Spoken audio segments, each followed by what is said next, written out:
哎，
And here we go. What is up, gamers? Good morning, afternoon, evening, wherever you are in the world, and welcome to the stream. Hope you guys are doing well tonight. I'm doing pretty good myself. Thank you very much for asking. Just did some reading today. Also went and pre-ordered my copy of Starfox for the Nintendo Switch 2. Hopefully we'll be able to game on that soon. But I'm here now, ready to game with you guys. My apologies that it's a bit late in the evening.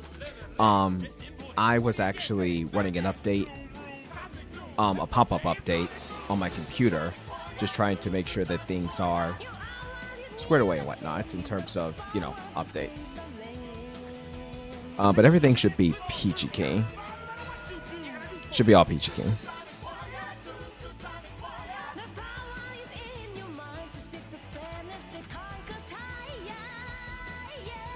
A little concerned about the weather later on tonight, but I think we'll manage. I think we'll be just fine.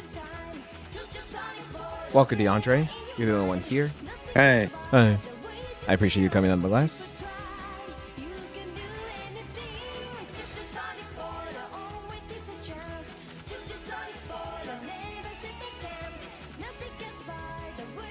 Okay, we should be solid. All right, guys, so welcome to the stream. Tonight we're going to be shooting some more Professor Layton versus Phoenix Wright, Ace Attorney. Ferris is going to be joining us shortly, but this is part 7 of our playthrough. Here's what happened so far. Um, so in chapter 3 of the game itself, we were solving puzzles and mysteries of the mysterious Labyrinthia. We even came across an ancient mystery that hasn't been solved apparently, in which an alchemist had died due to an unusual circumstance. I think the cause of death was incineration on account of the witches. Oh yeah, Ferris and I did talk about this beforehand, but I believe the cause of death was due to incineration. So we've been looking into that. And within the midst of our exploration / investigation, there was a witch present in front of both Professor Layton and Maya. Professor Layton ended up getting turned into a golden statue. And with the staff left behind, and Maya being the only person in the room, she is, what I imagine, going to be the accused in this upcoming part of Professor Layton vs. Phoenix Wright. Basically, in this next part, we've got a golden trial that awaits us, and we have to do everything in our power to prove that Maya is innocent, that she didn't do this. That's just so typical of Maya to end up in situations like this, isn't it? But we've done it before, we could do it again. But yeah, Maya didn't do this. It was that witch that was present. It was definitely that witch, 100%. We just have to prove it. We have so little clues to work with here, but we'll make it work. Somehow we'll make it work. And that's basically progress in a nutshell. So now that we're... Objection! Oh. Faris Valiant sent, it's not a Phoenix Wright game until we have to prove Maya is innocent from whatever she didn't do this time. Yeah, pretty much, Ferris. Although, I don't think that was the usual trend in all Phoenix Wright games. It did happen in the first game, yes. Same for the second game. Wait, did it happen in the second game? Oh yeah, it did. Second case. It happened in the final case of the third game. Not the fifth game, because Maya wasn't present in that. Definitely the sixth game. It's almost a trend, Ferris. Almost. But you're right. Objection sustained. I'll be with you shortly. Alright, so I believe we have things all set and good to go, so let's do this, shall we? Oh, also, from here on out, again, as I pointed out in chat, if you guys hear any type of stuttering within the stream, that's just my computer running an update in the background. It should finish. My apologies if you hear that, but it'll finish up soon, and hopefully we won't have those issues. It's not a Phoenix Wright. I said Phoenix Wright, not Ace Attorney. Same thing. Because Phoenix Wright is an Ace Attorney. It's literally the same thing. Hi, Ferris.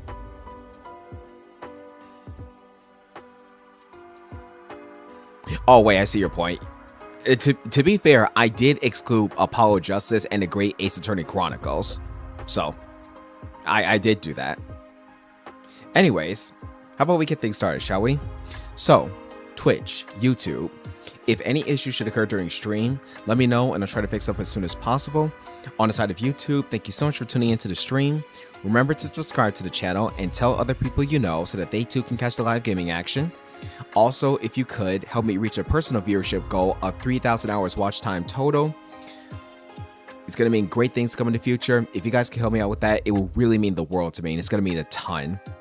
You guys are awesome for that. Those of you who do that, thank you, and I hope you enjoy the show. On the side of Twitch, those of you who have done the thing for YouTube already, thank you so much. Your boost is really going to help me out a lot in the end. I really appreciate it. Gonna have to plan something special. Follow the channel and sub to it for some email to avoid those ads. Feel free to put your support in any way possible with stream elements, bits, Tonka interactions, channel point redemptions, whatever tickles your fancy. And I hope you guys too will enjoy the show. Thanks for coming, everyone. Hope you enjoy. Follow me in the media so you stay connected with me. YouTube, Blue Sky, Twitch, and Instagram are all the same name. Join the Discord server, aka the Game Zone, and let me know if you guys have any feedback as to what I could do to improve the streams and my Twitch channel.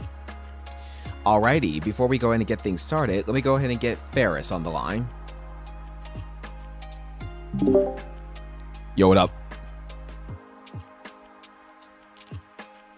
Ferris, I'm not falling for it again. Say something.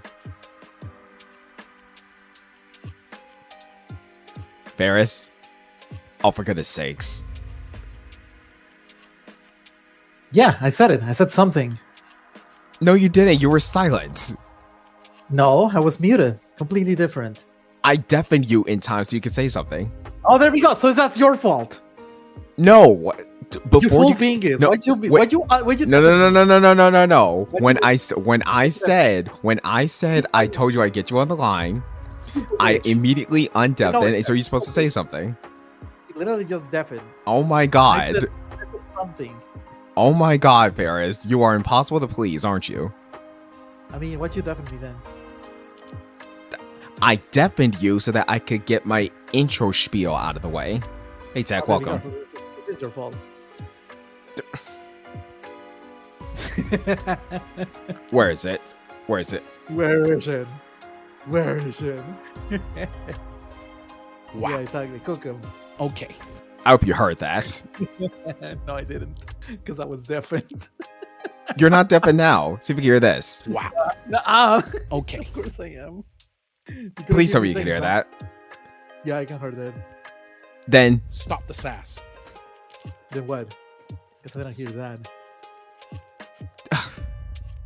Stop the sass. if you didn't hear that, it stopped the ass, okay? Anyway. Nah, yeah. Where is it? Where is his ass? Where did he stop? You know what? You know what? How about this? Yeah. Exactly. You Oh, better get wait. on this. Yeah, Yeah, how, yeah, about, see- how about this? You're not even insulting me properly, Chad. How's this for an insult? Exactly. Where is it? Where is the insult? You don't see the shut up? No, because the tab is deafened. The tap. Let's just start.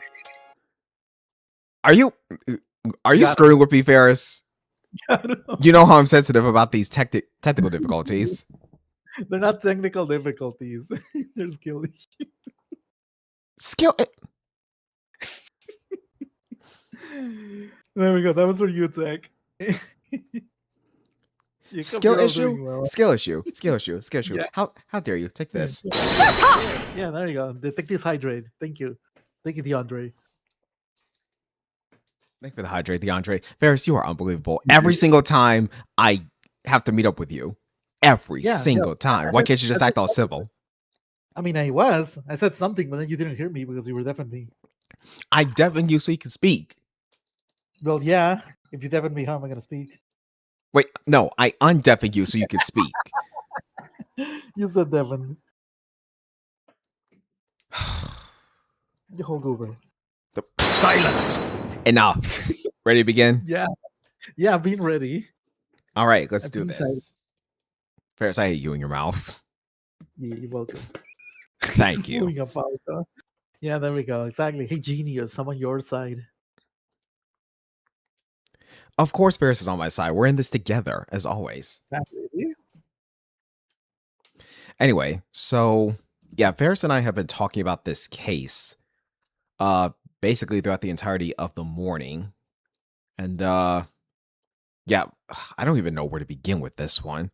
I'm just stunned that Layton has been turned to a golden stone, Exactly. He got turned into stone. which means Ferris is going to be out of the picture and I have to take over, do all the heavy lifting. Not that I mind it. Yeah, he called me so I could just chill in the VC or something. Hey, you can still help me out with the case like we did in the first two cases. Yeah. Yes, I'm just like waiting for permission then. I gave you permission. Yeah, exactly. Let me just make sure of something. Yep, it's right there. Your turn. Okay, let's begin, shall we? Yeah. Here we go. Here we go. Gotcha, Tech. Gotcha.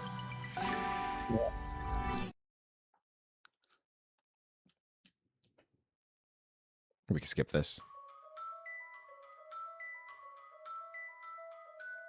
Thanks. Yeah.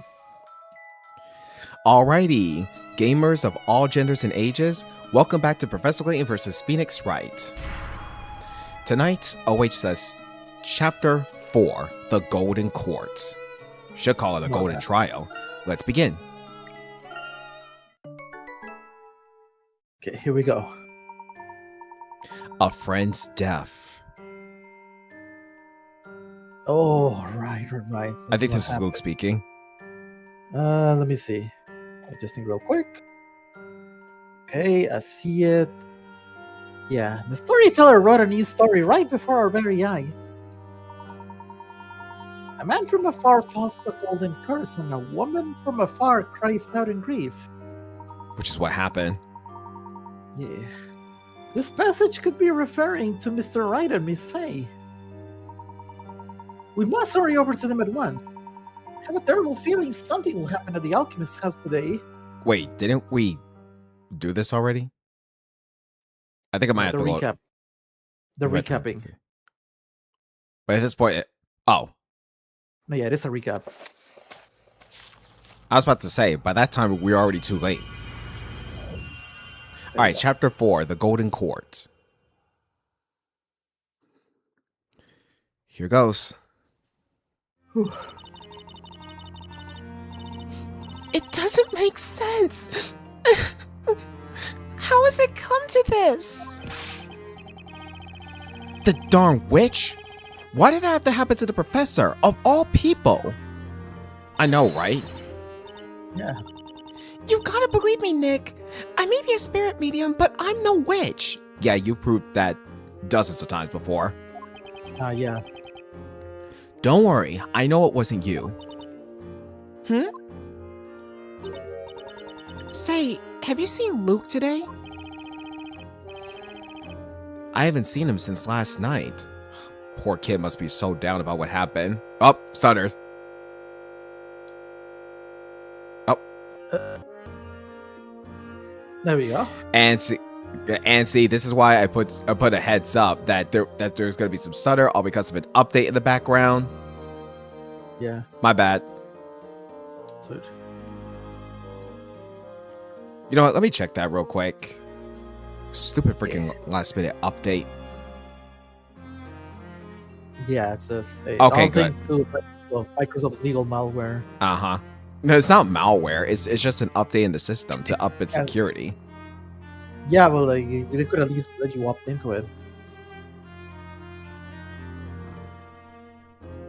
And it's pending restart. Screw you. I'm gonna do that later.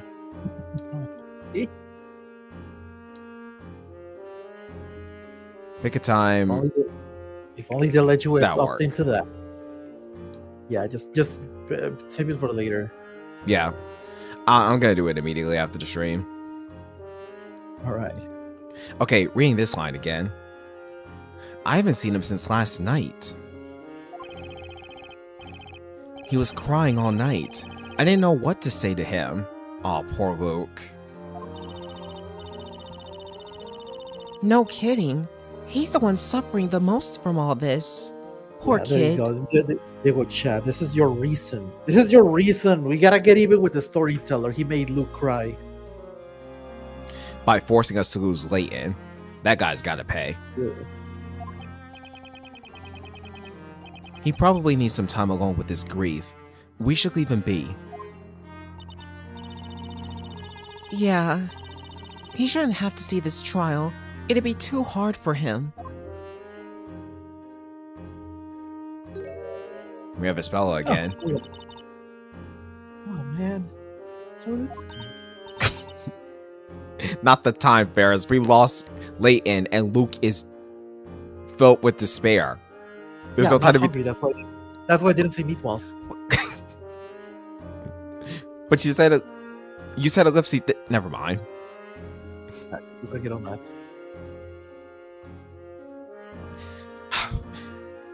Oh, it's Espella. What are you doing here, Espella? Have you been cleared of the accusations? No. Can't be that easy. No, not yet. If only it was that easy. It's just that I'm not technically under arrest, so I got special permission to come here. Is that so? But this doesn't concern you. However, Yeah, but this is not the case of the whole like the Bestella thing. yeah, This so is a she's different. right. I'm just saying that she Why shouldn't have would to be it- involved. Well, yeah, she's not involved. Still, I feel like she could help somehow. Maybe she could give us some Maybe. insight on the gems used on that staff, because we did discuss it beforehand. The gems on that staff were different. We saw a Yeah, purple different- one and a different from- yellow/golden one. Yeah, they are different from the other gems we saw in the previous case. Whereas Ignize was red and Demir was silver. Yeah, so now it's just purple and yellow gold thing. So, Yeah, so and we're probably gonna learn more spells today.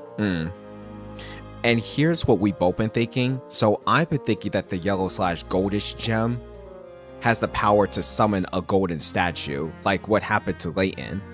Ferris says that the purple crystal could have something to do with teleportation, which does make sense considering, well, we're dealing with witches, and teleportation with their dark magic is entirely possible. And plausible too. Yeah, they just appeared. Exactly. Hopefully we get some... Yeah, sorry, go ahead. I was just gonna say, hopefully we can get some more intel on that. Hopefully we can use that book again. The Book of Spells. Yeah, like, I have a feeling we're gonna see that book again too. Yes. All right. Let me see. I'm free to go wherever I like within this building. Well, at least you can get something to eat, at least. Honestly. Ah, I see. I heard about Mr. Layton. It's awful. He's such a good man. Something's definitely up with this. This is another thing I thought of. We both thought of. I don't think Layton truly died, because if he did, why would his arm come off of his body after being turned to stone? Yeah, like that just looked like the arm was made of foam or something. It was really, really easy. It just fell over Bob. Yeah, and Like, usually yeah, Layton's not that weak. Yeah, and it's also weird why he'd be pointing before being turned to stone. Yeah, it's just like objection. We also have reason to believe that the goal isn't real. Rather, the goal is made with another material. Of course, Yeah, we it's a did see bit of something similar. There was it was either a horse or a cow in his cellar, the victim's cellar, the alchemist's cellar. So, Yeah. A little fun fact for the folks in chat: alchemists used to be like infamous for turning stuff into gold. So chances are something like that is happening here as well. It is like classic mythology from like the medieval times. Yeah, we might be seeing something about that. Yeah. Yeah, so all the gold you guys saw was clearly fabricated by the alchemist. It's not real. Yeah, it's very, very likely that might concern the statue as well, but that's just our theories up to this point. What I want to know is, if the alchemist is responsible for it, how did he come to have knowledge of Layton? If he already died, and when Layton and Luke got in the story Labyrinthia itself, it was already 3 months past since his death.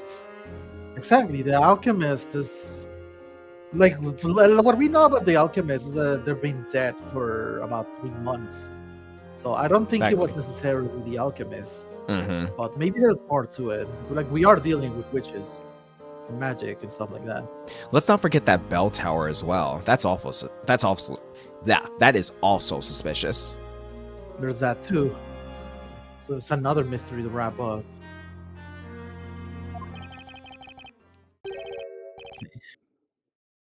I'm sorry, Espella.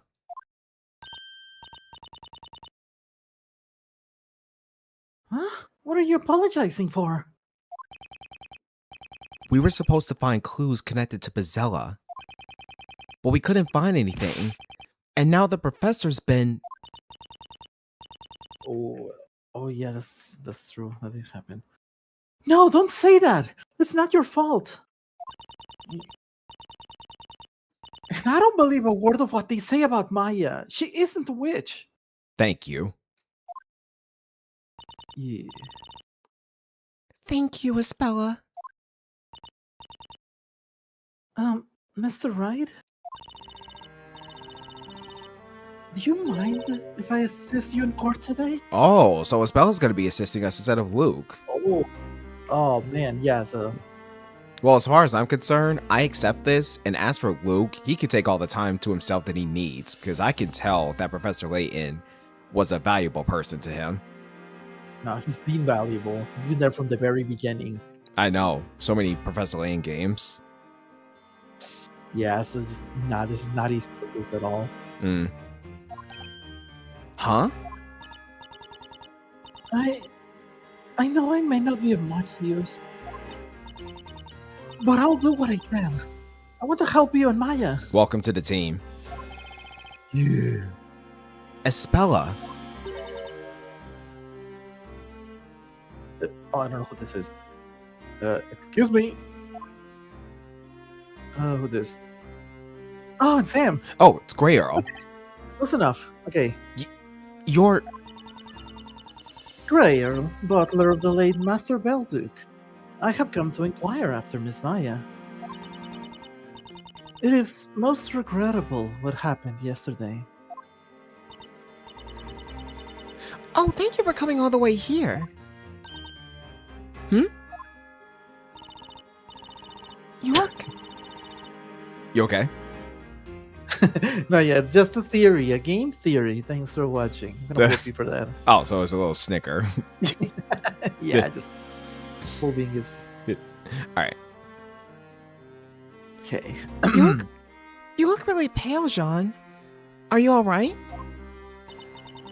Oh, please don't worry about me. It's merely that since the incident, sleep has eluded me. Felt. Oh. I spent the night searching through Master's notes on alchemy. I hope there may be some mention of a method with which something turned to gold may be reverted back to its original form. You were looking for a way to rescue the professor? Isn't it a little too late for that, considering that his arm fell off? I mean, I was gonna say, like, don't revert him as he is right now. He lost his arm. Yeah. That said, that is a very, very, very grim image that none of us want to see. Exactly. Rated T for teeth. Yeah. But we have our own theory. We think something else happened. Yeah. Human fate is often cruel, but that's also why we must never lose hope. Sean. Oh, these are the knights, right? Yep. Defender! Accused! The trial is about to start. Proceed to the chamber. Yes. We're coming. Yo, Ferris, I'm actually I actually want to inquire about this. What kind of accent is that? It's good. It's kind of like I know kind of comes across as Kermit the Frog because of how I'm doing it. But A little. it is supposed to be like a little like I'm thinking of Shrek, like the knights they had in the Ooh. like in the castle, like from the first movie. Oh, brilliant. Brilliant. A little bit of that, like the Robin Hood's Merry Men. And before they got their Like, butts if you kicked by see the the princess. Yeah, like if you've seen the movie, you know what scene. Oh yeah, I've seen it. Like many times before. Fun fact, Oh, yeah. I really wasn't a big fan of the Shrek movies, all because I thought Shrek was disgusting. But I mean, that's kind of the point. yeah, but after the second movie, he's grown on me. No, yeah, that's why they made like 5 of those now. Yeah, fifth one's gonna be up soon. Here we go. Nick. Cheer up, Maya. I'm not just going to let them sentence you. I just wish all this would stop already. Whether someone's a witch or not, no one deserves to be burned. I know. I can't stand for it either.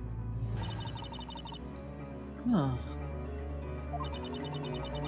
If you'll kindly excuse me now, I must return to my duties. No problem. We, appreciate you coming to see us. Hopefully you can find something new for us. Yeah, maybe he comes back with a hint or something.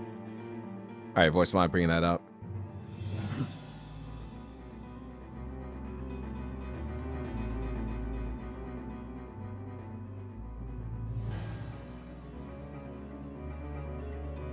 Okay, what?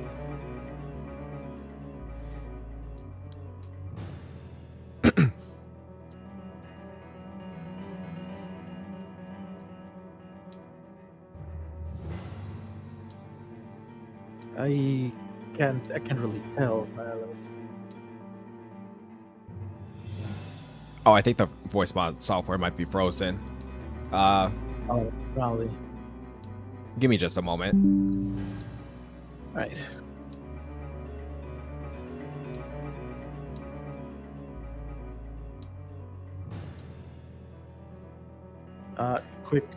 Quick test. I'm using my keyboard right now. Is that affecting anything on inputs? No, you're fine. Okay. Hang tight, chat. I'm just rebooting voice mod. We'll continue with this blue text shortly.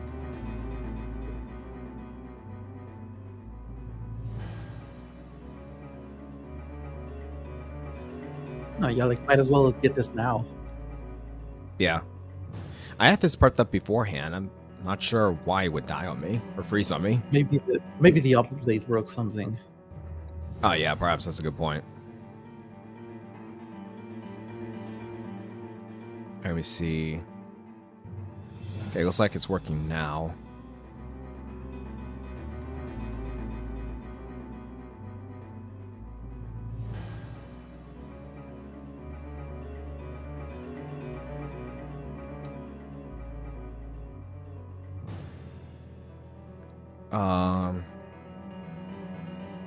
Okay, the button press is working, I think. Yeah, it's working. All right. Testing 1, 2, 3. All right, we're good now. All right. Something's bothering me.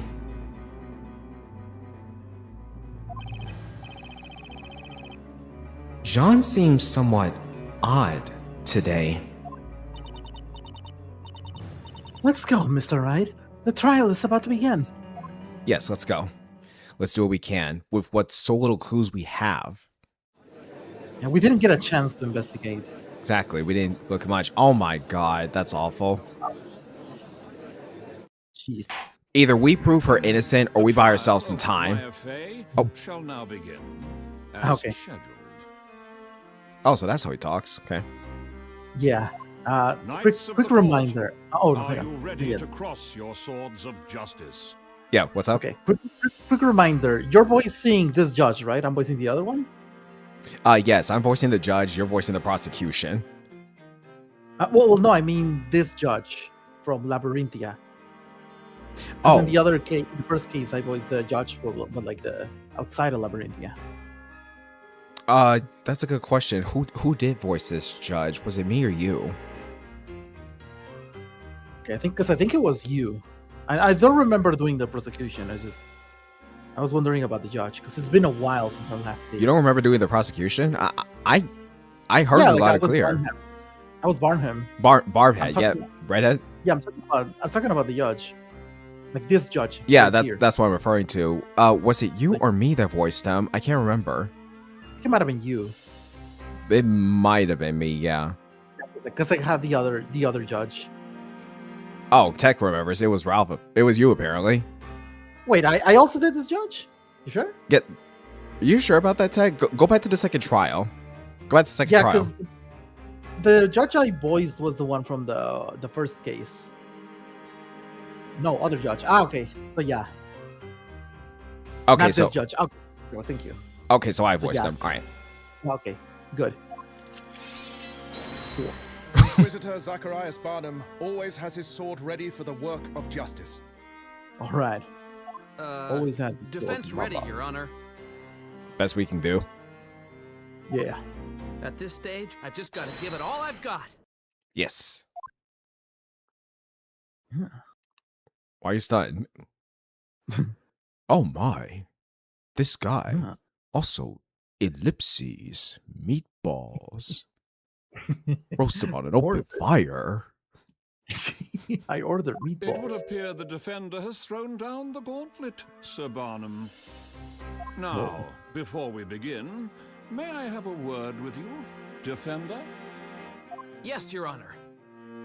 Last time we met, you stood in this court as an apprentice baker.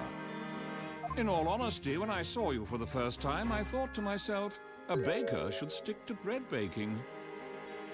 And now? Is that so? What a fine first impression I made. However, today you are not merely some befuddled maker of sweet buns. I'm obliged to fully recognize you as a knight of law and justice, on par with Inquisitor Zacharias Barnum. I'll take it. Your Honor, please stop thinking about meatballs, please. And then he thinks about meatballs. Yes, meatballs would be amazing. Yo, Paris, quick question. When you eat meatballs, do you top it off with any type of sauce? If so, what? Yeah, like tomato sauce. I can't think of any other sauce right now. Basic, but I think that's the only thing that works. Exactly. That's the way it works. You can mess this Now up. may your duel begin. Fight bravely and expose the truth behind this heinous crime. Will do, Your Honor. Heard. Like your one to talk, here's a penalty. Oh no, he has to reload the save. We're all counting on you, Inquisitor Barnum. Yeah, you counted on him last time. Look what happened. Yeah. I knew she was a witch as soon as I laid my eyes on her. She's got witch written all over her. How? Damn. Why not put the baker on trial? Bake the baker, I say! Okay. Why? First of all, why? Second of all, we have moved on from that. I'm not a baker. I'm a knight of law. And third of all, why are you going after me? Like the judge literally just explained that you're not a baker today. And she was like, "No, there's a baker now." Like that. This just goes to show that not only does logic apply in this world, but people in this godforsaken world cannot pay attention. Yeah, like if the professor was here, he would have told us that. Yeah, like reading comprehension does not exist in this world. Sadly, he's been stonified, so that charade can't be pulled off. Nah, yeah. As soon as he wakes up and we tell him about this case. Mm-hmm. Make the baker transform into a meatball, please. Heard. Somebody's hungry. I'm not eating that one. Oh my god! Stop! I've heard enough. Yeah. Roy's our boy They treat and all him like that. I some get sort it. of celebrity. He may be adored by the crowds, but when he pointed his sword my way, you managed to shield me from his accusations. Maya clearly isn't a witch, so surely your victory is certain. Thank you for believing in me, Espella. Espella Cantabella. I have given you leave to come to this trial today. However, that does not mean that the charges against you have been dropped. Rather than worry about others, you should consider your own situation. It's irrelevant to this case. Like literally irrelevant. Like put that thought to yourself, dude, and stop trying to scare her. Okay, she's with us now. Deal with it. Yeah, like that's literally all he's trying to do here, just scare her. Same for, nah, we didn't come here for that. Maya needs us. It's the same for all the other prosecutors. They just come for intimidation. Exactly. It's like Miles, they bring hired to yeah, we have Miles Edgeworth, Barrick von Zeeks, Francisca von Karma, Manfred von Karma, Payne, even though he doesn't count because he's weak. Who's next?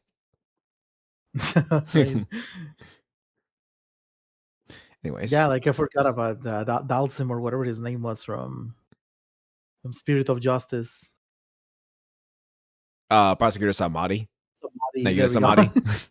Yeah. Let it go and move on. Oh, Simon Blackwell too. Simon Blackwell was the coolest. No, absolutely. Especially he was with the ultimate life form and all that. Yeah, especially with his bird. Taka. Yeah. I love Taka. Yeah. Something he did with the real Grim Reaper at Ace 37. Oh boy. Is that the Grim Reaper? That'd be terrifying. Yeah. Thank you for granting me your permission, Inquisitor. That's why I spell a stand tall. Exactly. Yeah. Thank you. Thank you for the opportunity to whoop you. Yeah. Inquisitor Barnum, you may begin your opening statement. As you wish, my lord. As usual, let us commence this trial by first recounting the events. If it pleases you, Sir Blue Knight. I mean, that's literally the same formula we've been going through all these games, you know, so Right? it's fine. Yeah, the opening statements. As, you wish, Inquisitor. I still can't get used to this terminology. This heinous crime occurred in the residence of the late Newton Belduc, the alchemist. Here is the sketched plan of his residence.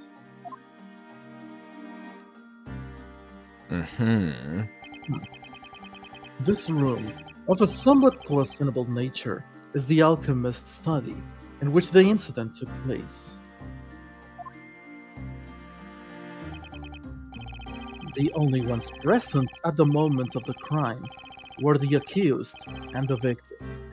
No one else. Okay, but that's only when they were seen. What about, have you ever considered what happened before you guys got there? Nah, yeah, I don't think they're at that part of the case yet. Yeah, I'm just saying. Yeah. They're not considering anything right now. The witnesses, who arrived at the scene seconds later, have indicated where they found the accused and the victim. Very well. The sketch is accepted as evidence. Okay, we got the floor plan. Crime scene floor plan drawn by the court illustrator. Touch details to see more.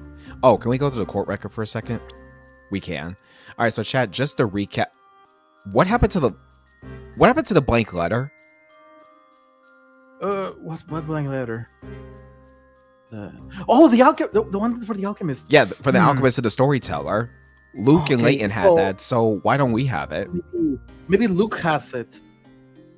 Maybe Luke still has it, and because he's not here, it probably hasn't been accepted as evidence. Like, remember, this is the court record. This is not like our inventory. Right, yeah.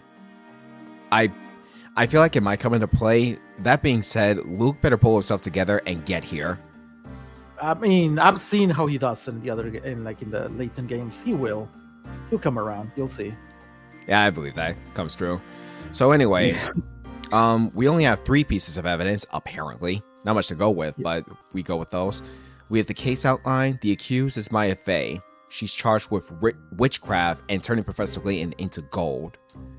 We also have this green paint behind the painting. The wall behind the painting at the crime scene had been painted green for some reason. And once again, we have the floor plans.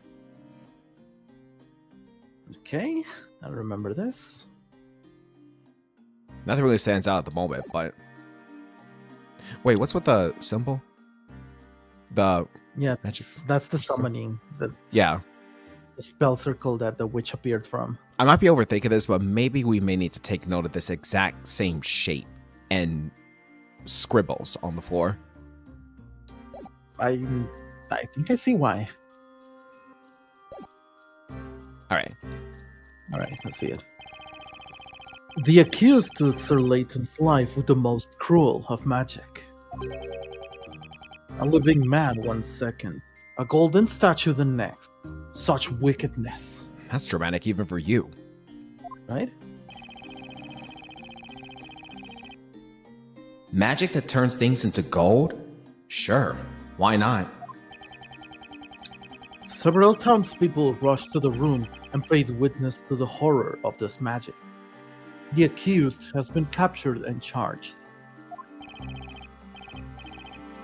Goodness, that is terrifying. Rumors have reached me that the victim was a most scintillating man. I'm not quite certain whether it was prior to or after. But incidentally, was this Sir Layton not the same hat maker who attended our previous trial? No, he wasn't a hat Bizarre as it is. Sir Layton's profession and origin remain unknown. He was a stranger in this city. That is all we know. Thanks for clearing that up. But yeah, he never said hat maker. He's thinking of someone else. Right? And you, sir, his acquaintance. You're an unusual presence in our city yourself. I understand.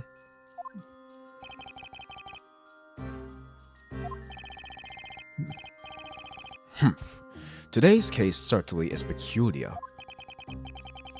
And that is not the last of the peculiarities, my lord. The alchemist's study has been the scene of another strange incident in the past. Which remains unsolved even to this day. Yeah. Ah yes, I remember it as if it were yesterday. The mysterious death of Newton Belduke himself. Yeah. Indeed, my lord. Regrettably, the only case of witchcraft still to remain unsolved in our fair city. I'm willing to bet that we'll kill two birds with one stone here. We probably will. Let's see. The witch may have escaped her punishment back then. But perhaps today is the day on which both these mysterious crimes shall be solved. And you think that burning Maya is the answer? Question. We arrived here recently. How could she be involved in that incident if we arrived here 3 months after his death? They seem that and like they really seem keen on burning people. Like isn't this a city that's been ravaged by fires caused by witches? Why are they the ones also burning people? You think they would have been more scared of that? Well, it's quite simple, Ferris, if you consider their perspective. They want to burn the witches to A, give them a taste of their own medicine, and B, prevent the same thing from happening if it ever should happen in the future, which I bet will if we don't put a stop to them. I guess. Because I figured maybe the witches resist fire. We'll just have to wait and see what happens. Yeah, Pokemon taught me well. Burn the witch. Burn that witch. Honestly, not thinking clearly. What? What are you implying? Patience. You will know soon enough. Sir suddenly pale blue night. You know, I could say a lot about your hair just now, but right now, don't push me. Yes, I would not want to call the pot kettle, be the pot calling the kettle black or something. Terminology from this world, I don't know. How interesting. It seems that the Inquisition have something up their sleeve. Now, Inquisitor Bottom, you may begin. Yeah. Thank you, my lord. The Inquisition summons the witnesses to this malicious crime of witchcraft. If only I'd made it to the room sooner. Maybe I could have prevented all this from happening. Or maybe they would have gotten you as well. We're not pushing this witness. I won't let Maya take the rap for this. I'll find every single crack in her testimony and prove it wasn't her. Okay, here we go. I mean, he was literally below the incident room. Yeah. Welcome to the Witch's Court, honorable witnesses. Now, let us hear your names and occupations. Yeah, that's me. I am known far and wide as Emir Punchenbog the First, soon to be the new head of Punchenbog's retail organization, PRO. Pro. Wow. Hang on! What's this about? Wait a minute, witness! What's that, Boo Squire? You're that guy from the previous trial. Just, what the heck's happened to you? You look like you've been on one of those ultimate makeover shows. Oh yeah, I just noticed the jewels. He's got emeralds. Yeah, he rolled up to the court with his bling. Emeralds, amethysts. That's what the purple gems are called, amethysts. Yeah. Yep. All that bling makes it look like a jester. Honestly, jester yeah, bling. it's like really dolled up. Oh, great! It's whatever his name is. Elmir. Honestly, yeah. Elmir. No, I mean, did he even tell us his name before? Yeah, I'm pretty sure he did. Like, Yeah, because he's starting to look like a Larry Butts to me. yeah, it seems that way. But yeah, his name is Amir, and we've established that given that Kira from the last trial made a mistake in shouting his name while she was trying to make herself visible in town to escape the crime scene. Yeah, and that's how we got her. Mm-hmm.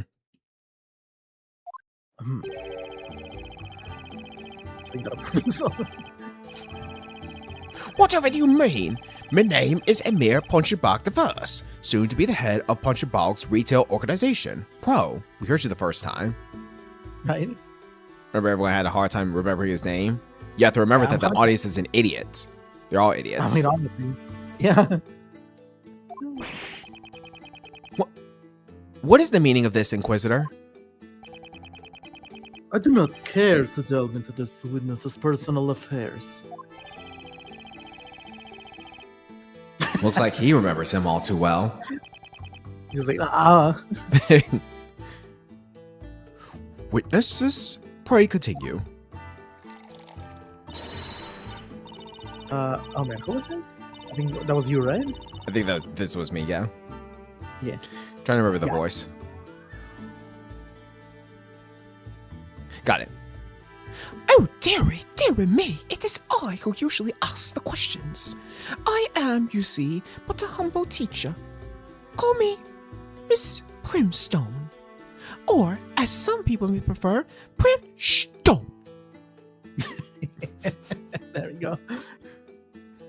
Yeah, we better listen. We better recognize. The children of Labyrinthia Primary School have the privilege of learning the truths about this world from me.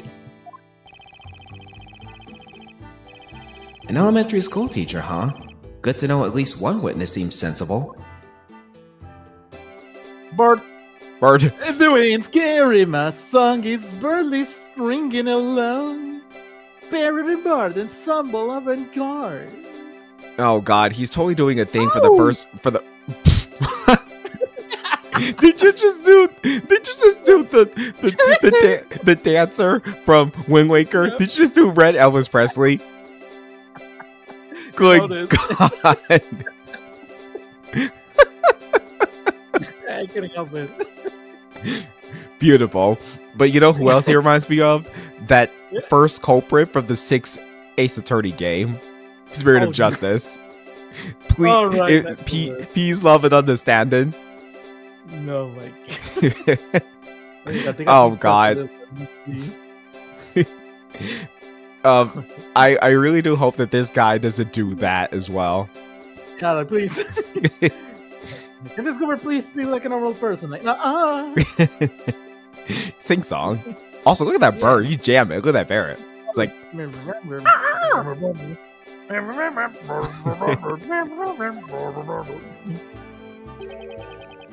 My faithful muse here is Cracker, the musical parrot. No one understands music like Cracker. Except for me, naturally. Nice to meet you, Cracker. Want a cracker? Cracker. Oh my God. Oh, he's one of those parrots. He repeats what people say. Ooh, okay, that could come in handy. Oh, yeah, that definitely could come in handy. For sure. At least it's not another goat. Oh, don't start with that goat. He was suffering. He just imitated a teacher perfectly. Yeah, just the goat just. Oh! What the? Luke? That's right. My occupation is the professor's apprentice. When did you get here? I mean, I get that he's a witness, but Oh my god, this is getting good. oh, okay. Luke? No. That's me. That's me. It's okay. Damn. Luke, but why? Why? Ellipses. Calm, Luke, calm down. What are you doing there? I made up my mind. I'm doing this for the professor. A gentleman has to pursue the truth. But, Luke, that's where the Inquisition's witnesses stand. I'll never forgive that witch. A gentleman shouldn't glare at people as if he wants to hit them in the face. He's going through a lot right now, Phoenix, please. Yeah, leave him be. Let him vent. Yeah. Luke. Exactly, Maya. Yeah, man. Your friend today can be your enemy tomorrow. Such is the hard reality of the battlefield. I mean, that only happens if people let that happen. I mean, you know, the whole thing, like, go keep your friends close and your enemies closer.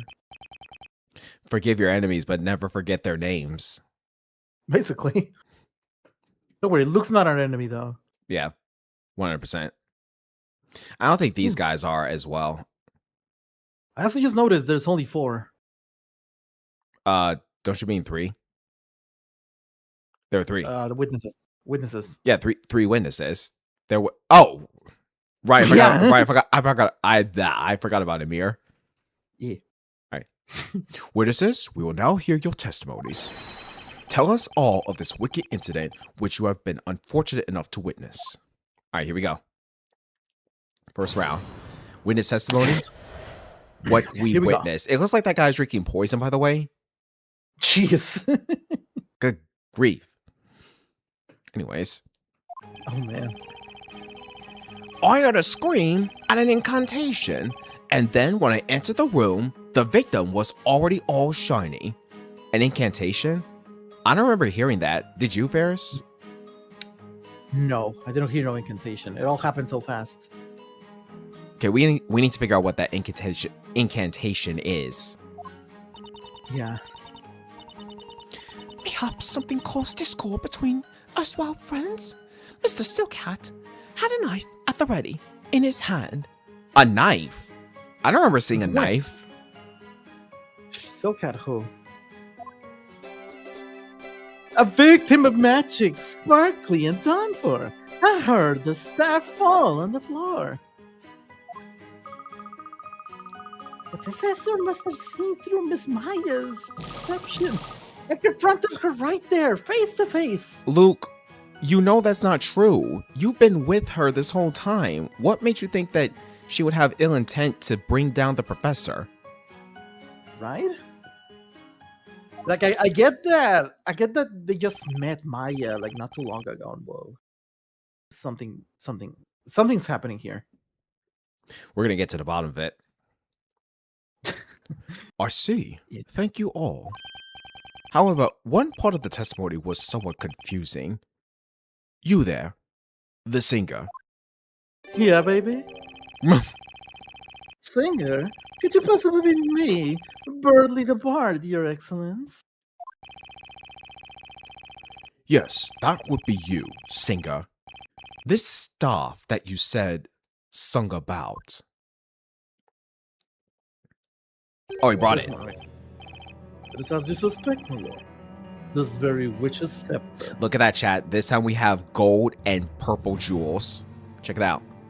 They seem to have slightly different shapes, too. I don't know if the shape matters, but maybe. Let's just assume that different staffs can hold crystals of different shapes. Yeah, like at least from here we can tell who had so 2 gems. That is consistent with the last one. There are 2 different magic gems attached. Meaning the perpetrator could have used 2 types of magic. Which rules out Ignize and Demir. Yeah, like, are we without the Grand Grimoire, or? Yeah, it would seem so. This gem here enables the use of a gold transmutation spell, Goldor. Goldor, okay. Goldor. Just the word alone makes the tiny hairs on the back of my neck stand up. That's the one, all right. That's the dreadful incantation that I, Emir Punchybog the First, also heard. That solves that. Amazing. Oh, dearie, dearie me. I've seen that scepter, so I have. Blank to observe the golden man. The scepter falls, not the witch's plan. Even my bird is sad. What? Well, this has to be the harshest cacophony in Labyrinthia that I have ever heard in the entirety of this playthrough. Let's move on. Right? Honestly, please, hit it. Oh my god. Dear me. How dare she do that to the professor? Luke. Right, Luke, please. By the way, this witch's scepter was found on the floor, near the victim. If you'll turn your attention to the sketch plans, it was located right here. Scepter dropped by the accused would naturally tumble to exactly that spot. I don't know about that. Right? Because... it's okay. Already sounding kind of stupid, honestly. Like... we can assume that that witch had the scepter. It's on the other side of the room. So how could it get from there to there? Yeah, because it was pretty evident that, at least from the cutscene, that Layton specifically put himself between Maya and the witch. So the witch would have been like on the top right corner. Yeah, but if it was on the top right corner, it would have fallen down to the cellar and Phoenix would have seen it. Or maybe it fell like to the bottom right. But That the point too. is, I just don't. Yeah, like I just don't see ending up from the top right corner to like on the left side. Like I just don't see that happening. I don't see it either. I really don't. Objection! Finally. Inquisitor Barnum, what you're saying amounts to nothing more than a baseless assumption. Nuh-uh. You are an itch today, Sir Blue Knight. Is that because your friend is on trial? Perhaps you had better cool yourself down. For once, I agree with this statement. We need to figure out exactly what happened. We need a cool head. Yeah, we need to calm down. Yeah. Well, anyway, the court accepts the scepter as evidence. So, thank you, my lord. Yes, thank you. Talia Talia Magica, a magic scepter necessary for casting spells, contains a golden and a purple magic gem. We already know about the golden one, but what about the purple one? Can we check the Grand Grimoire? They mentioned Goldor, so is it there? Sure, let's have a look real quick. So we have Demir here. There's Ignize. I can't flip back any further. No, I reckon we're going to get some more information on that later. Ah, okay. Golden gem, purple magic. Oh, okay. There we go. The spell convenient. Goldor has been bookmarked in the Grand Grimoire. Let's have a look. Okay. Goldor Transmutation Spell. Transmutes the caster's target into solid gold. The spell will transmute the closest target within range. Okay. Closest target. Closest target. And in the cutscene, Layton was in front of Maya defending her. So if he was the victim, so if that were the case, then it would make sense that he'd be turned to gold because he was closest to the witch and her scepter. Yeah, like that much lines up. Mm-hmm. But I'm starting to see something here. What do you see? Kind Because if the staff ended where Barnum was saying, then like Layton wouldn't be the closest target. It might be somebody else. Because like these people don't know that it wasn't just the witch, Maya, and Layton. So I distinctly remember that Greyor was also there. And of course, Phoenix is also like in the room below. Yeah, so there are a total of 5 people, but wasn't Grey Earl in the other room at the time? Yeah, at the time, but he was here earlier. That is true. I guess we have to take him into account, or her into account as well. Yeah, I feel like there's more to this. Yeah, but yeah, right now, again. Yeah, but from this sketch, we can agree that Layton was the closest to the summoning circle. They're about the same distance in this case, but obviously Maya wouldn't turn herself into the ball. Right. Inquisitor Barnum, may I ask you something? What is it now, Sir Blue Knight? We know that one of the gems is for the spell Goldor, but what about the other one?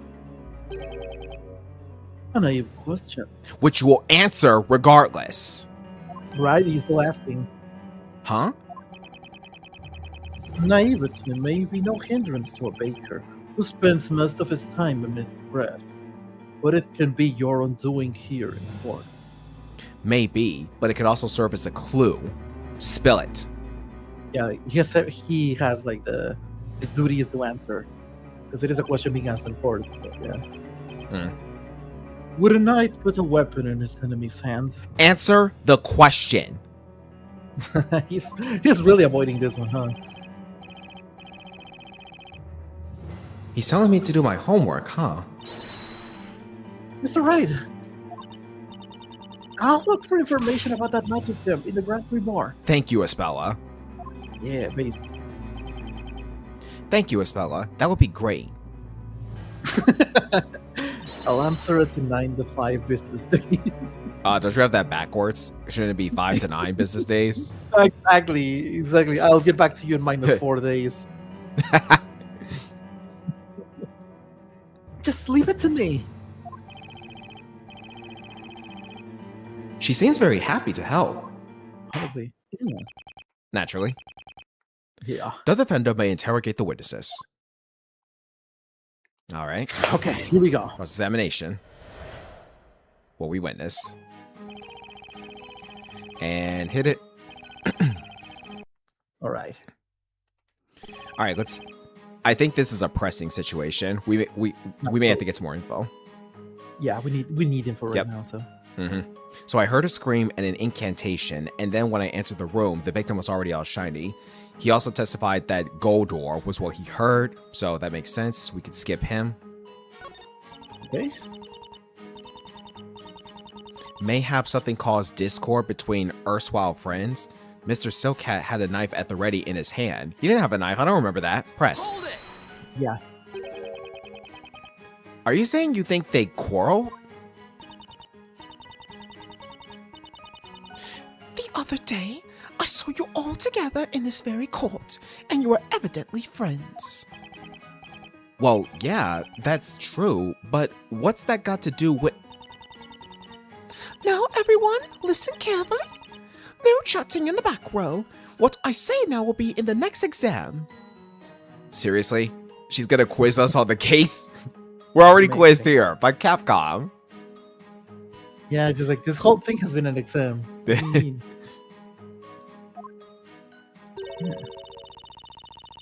Miss Brimstone's lesson number 5. Friendship leads to nothing but trouble. Okay, so she doesn't have a lot of friends. And also, I mean, Ferris and I are friends. Sure, we do get into some trouble, but we're still tight-knit together. Exactly. Flashback to the start of the stream. Shut up! That was your fault, you know it. Adam. We're contradicting here. Let's move on. There you go.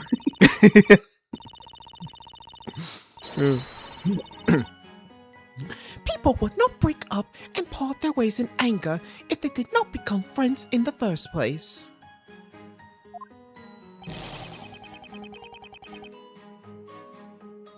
The kids in her class must grow up to be model citizens.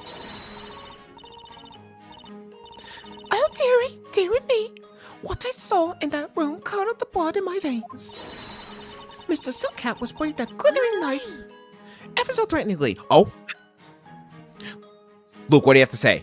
Hang on! Okay. Because I don't remember seeing a knife either. Luke? Yeah, what do you mean knife? Is everything okay, Luke? No, of course it's not okay. The professor was a true gentleman. And no gentleman would go around threatening people with knives.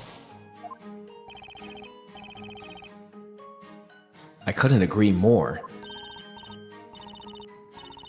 Silly boy, I saw your professor pointing a knife. Are you insinuating that I am a liar, you cheeky little whippersnapper? Absolutely. Yo, I just realized, but wow, she keeps bending that stick of hers. Yeah. You know what she reminds me of? She reminds me of Sebastian the Best from Ace Attorney Investigations 2.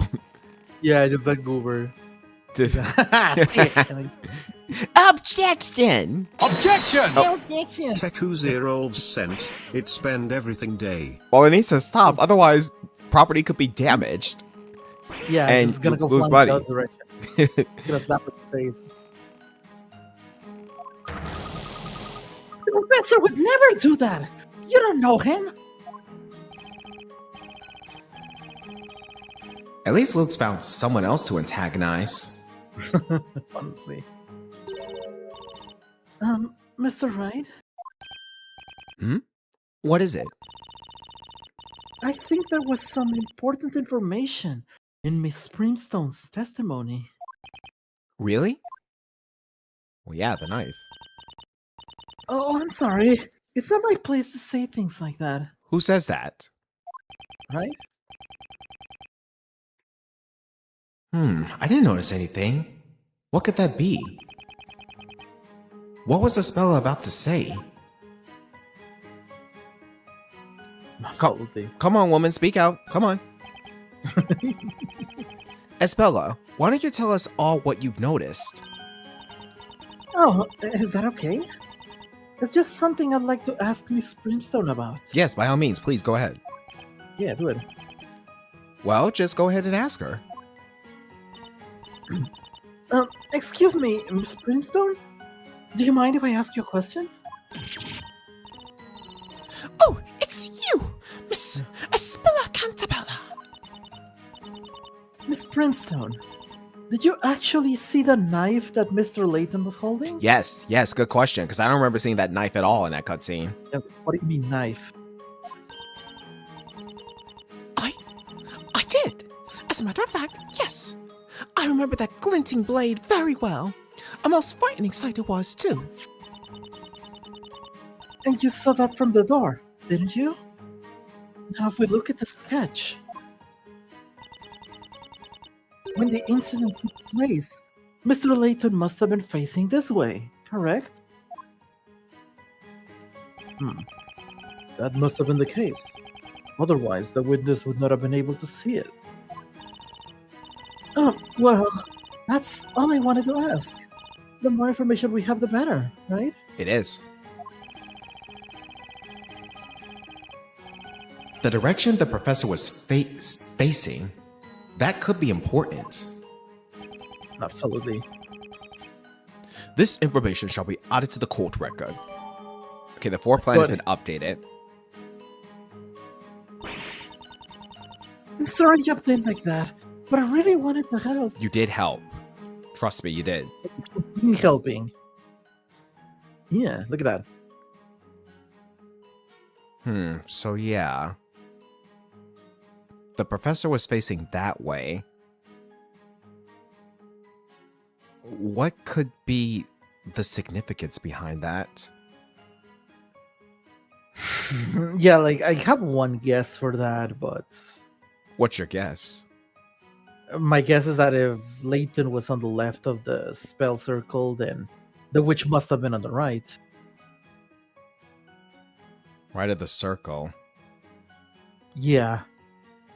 Thing is, he wouldn't exactly be standing between the witch and Maya in that case.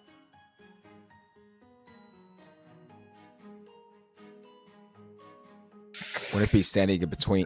He wouldn't be standing in between. Yeah, Maya and the witch. Oh yeah. Maya's position. You're saying that if that was the case, he would have been further down. Yeah. He would have had to be further down. I see your point, and the witch would be on the bottom right. Yeah. This may come in handy. All right, we got some new info at least. Yes.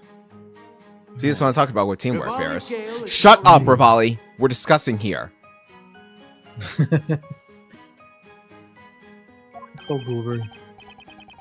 Not at all, Isabella. We were able to get some more info, which may just come in handy. Yeah, think so? Huh. Now then, the next witness shall continue with the testimony. Oh! Victim of magic, sparkly and done for. I heard the staff fall on the floor. Look at his mind, just like, yeah. The professor must have seen through Miss Maya's deception and confronted her right there, face to face. Definitely not face to face, Luke. What do you mean? Yeah, I agree as well. Hold on. Yeah, that definitely is not face to face. Present. Floor plan. Objection. Yes. Okay. Nice one, Good call. Ferris. Good one. Yeah, that was good. Luke, you said that you will only believe what you see with your own eyes. But what you think you saw may not be the whole truth. Huh?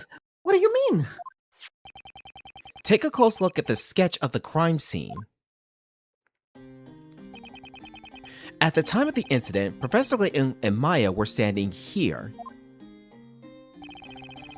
Now, we have learned from Miss Primstone's testimony which way the professor was facing.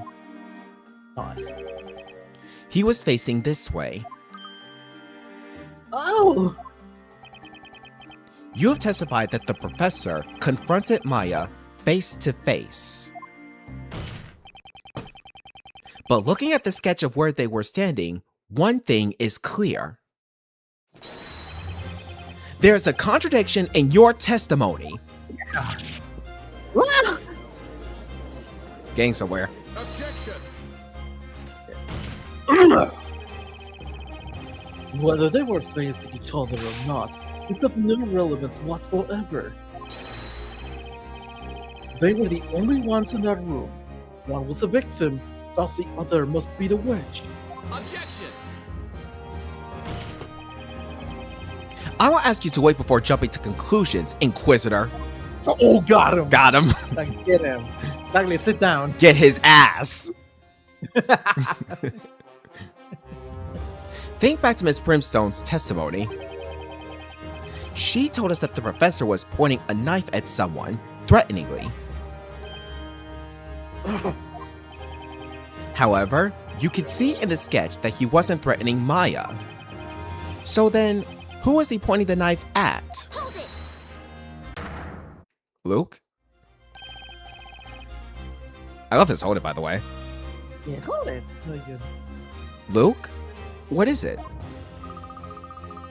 The professor would never point a knife at anyone. I was the one who opened the door to that room. So I was the first witness, and I saw no knife. I didn't see one either. Yeah, what are you talking about? Miss Primstone's testimony is not reliable. Oh, dearie me, will you look at this child sputtering nonsense and talking badly of his elders? Inquisitor Barnum, Yes, my lord? it should pose no difficulty to verify whether or not the victim had a knife. After all, that sparkling golden body of his has been found at the scene of the crime, has it not? It didn't have meatballs, indeed. Indeed it has, my lord. Of course you found it. Also, Yeah. phrasing Ferris context. Yeah, absolutely. I found this meatballs Where'd you find it? in the, I don't know, the cellar. I was expecting body part, but that worked. Yeah, like yeah, where his hand at? So, court attendants, you heard the judge. Bring the victim into the courtroom. Brace yourself, Luke. Seems like they're going to bring the golden statue. Professor.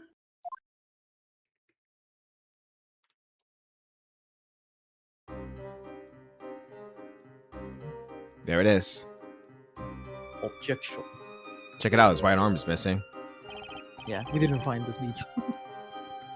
Look at that. Did it get damaged in transit? No. Professor! Professor! Oi, Faye. So this is the power of the gold transmutation spell. Most spectacular. It looks like the work of the finest artisans. Nuh-uh. I assure you, it is the work of no art, my lord. By the way, the missing arm has not yet been found. Wait, what? But we saw in the cutscene that his arm fell off and it rolled places in the room.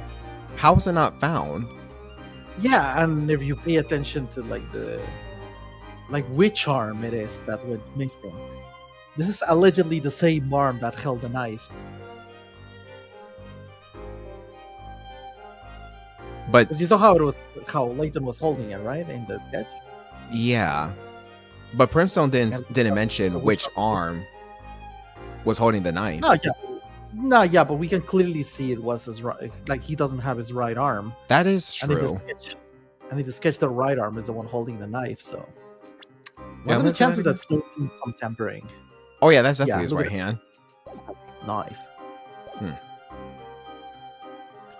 So, what happened to the arm? Did someone confiscate it and therefore tamper with the crime scene? Yeah, like that would be considered tampering with the crime scene. It's evidence that shouldn't be either- tampered with whatsoever. Yeah, because if the arm didn't go missing, they would have seen it in there. The witnesses would have seen the arm, Yeah. and my guess is that either the arm went rolling and it fell down to the room where Phoenix was. The cellar. Yeah. Or somebody it wasn't. took it. And I think I know who. I think I know who as well. Yeah. I can't believe this, Professor. I suppose we should add the victim to the evidence. Oh man. The poor professor who, while searching for evidence, became evidence. Objection. Fancy objection. Alright, Gold and Layton added to the court record. Professor Layton turned into gold through the spell Goldor. The right arm is missing. Do we get details on this? Let me see. Oh my god. No. Oh, we get details here. Man, it's nothing new here. We don't get to rotate then or anything? Nope. It's a picture, right? I tried it on the last chapter. It didn't work. Oh, okay. This is unfortunate. I thought the evidence would be as good as gold. But although it technically is, we are still no closer to discerning whether or not the victim was holding a knife. Hold it! Let me speak, please. Go, Maya, speak. Honestly, yeah. Maya. The professor didn't have a knife, and also, there was another person in that room. The real witch was there too. Please believe me. Accused, do I really need to warn you again? Oh no, you will not deny her from speaking. You will let her talk. Exactly, let her. Inside the cage, you are to behave like a bird that has forgotten its song. What? Speak again, and you shall be punished. This asshole! Honestly. I had Jeez. respect for this guy. Now I'm starting to lose it. Yeah, like, wow, you had respect for him? I mean, I Oh, did who with his courteous talk, but now I think that I am meters away from throwing it outside the window. Let's just say that much, Ferris. Nah, yeah, like, just throw it. See if he parries with his sword. Mm-hmm. I'll take that sword of his and cut off his head myself. Like, Speaking of which, sword. or are you in a particular hurry to taste the flames of justice, little bird? Silence or toss her into the pit. I'm coming after you.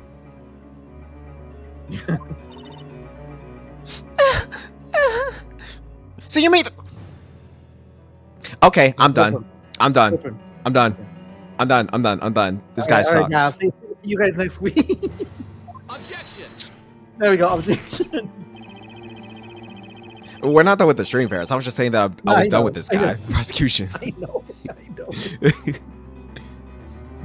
But it's true that someone else could have been at the crime scene. Look at the sketch. The victim was facing towards someone, and that person wasn't Maya. Sir Blue Knight, your ignorance is no longer even a surprise. Says the guy who shuts women up. Makes him cry. Says the guy is not even considering the possibilities. Mm-hmm. Huh? You do not know what transpired at the crime scene. I mean, that is true, Like, but we neither were does below he. it. Yeah, like neither does he. Phoenix was closer to the crime scene than this guy was. You're only going off of witness testimony. Right? Objection. You think this man was pointing at another person, you say? Let me tell you this. Nearly everyone in this court, other than you, knows what Sir Hat was pointing at. What? No. Well, honorable witnesses, is that not so? I am Mayor Butching Bog the First. Love me some gossiping stories of the occult. Elusive like me is the magical beast. It's chilling bread, brings about dead. That doesn't rhyme. I'm off my game today. Well, technically, breath, death, mist, beast. Actually, might mist be the on the beast kind of same. doesn't rhyme. Yeah. There we go. Oh, dearie, dearie me. You could use some education, Blue Knight. I can't offer you private tuition, but it will not come cheap. I'm not interested. Honestly. If the professor wasn't confronting Maya... Witnesses, you will now testify. Tell us about this other presence at the crime scene. Okay. At least we had new testimony. All right, here we go. Witness testimony. Okay. Look at this That's guy. better. Shadow at the crime scene. Yeah. We all know what happened to that alchemist, so this case is no mystery. Same place, same magic trick. This time, her luck ran out and she dropped that magic scepter. And through obscured by a twisted ruse, the witch should not vanish, but did confuse. It happened because the professor unraveled the mystery behind all these witches.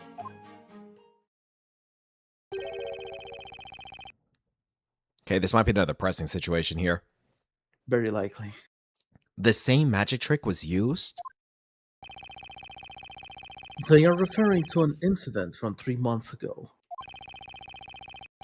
Much like this incident, a man lost his life to witchcraft in that very room. It was the master of that residence, Sir Newton Belduke, the alchemist. Man,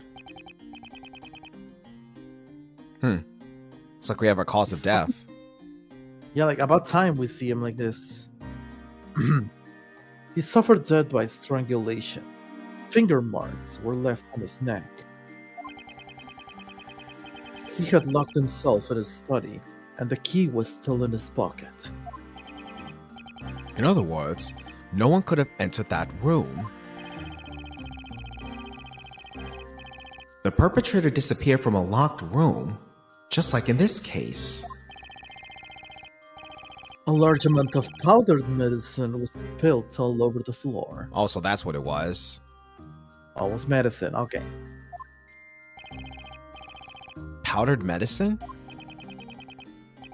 Sir Belduke was an alchemist. He possessed various medicinal concoctions. Due to the presence of that powder, had anyone entered that room, clear footprints would have remained. Yet there were none. That's the kind of mystery that the professor would have loved to solve. Thus there were excuse me. Thus there were two unnatural circumstances to Sir Belduke's death.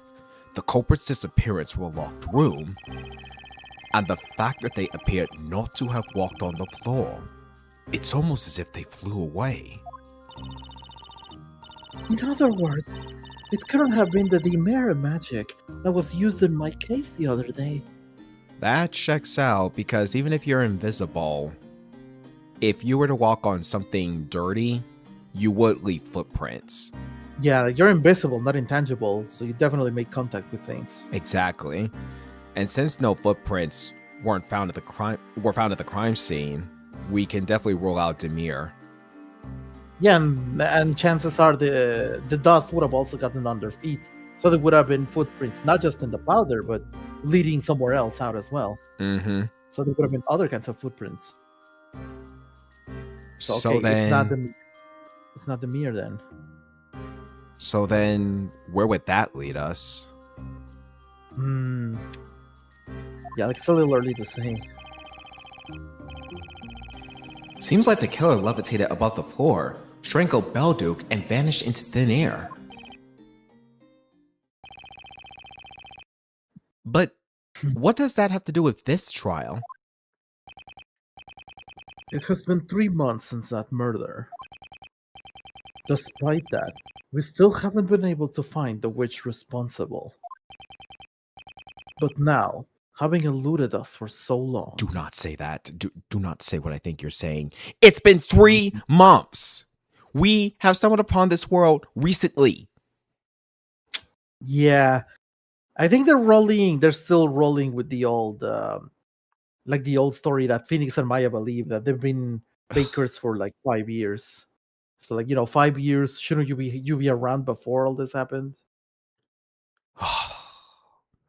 On the one hand, that's not what actually happened, but on the other, when you roll that concept perspective dice, it makes sense. Yeah, like, remember, these people are not trying to make sense. Ugh. They're just choosing to believe what they want to believe. Cool. They also move this short. That witch has finally been brought before this court. We will have justice. What?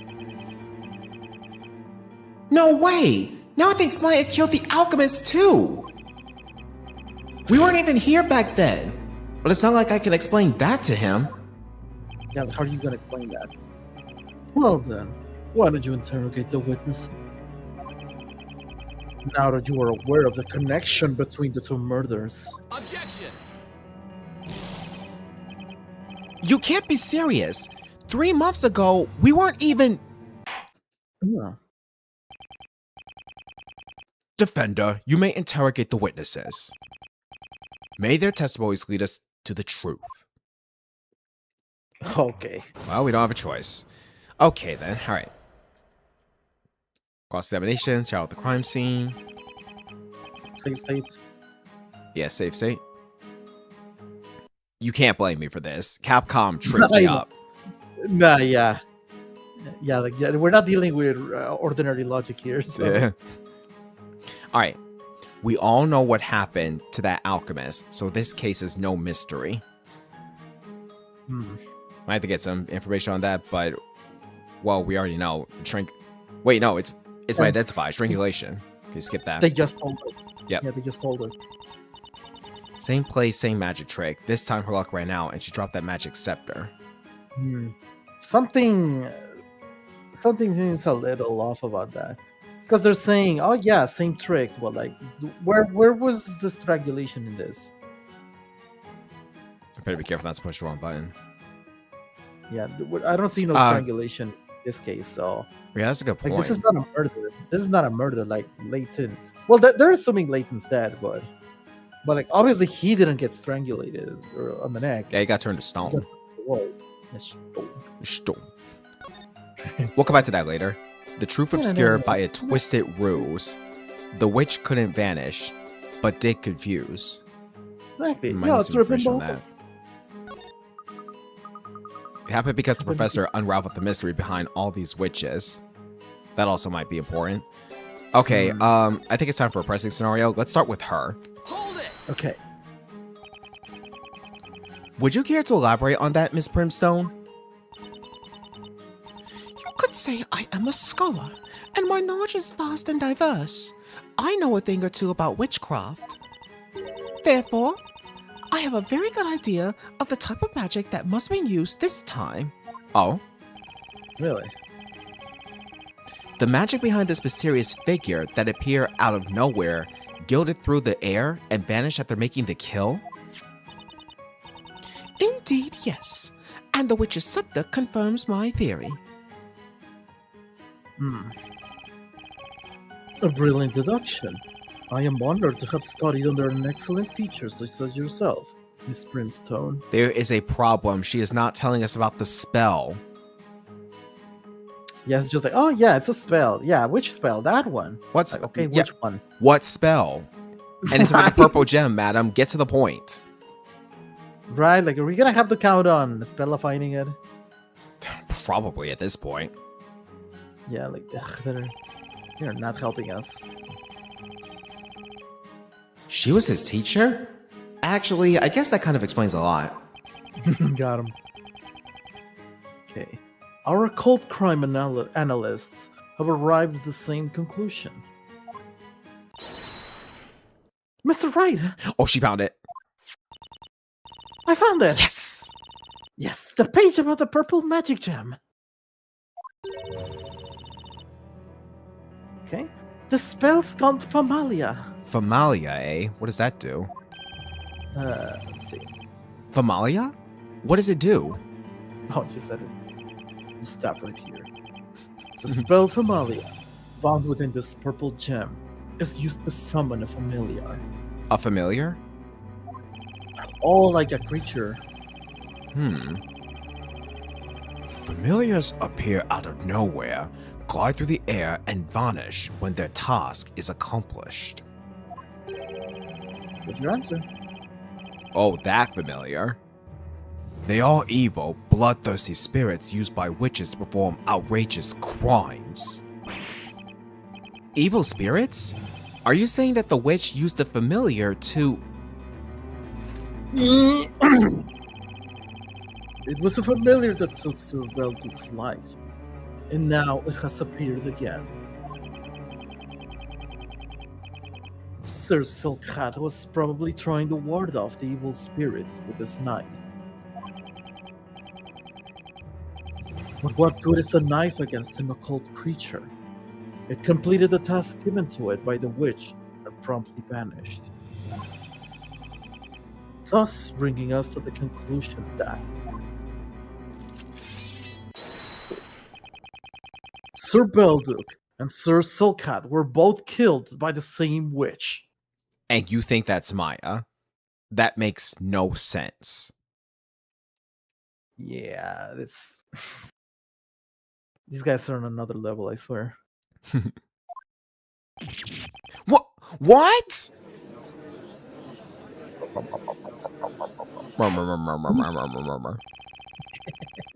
Yeah. What an unexpected turn of events. The two incidents have been shown to be connected. Yo, Ferris, I have a quick question, by the way. Have you ever played this game called Gauntlet? Which gauntlet? Gauntlet Legends, I think it is, on the Sega Dreamcast. Very well. I mean, I played the arcade version, and I think that's the same. So kinda, because they had the Dreamcast, like the sorry, they have the game originally came out on arcade, and it got Right. ported to the Dreamcast, Mhm. and that version is very accurate to the arcade. But the one I played is on the N64, and that one does play very differently. But I did play Gauntlet Legends. I also played the sequel, Dark Legacy. I played the GameCube version on that. First of all, I didn't know that it was on the N64 as well. I thought we should have given that a go. And second of Yeah. all, I too have played Dark Legends, but only just the beginning bit of it. It was during an arcade visit. I didn't really spend a lot of time there. But the point I'm trying to get at is this guy, I feel, should have voiced that host. You know what I'm talking about? Oh, yeah. The one who goes, this character needs food. Yeah, use magic to kill that.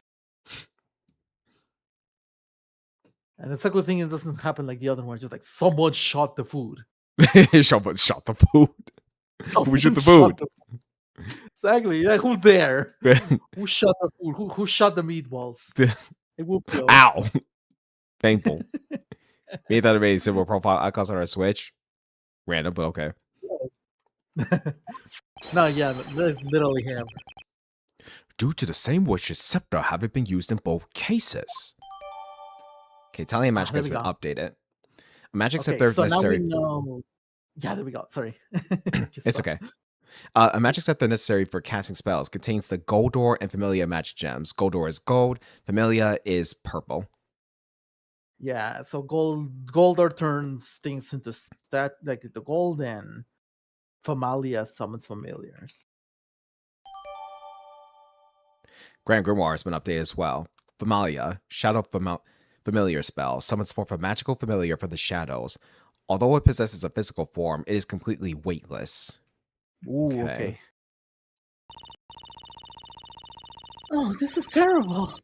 Now Maya's accused of 2 murders. Oh, dearie, dearie me, I was right as always. Don't be so smug. Oof. This gruesome murder will be in the next exam. Make sure to take notes. Now, I shall divulge what really happened. Really now? We are all ears, Miss Brimstone.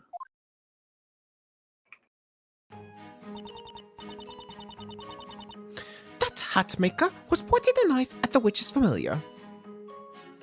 Okay. So they did see that. Okay. The witch couldn't vanish but did confuse. Unravel the mystery behind all these witches.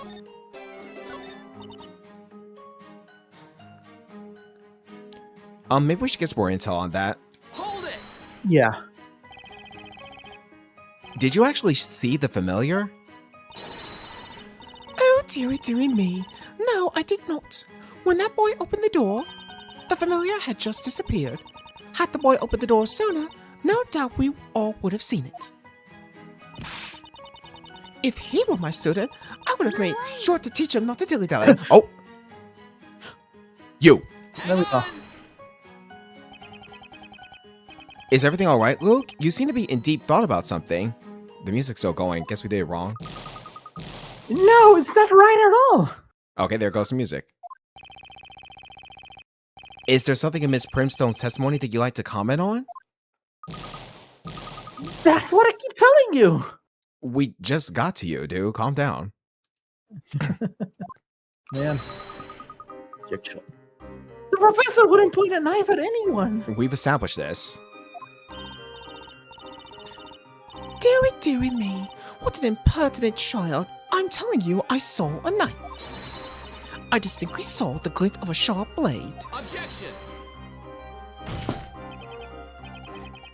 At any rate, as we can see now, the victim's arm is missing. As such, there is no proof that he had a knife. Objection! That is but a mere detail. It matters not. So you claim. Yeah, of course it matters. A mere detail? Matters not? Tell him, Luke. Oh my. Anyhow, I wonder, where could that missing arm be? Yeah, that ought to be looked into. Huh? You! Hang on! We did a double here, sheesh. Whoa. Mister, do you have something you'd like to share with us? No, I'm just gonna drink. Yeah. And be a jester. A stylish jester, adorned in jewelry. Look at my bling. Look at my bling. You know, he a little reminds me of Red White. Yeah. Mr. Amir. Yeah. It's Mr. Amir Punchabat the first to you, Bluey. What, you gotta refer to me as Sonic? Yeah. I see you ought to show some respect for a future man of wealth such as me. Please. You're the last person I'd admire. What do you mean? What do you mean future?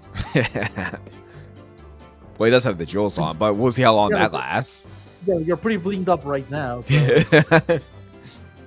What do you mean future? You seem to be looking ahead to a future full of newly gained riches. I can look where I bleed and please. Anyway, why are you looking at me like that? I don't know about that golden bloke's right arm. Excuse me, Mr. Wright. What is it, Isabella? I may be wrong, but there's something about that man. Wouldn't you say he looks, suspicious? Suspicious? I don't see how. He does appear to be drunk, though. Yeah, like, suspiciously rich, maybe, but...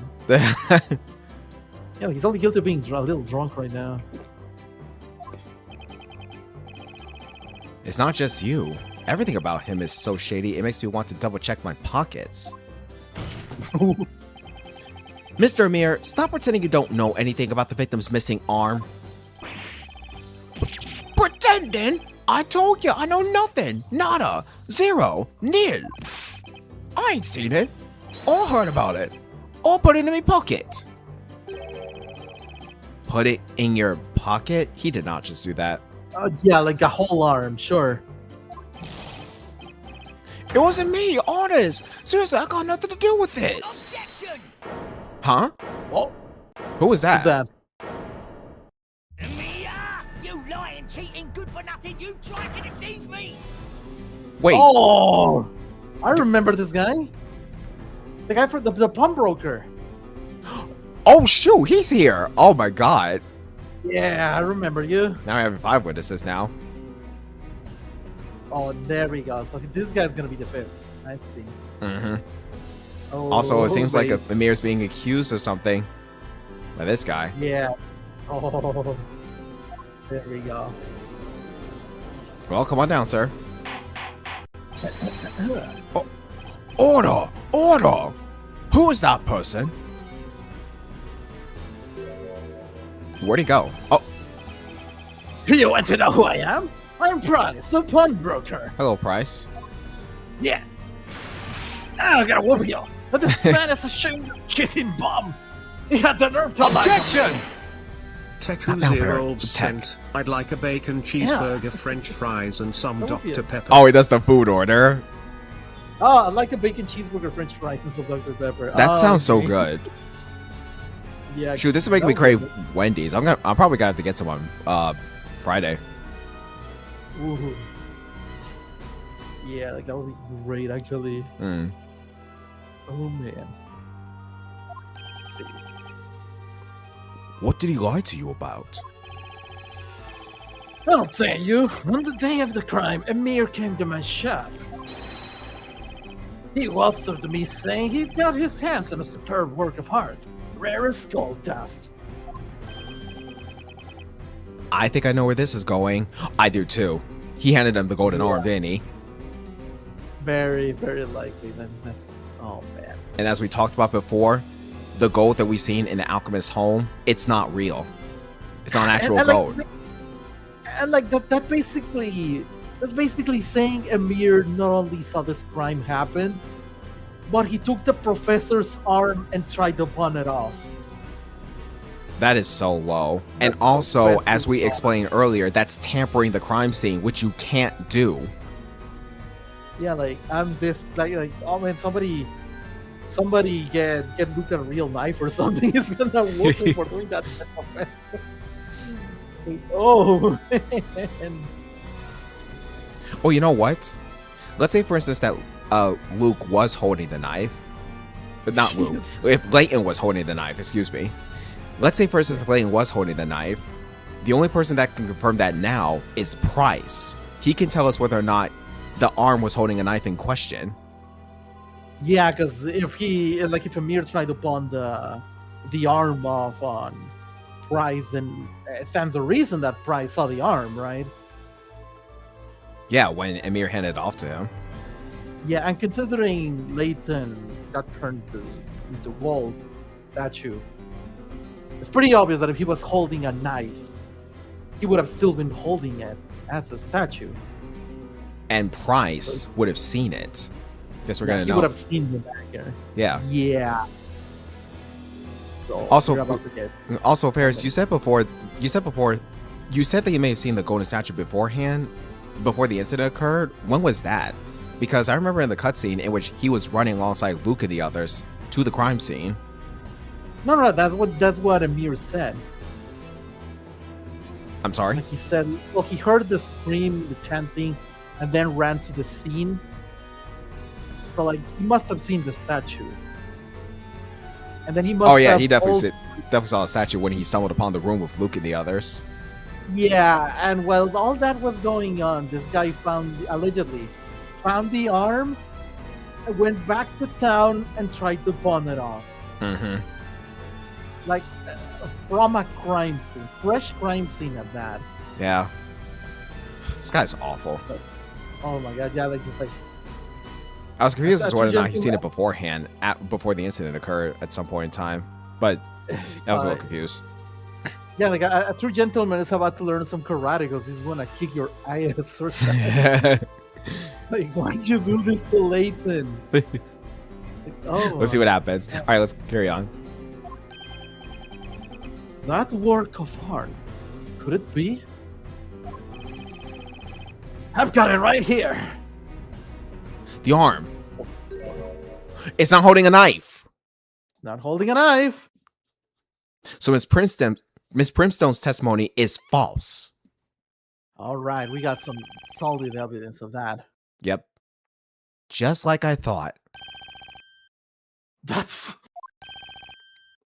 Oh my! Professor! It's the professor's arm! Luke said that. Ferris, Luke said that, not Price. Wait, who said that? Luke. See? Oh! He was just holding it. He's like, yeah, I have this arm right here. Yeah, check it out. Yeah, it's funny. Morbid, I know. It's the professor's arm! You want to come at me with mistakes. This whole goober right here. This is the goober right here. No, yeah, you're the goober this time. Yeah, goober, yeah, exactly. I goofed. Anyways, where the others who go? It's pure gold, exclusively crafted. It was entitled, Towards Tomorrow, or something like that. Towards Tomorrow? Is that the best Amir could come up with? It is a mirror. I've never seen a piece of gold so fine before. And so, suspecting nothing, I paid that rascal a rather handsome sum. So what's the problem? Who would have thought? That we know what that gold really is. What am I hearing now? Well, we know that gold's fake, but what's his problem? If the gold's still intact, what's the problem? It's also a person's body part. Do you really think he's gonna flex that in his shop? Yeah, you make a good point. No person would be that inhumane, especially when they're trying to run a business. Absolutely. That it was a human arm, no less. There you go. You, sir, I'm a monster. You're as bad as a witch's familiar yourself. I didn't know his arm, I swear. When I saw it, it was already like that. You literally got to the crime scene. You saw the statue. It was missing an arm, and then you saw an arm. Like, can you do the math? Like, oh my. And you saw that statue miss its arm in the first place. You saw it become disfigured. How do you? This is literally selling a mutilated arm here. Just this guy is so super drunk that he can't tell reality from fiction. Apparently. Yeah, no wonder he belongs to Labyrinthia. Yeah, stay there. Yeah, honestly, stay there. Yeah, don't come to London. Don't come to our world. Yeah, exactly. Stay there. Oh my god. Let's be lesson, folks. Don't get too drunk, or else you'll end up snatching another person's arm for yourself. Exactly. If you get too drunk, you're gonna end up in another game. Anyways, what do you mean? I was last to the scene, and it caught me eye right away. That golden arm pointing up at the ceiling with such optimism and authority. I thought, it looks like it's showing me the way to a better, brighter, richer tomorrow. To me, it was a work of art, a precious one at that. And then it found its way into your pocket and you pawned it? You mounted it on a good stand, give it a tawdry title, and passed it off as some kind of a sculpture.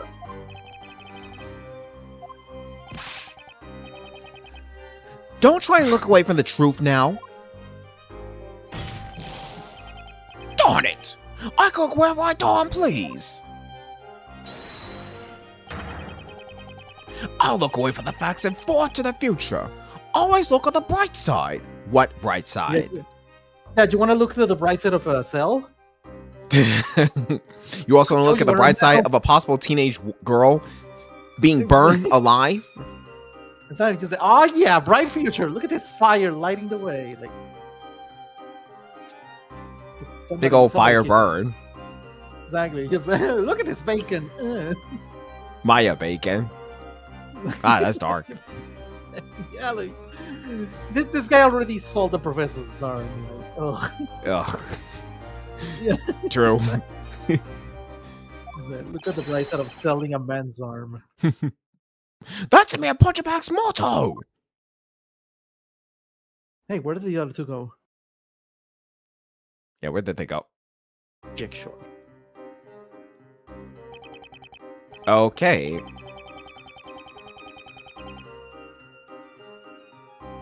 That's... Oh, no, wait, that's the right arm. Never mind. Yeah, like, you put it back. I'm surprised they attached it. Good. I hope it stayed there with, like, but yeah. Super glue. Yeah. Magical glue. No. Magical glue. Yeah, some yeast. I don't know. But yeah, this should be clear to everyone that he didn't hold a knife. Absolutely. See what happens. Yeah, like, wait a minute. Where were we now? Oh, yes. The victim's arm has now been successfully reattached by one of our masterful craftsmen. It's good. Knights of the court, you may resume the Inquisition. At least one thing's clear now. As everyone can see, the victim definitely wasn't holding a knife.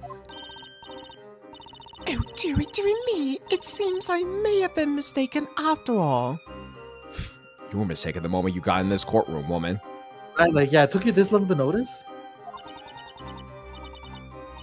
When you think about it, the victim had already been turned to gold when we entered the room. That's exactly what we saw, too. Right? According to the witnesses' testimonies, that was the case, yes. Well then, I'm sure you'll concede that it was easy to mistake that glittering, pointing finger for a knife. No. No. Indeed. The victim's finger has a glint to it, resembling that of a sword's edge. Such a sense of power and intensity. It's enough to send a shiver down the spine of anyone being pointed at. She admitted her own mistake, at least. Right. Yeah, like after we basically disproved all possibility. Mm-hmm. No puzzle is a match for the power of the professor's pointing finger. I guess no one remembers I'm known for pointing like that too. Yeah, it's like the oh man. Aww. Oh man, no. Oh. Oh, well, man. you wanna reword that statement of yours, Ferris? Yeah, like like. I was just about to. Just like, wait a minute.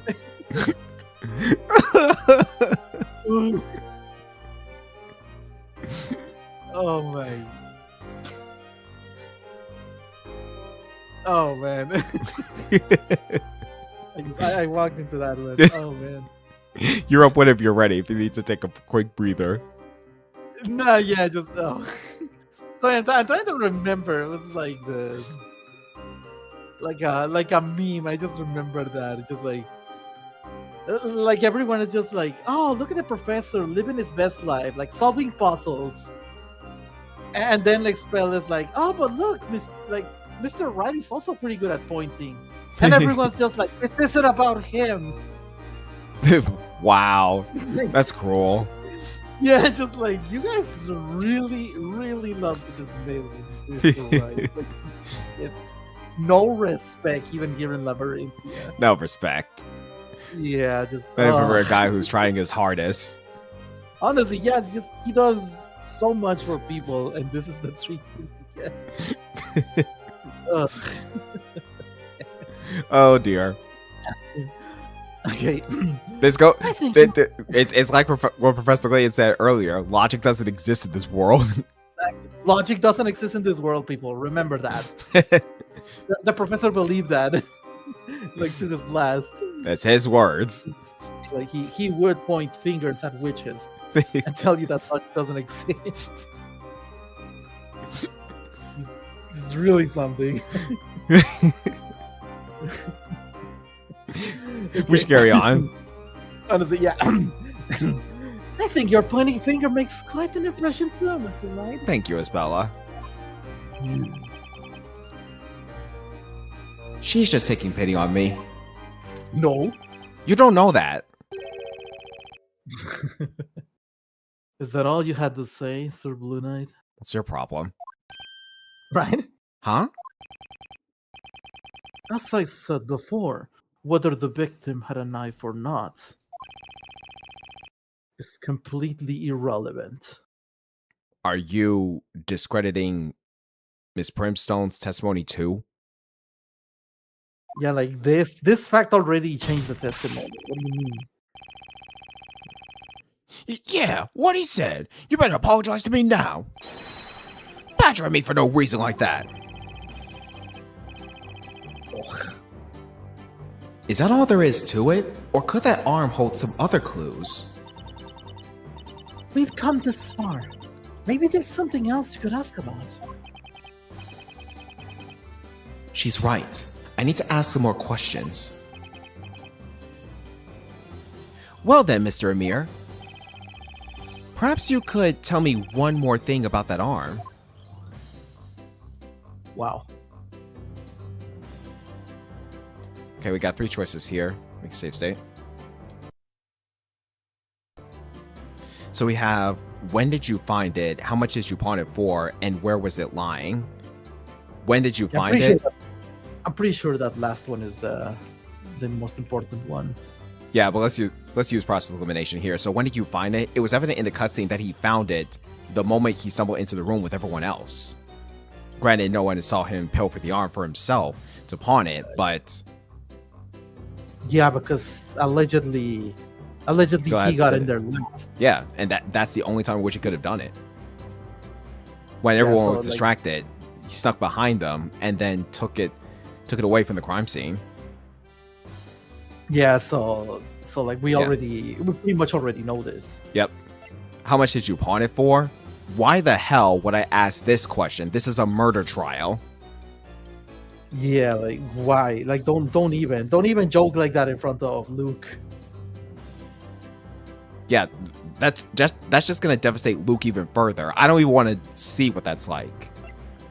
Yeah, like ugh. Yeah. Nuts. Where was it lying? You found the arm on the floor, pointing upwards, you said. Yeah, I did. Finders keepers, I say. That is a man's arm. It was pointed straight up at the ceiling. No. The arm somehow happened to fall down in such a way that it landed upright. What are the odds of that? Actually, that reminds me of a puzzle. And we just like, what? Now, if you could just show us on this floor plan here. I'd like to know the exact spot where you found the victim's arm. Sure, I remember that well. It was right there. Right by the staff.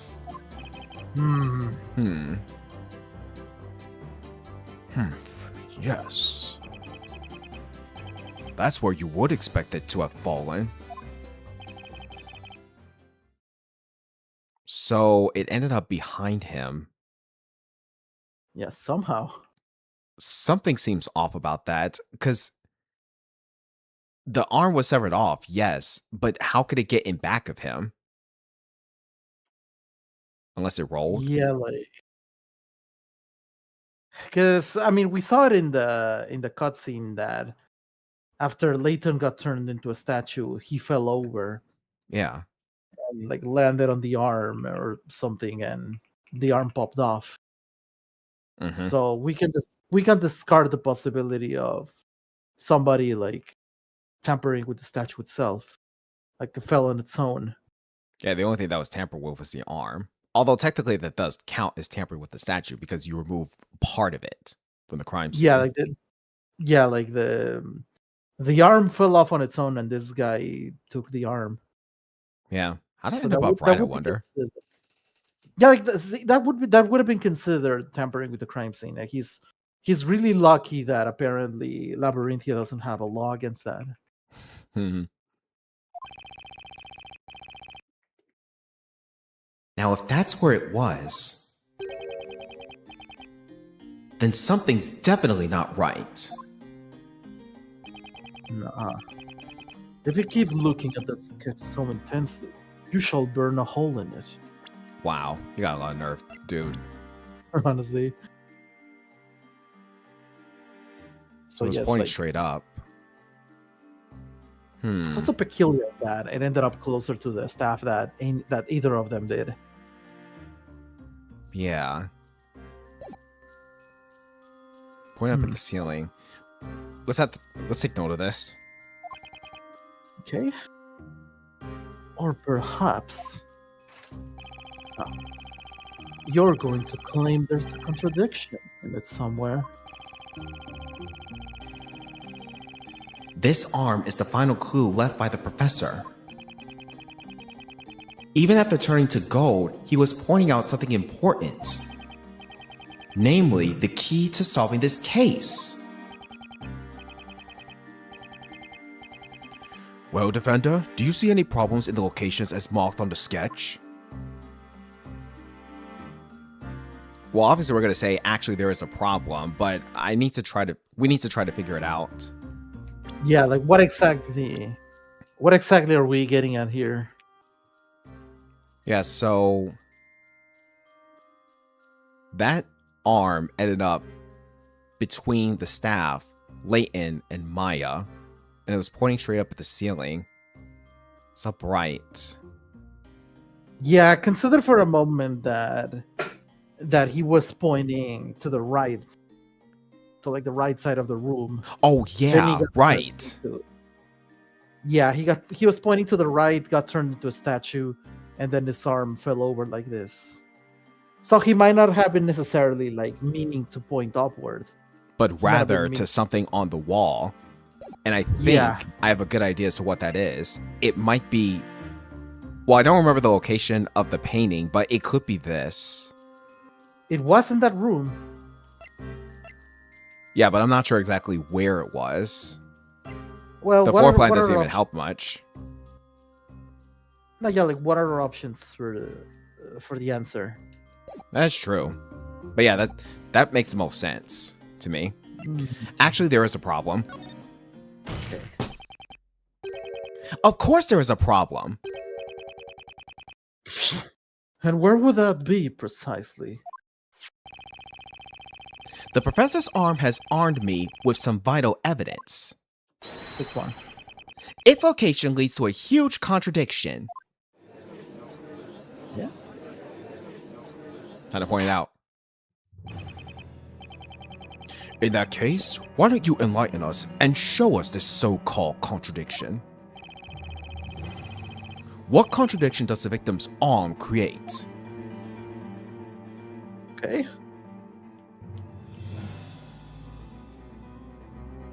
So we have to present it. Okay. Yeah. So the contradiction in the location of the arm is... Save here. Yeah, remember, the contradiction in the location. Not specifically what the arm was pointing at.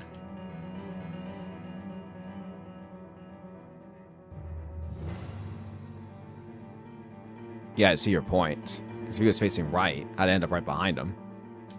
Right. Alright, core record. Wait, do we present? I'm assuming you put the cursor where it's supposed to be and then present.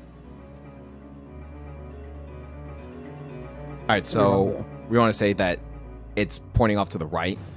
So that's what it was initially? That's where he was pointing originally. Alright, present here. Got it. There we go. The contradiction is right here. What say you, Inquisitor Bottom? Uh-oh. No. I believe that was the definitive proof that there is a contradiction here. Not in the sketch, but rather in this court. Cool. That contradiction is you, Sir Blue Knight. Perhaps you had better go back to your bakery. Okay. Okay, listen here, pal. Huh? I think what Inquisitor Barham means to say is that your objection was a little off the mark. I could be wrong, of course. Yeah, I got that, Isabella. I'm not that clueless. I'm not reading this because I know what's gonna happen. Yep. Yeah. Reload. Okay, so it wasn't that.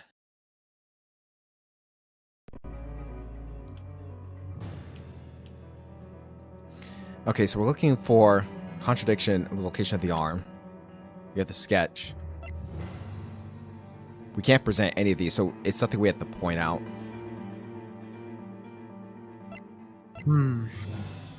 Maybe it's the location of the arm right now, because it wasn't necessarily pointing where they thought they were, where they thought it was. So Yeah, because yeah, because does make the arm sense. did end up there, but like they're assuming something else about it. Like obviously the professor wasn't pointing upwards, or the arm would have. it was pointing to the right, and yet somehow it's Yeah, standing up. Yeah, like he wasn't pointing up because we saw him pointing to the right according to like the first testimony. Like we know it Exactly. wasn't that dagger. We know it wasn't the dagger, but he was pointing. So. Love how the show breaks when you're given a penalty. I don't. Alright, so we're gonna say the arm itself. That's my guess right now. Alright, let's try it. Got it. The contradiction is repeated dialogue. Amazing. The contradiction is right here, and this is the victim's arm. Looks like you're right on the money, Ferris. Oh, okay. Let's see. Yeah, would a broken arm fall on its end and stand up neatly like that? It's even less likely than a coin landing on its edge. There you go. Objection. Imagine if it suddenly spoke. Yeah. This is good. I will say, by the way, this does look good, even though it's fake. No, yeah, just wait a minute. Oh, come on. What do you mean? Defender. This is not so much a contradiction as merely an oddity. An oddity reminiscent of yourself, foolish Blue Knight. I'm sure if you knocked Mr. Layton's statue down 100 times, his arm would end up like that at least once. Knowing the professor, I bet it would happen. What? That was wrong? Wow, okay. Are you serious? Capcom, you can't keep doing this. I mean, technically, it's level 5. Didn't they make the game? Them too. Everyone who made this game can't keep doing this. Yeah, just you can't keep getting away with it. Okay. So we're given 2 different branching paths of wrong answers. Yeah, oh, okay. You expect us to waste time to point those out, find the different wrong paths for what? Like, possibilities we could get the answer wrong? We don't have time for that. And we are on the right track. We know what we're talking about. Yeah, I was gonna say. Unbelievable. Anyways. Okay, so what are the chances? Like, are we able to back up a bit? You mean in terms of dialogue? Yeah, like, are we stuck here? I made a save state here. I can't go backwards. Oh, okay. In that case, let me see. So you pointed to the right of the spell circle, it wasn't counted. You pointed at the arm itself, also wasn't counted. Okay, The contradiction in the location of the arm. The location of the arm. Huge contradiction. Okay,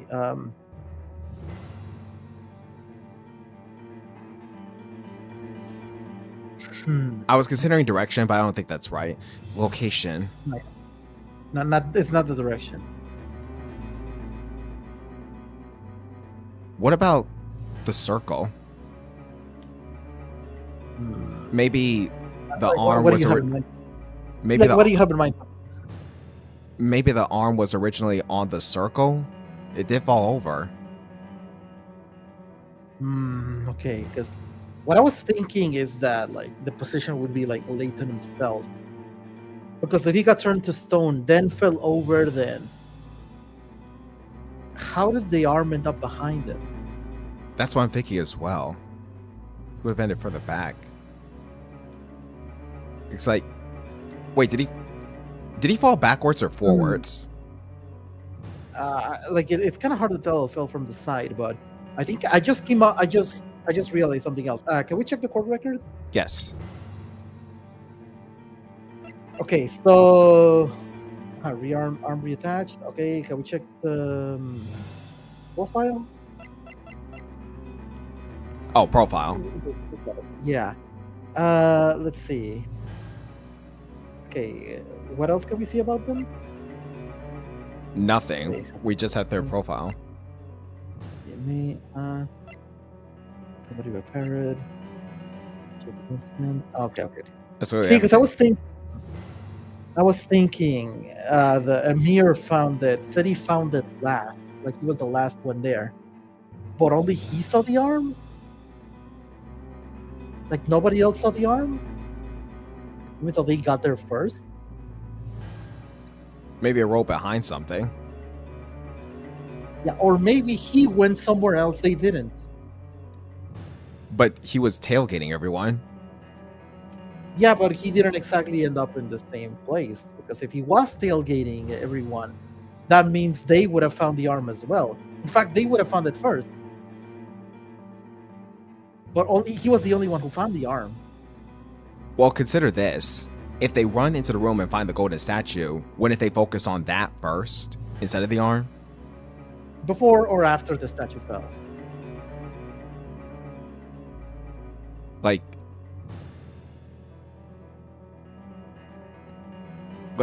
before the statue fell. So that but then again, if they did that, that would mean that they keep track of the arm.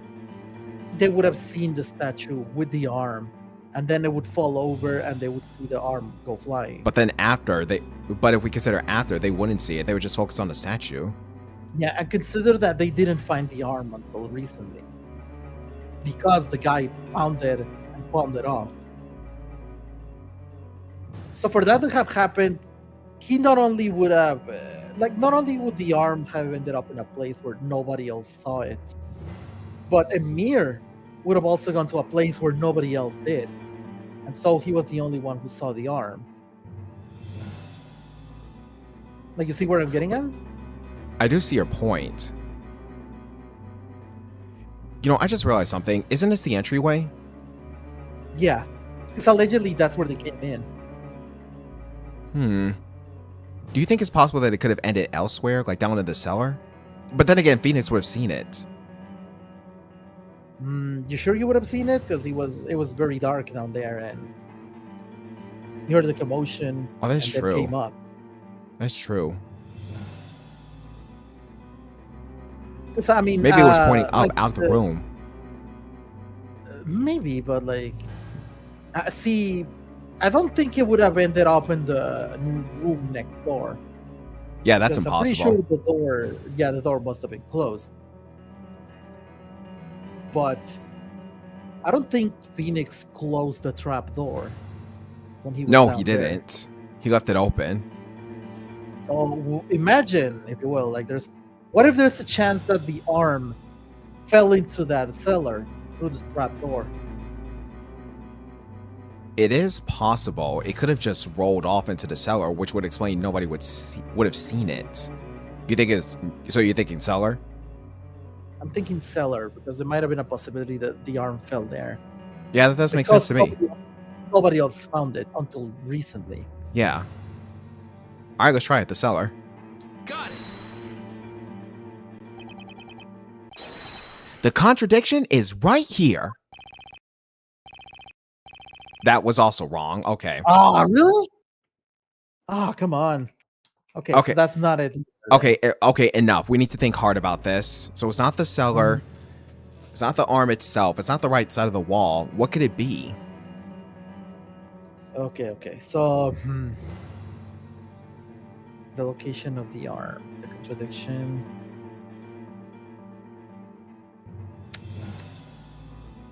What about the staff? What about the staff? Because I'm thinking, if Maya was allegedly the one that turned Layton into statue, and then the arm, the statue fell over, the arm also fell, ended up pointing up like this. Like, at what point did she drop the staff? She was clearly not holding it at this point. Like, how would the staff have ended up there? Because if the arm fell first, and then the staff fell, the staff would have knocked the arm over. Oh, good point. So, what if the staff fell first and then the statue did? Wait, staff fell first and then statue? Yeah. Yeah, she turned them into gold and then dropped the statue. That's one reason I could think of for the staff ended up the way it is right now. The staff fell first, and then the statue fell over, and then the arm ended up like this.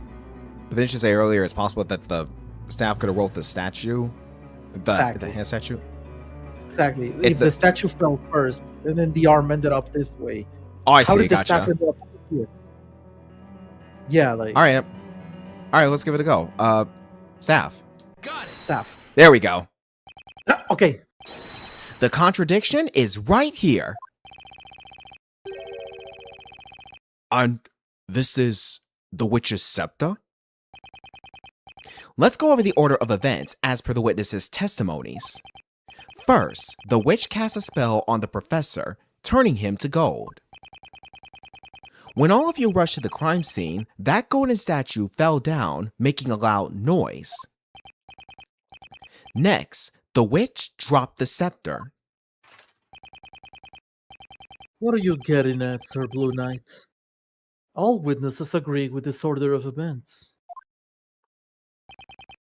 That's right. They all agree that's how it happened. But then there's the arm. Well, what about it? Fit it out.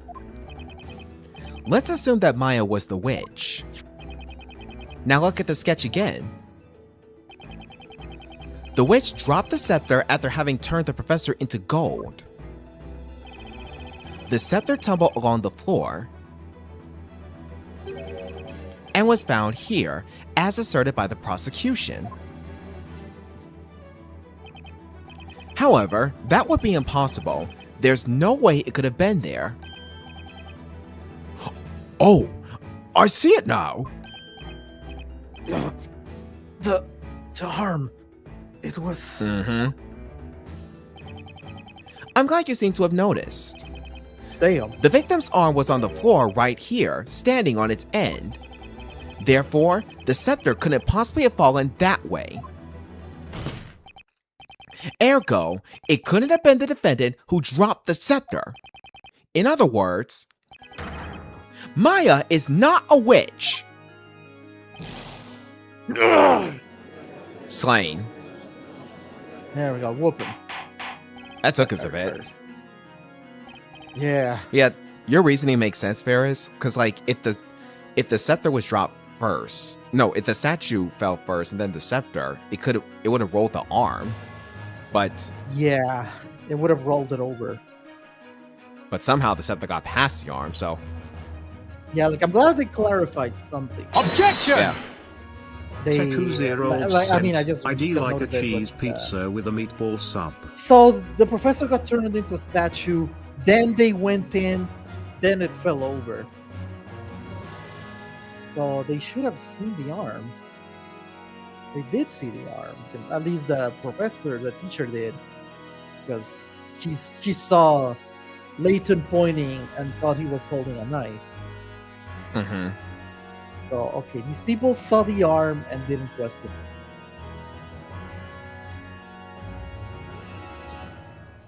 Yeah, they did. I'm so hung up over the fact that the scepter would have knocked down the arm if that's what really happened. So straight up, Yeah, just knocked over. It would have just bowled it over. Because there was no way. Have it There point was somewhere no else. no way the staff would have just like fallen there, like in that spot. Like no. And avoid tipping No. the arm over. Nah, yeah, very, very unlikely. Very unlikely. Someone put it there. Yeah, somebody must have tampered with this crime scene. Without a doubt.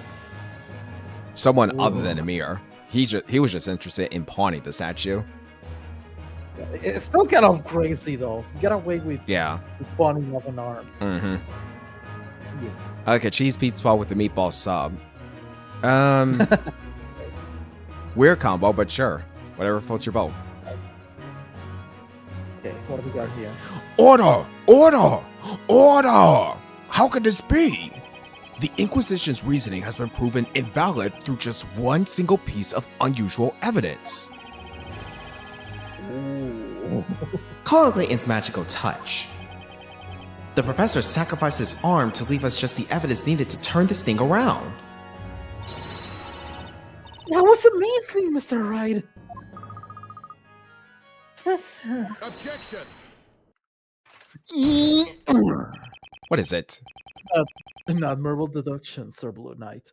That I cannot deny. I still don't respect you. Honestly. Even if we are to assume your reasoning is correct, that girl in the cage is not a witch. Even if? In the many trials I have attended, I have become well versed in certain aspects of magic. I am all too aware of its potential to confuse people, befuddle their minds, and make their memories hazy. No one can resist such a maddening influence. What are you trying to say, Inquisitor? Yeah, get to the point.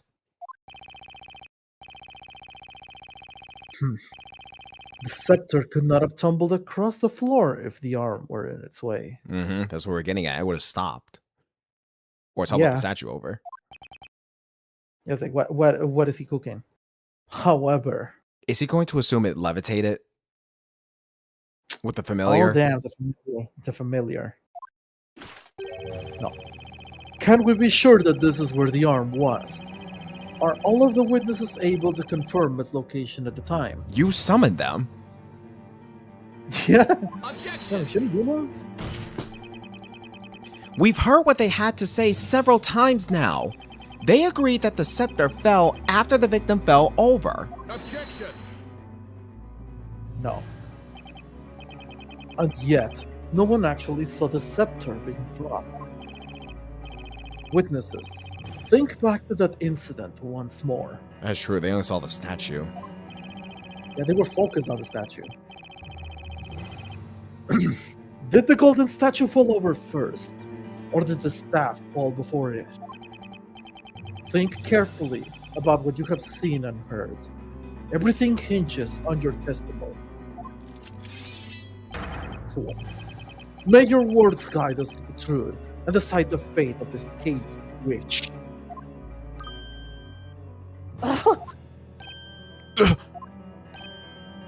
Ew.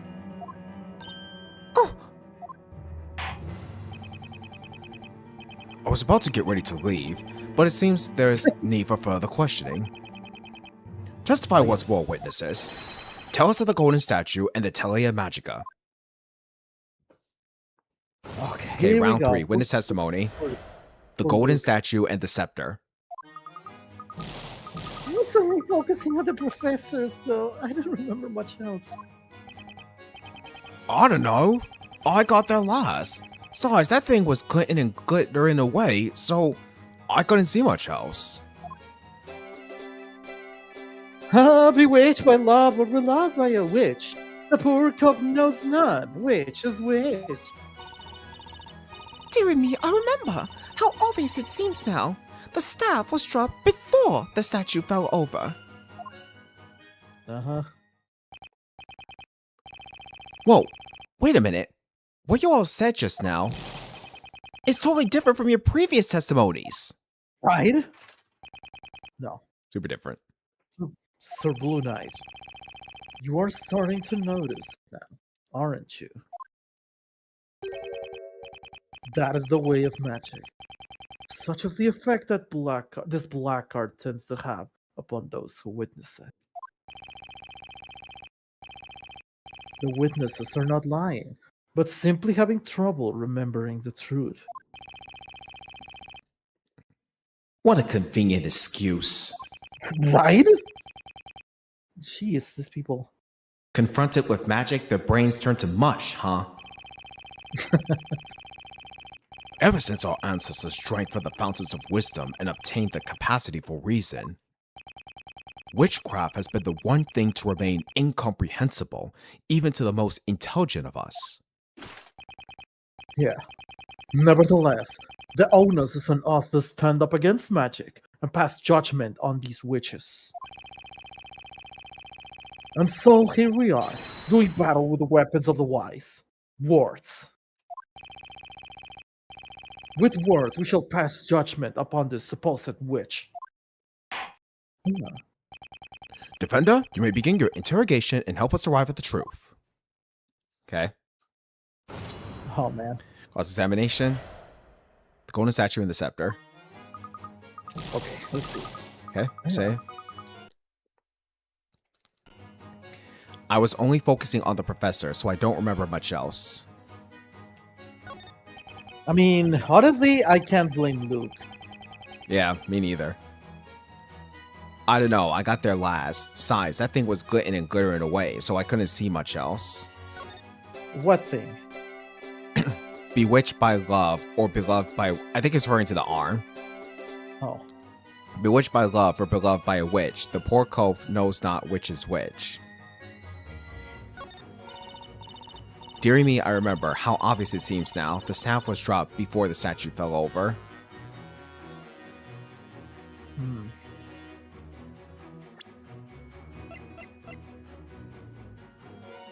Okay.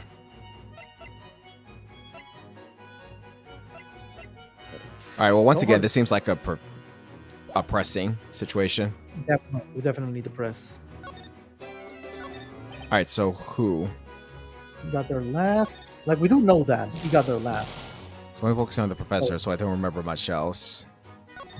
Yeah, skip him for now. Glinting, glittering away. But yeah, like what thing? Again, he could be referring to the arm. The arm or the staff? Because he's not being very specific. That is true. And if we have a look at the staff itself, we do see that there's gold on there. Yeah, not to mention one of the gems is literally gold and the other one would still be glittering. It is a gem. Yeah, let's press him. Let's start. Hold it! Yeah. And that thing would be the arm of that shiny jet next to you, Bluey. Ugh. Poor Professor Layton. More valued now than ever before. No, of course. And you didn't notice the scepter on the floor? You know, I wasn't even looking at the floor. My eyes were kind of glued to my new source of income. If anything, I may have looked up at the ceiling, since that's where it was pointing. Finders keepers, eh? Into my pocket it went. You chug that. Someone arrest this guy, please. Honestly. Yeah, like, you still don't realize you sold a man's arm? Oh my god, morbid. Bewitched by love or beloved by a witch, the poor cove knows not which is which. Skip him. Yeah, like, Try he hard. hasn't really said much. The staff was dropped before the statue fell over. She seems really certain of that. Let's press her on it. Hold it! Okay. But you haven't said anything about that until now. Well, that could have been helped. How so? Now, everyone, listen well. Pencils in hand. Be sure to take notes. Miss Brimstone's lesson number 4. Memories are not always pretty. Some things are better forgotten. Trying to remember them only leads to trouble. This will be in the exam. You're saying that the victim fell over and his arm broke off after the scepter was dropped, are you not? Correct. Well done. And so the contradiction is no more. Objection! But that's inconsistent with all the previous testimonies. Objection! Right? You're quick to forget what I have told you, Sir Blue Knight. The witnesses are not lying. They are merely having trouble remembering the truth. We must do our utmost to find the truth within what they say. That we can agree on. Ugh. It's no use. These guys aren't making any sense. What Inquisitor Barham said must be true. They've been confused by magic. Espella. We always try to make sense of what we see. So when what we see makes no sense, we lose track of what's real. I guess that makes cross-examination a little pointless. At least, when everyone here believes it's so easy to get confused by magic. Okay. Well, we need to do something or else Maya will be done for. Right. I'll listen to the witnesses again and try to find something we can use. Good luck. Okay, so 2 and 4, we got nothing. We have 1 and 3 left. Luke, I'm gonna start with you. Please, pull it together. Hold it! Okay, here we go. Luke, you said before that you heard the scepter fall to the floor. And that was after the professor fell over. I thought so. I mean, I thought so before, but now... more I think about it, the less certain I am that I actually heard it. How could I have been paying attention to anything else when the professor was... when he was... Damn. My memories of everything else is too fuzzy. I guess Luke was too shocked to take in his surroundings and notice anything else. I doubt we'll get any more information out of him for now. No, yeah, leave him alone. I'm sorry, Luke. I understand how hard this is for you. Let's move on to the next witness. Okay, we have one last one. Yeah, I guess he meant he had something after all. Hold it! Okay. Would you mind translating your song into plain speech? I should simplify it once more for you, esteemed knight of the court. First of all, let's talk about love. It's a pretty neat slant rhyme for cove. A cove is slang for... Oh, did you hear something? I did hear something. Also, I just caught notice of something in chat. YouTube. Who? Mega! Dude, I'm so sorry. I'm so sorry. Welcome to the stream. Hey. Mega, I am so sorry. When did you get here?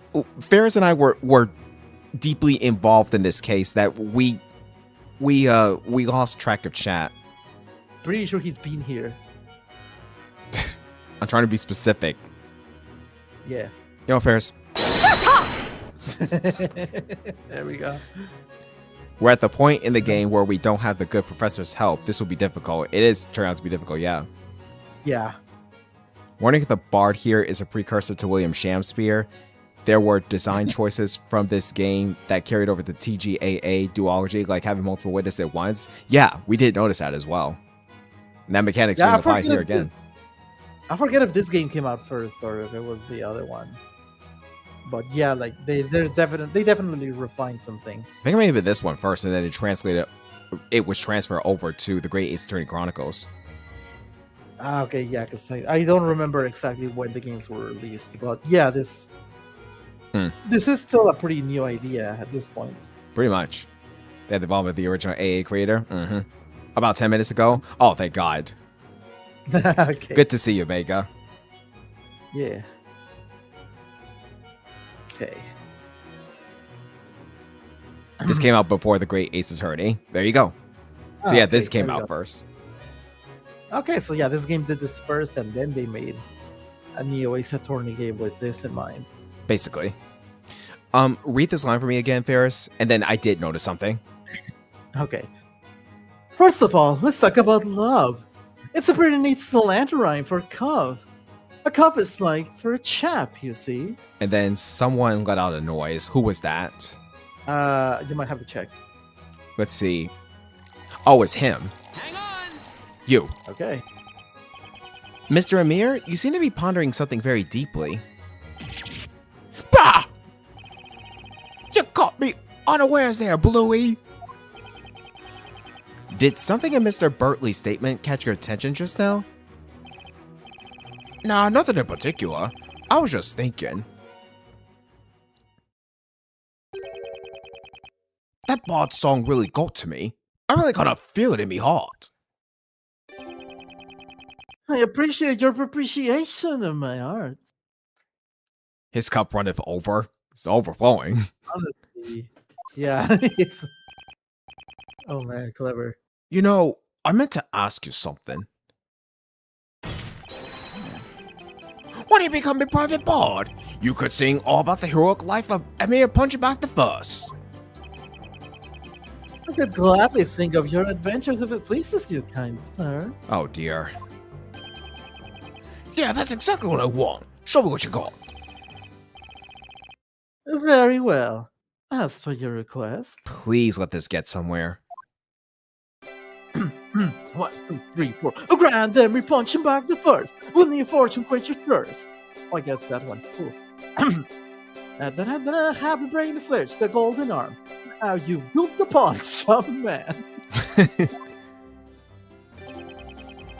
How much song was to your liking, sir? Yeah, very poetic. And he drinks again. Yeah, very poetic. I especially like the part where I dupe that man. Your drinking manner is quite inspiring. Whatever it is, that skull bottle hiding.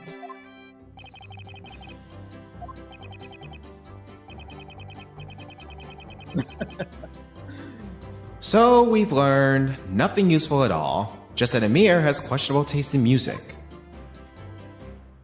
No. Sometimes it is best not to probe too deeply with one eye. Where's all the rum? Honestly, where did the rum go? Yeah. There you go. Well then, let us just pretend we heard none of that and proceed with the interrogation.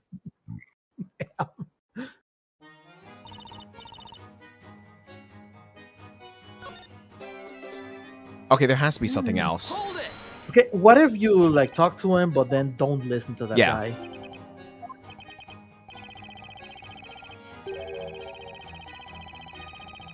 Okay. He already proved to be useless, so ignore him. Hmm. Then we have the word witch, and it's homophone witch. Is he still going about? Screw him. Ugh, right. Next, we have the delightful consonants of beloved and bewitched. It is ultimately a song about confusion. I'm confused. Exactly. You see what I mean? To be honest, there's nothing more to it. It is merely an artistic expression of my feelings. For you see, I am very confused. So it's got nothing to do with this case, does it? I am a well of melodious words and poetic music. That is my only claim.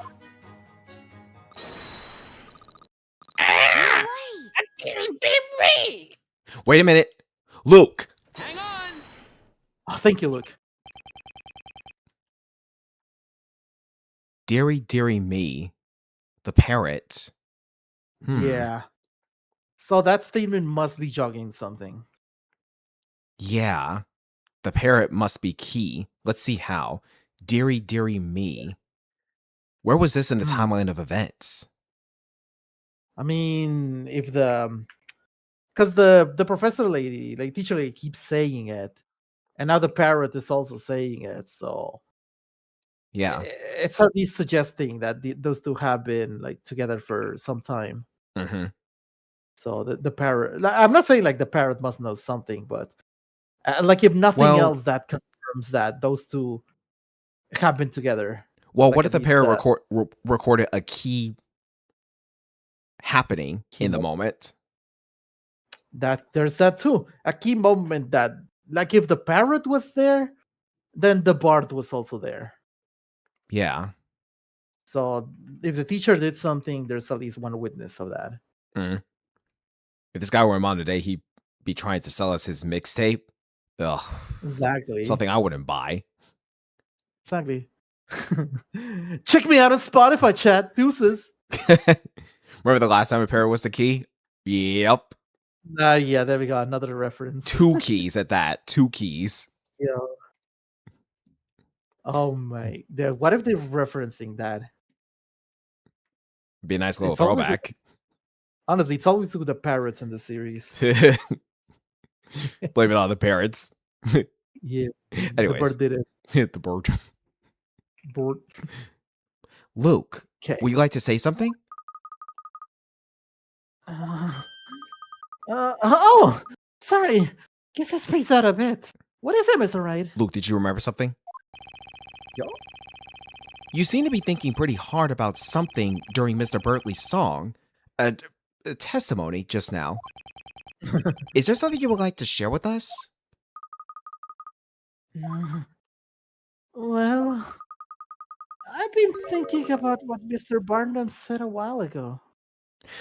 Ferris, Mega has a question for you. Is this blind for you as well? Is this what? Is this blind for you as well, this game?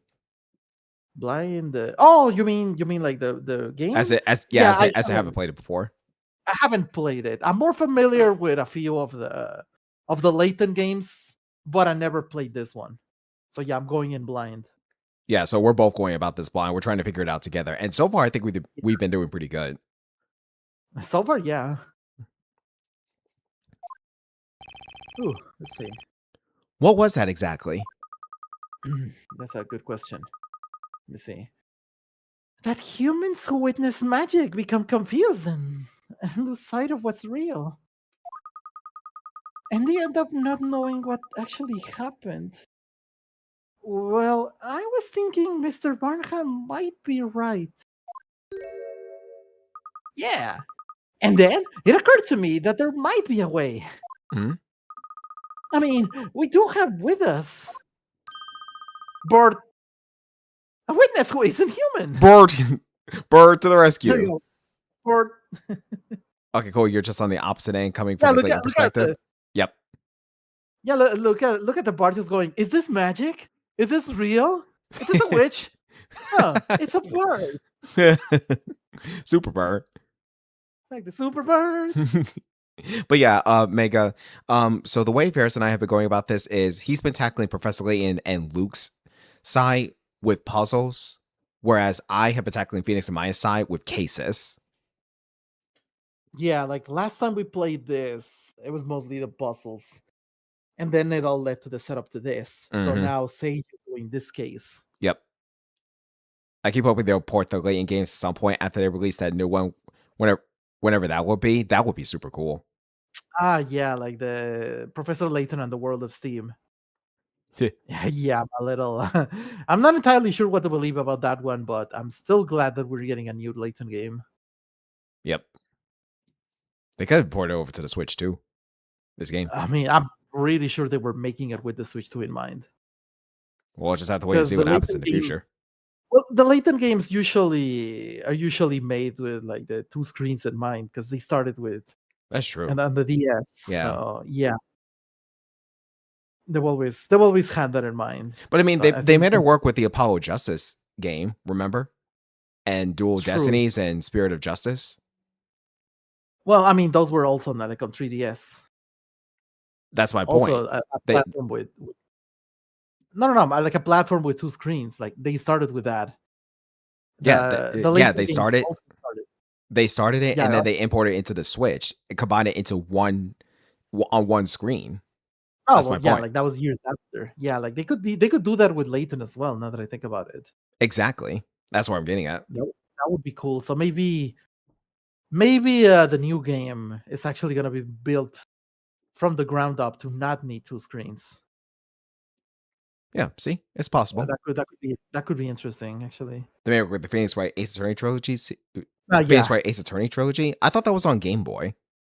Oh, actually, no. Yeah, that's a good point, Tech. The Ace Attorney did begin on the Game Boy Advance, so then they got adapted to the DS. But the Game Boy Advance is just one screen, though. No, yeah, like because it was just like a visual novel, and then when they adapted I believe it was the first Phoenix, right? The first Ace Attorney game. When they adapted it to the DS, like that, they made that version.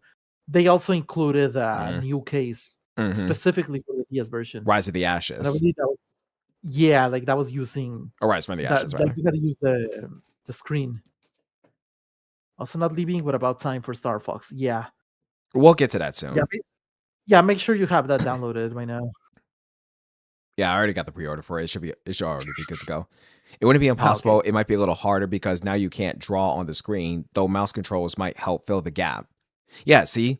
There's a bridge there. See?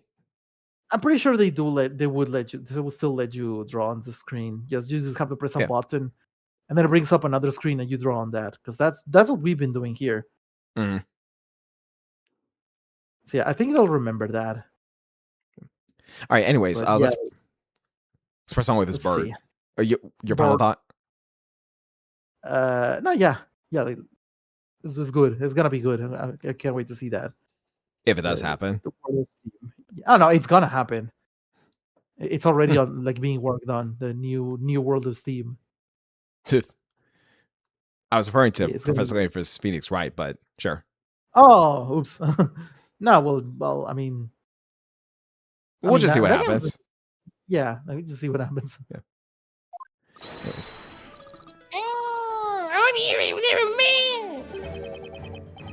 This situation seems oddly familiar. I asked him earlier if he remembers the events clearly or not. He said he has a memory better than an elephant and remembers everything perfectly well. Ah, that's right. I almost forgot. Luke can talk to animals. Yeah. Mr. Wright, I know it sounds crazy, but please, let me try. By all means, go do it. Absolutely.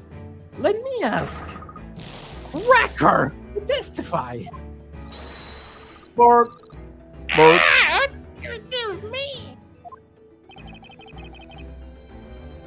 Should I?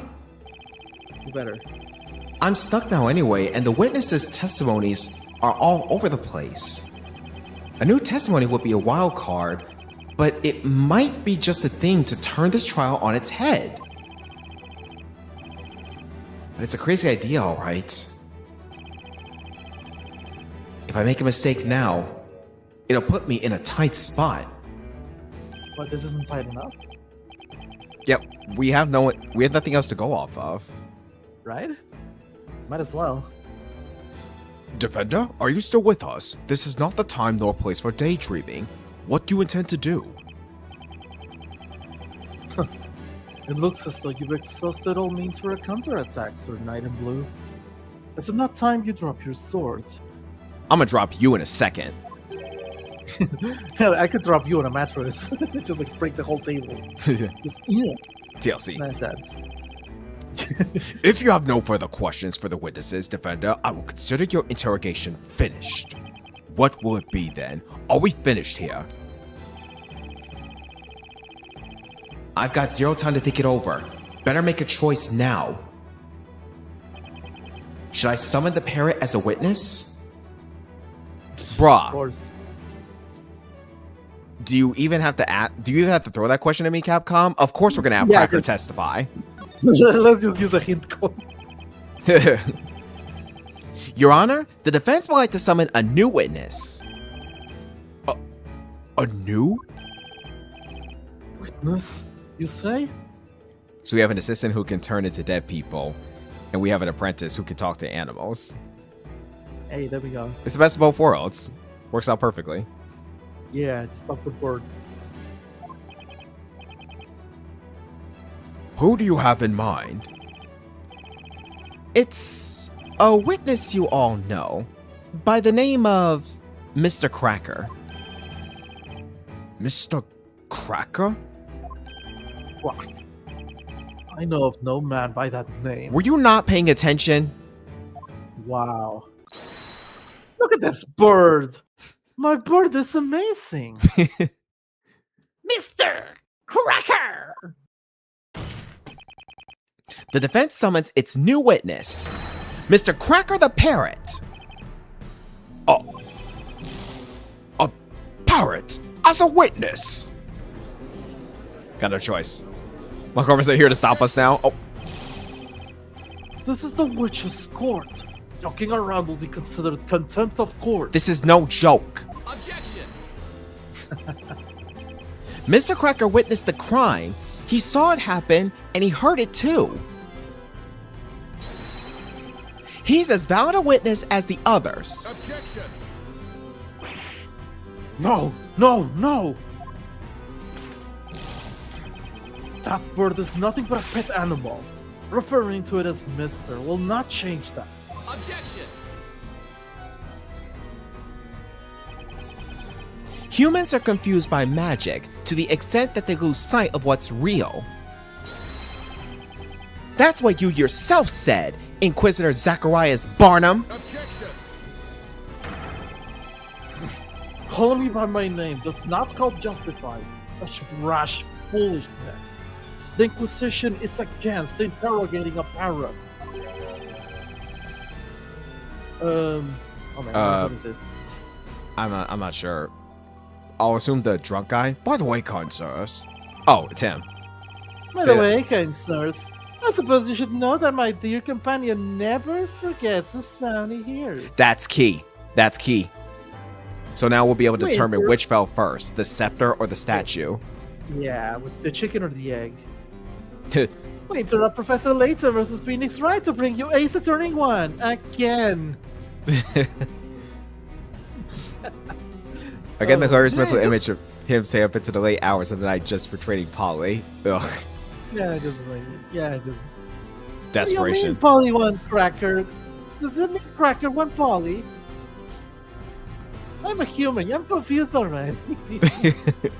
No, you don't say that when prompted. Get it right.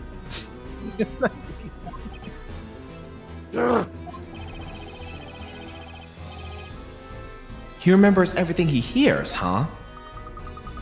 It's definitely worth asking Cracker to testify.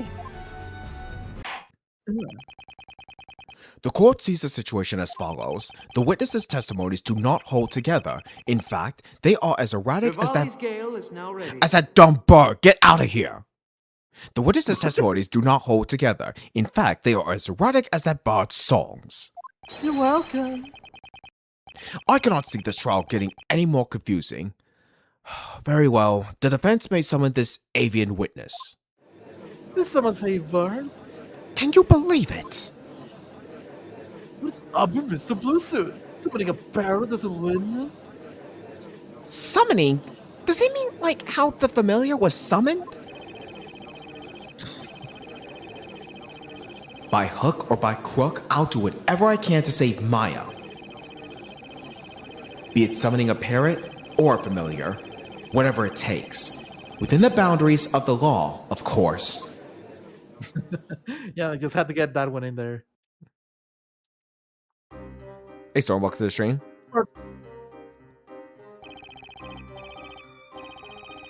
Hey. Oh, Objection. Not so all right, fast. witness. Say your name and I occupation. hardly- Yeah. I had to read that because he cut me off. You can state these nuts. He's just so mad. Like Martin's just like, no. I mean, can you blame him? He too finds this idea absurd. Anybody would. He lives in a kingdom where witches are real, and he draws the line at fucking parrots. That's a good point, dude. You are in no position to deny or be opposed to our request of having a parrot of all things Yeah, just- in this world testify. Yeah, just like, oh yeah, like we live in this town ruled by a man that writes stories, and everybody just happens to believe that because that's what he said, I guess. And there are witches, and we're trying to put them to justice on an open fire or something. And we can't do that without hearing the words of a parrot. Yeah, just like, okay, we need to do this trial fairly, with like all the odds stacked against this witch. And Phoenix is just like, I like to summon a bird to stand and just Barnum flips over there. Us for the latest side of things, but Luke's parents have got to be worried sick. Oh yeah, definitely, especially with them being in two different worlds. Nah, yeah, just like where what do you mean he's not in Britain right now? We did that in the real world and was somehow allowed. That's our point, Mega. Exactly. What we're saying is that if he's gonna throw out all logic and do whatever it takes to hunt down witches, why can't in this fictional world have a parrot testify? Why? Why not? Yeah, just like the logic doesn't exist in this world. Remember? Exactly. Yeah, just like, Anyways, what do you mean? Not so fast. I hardly even know where to begin, but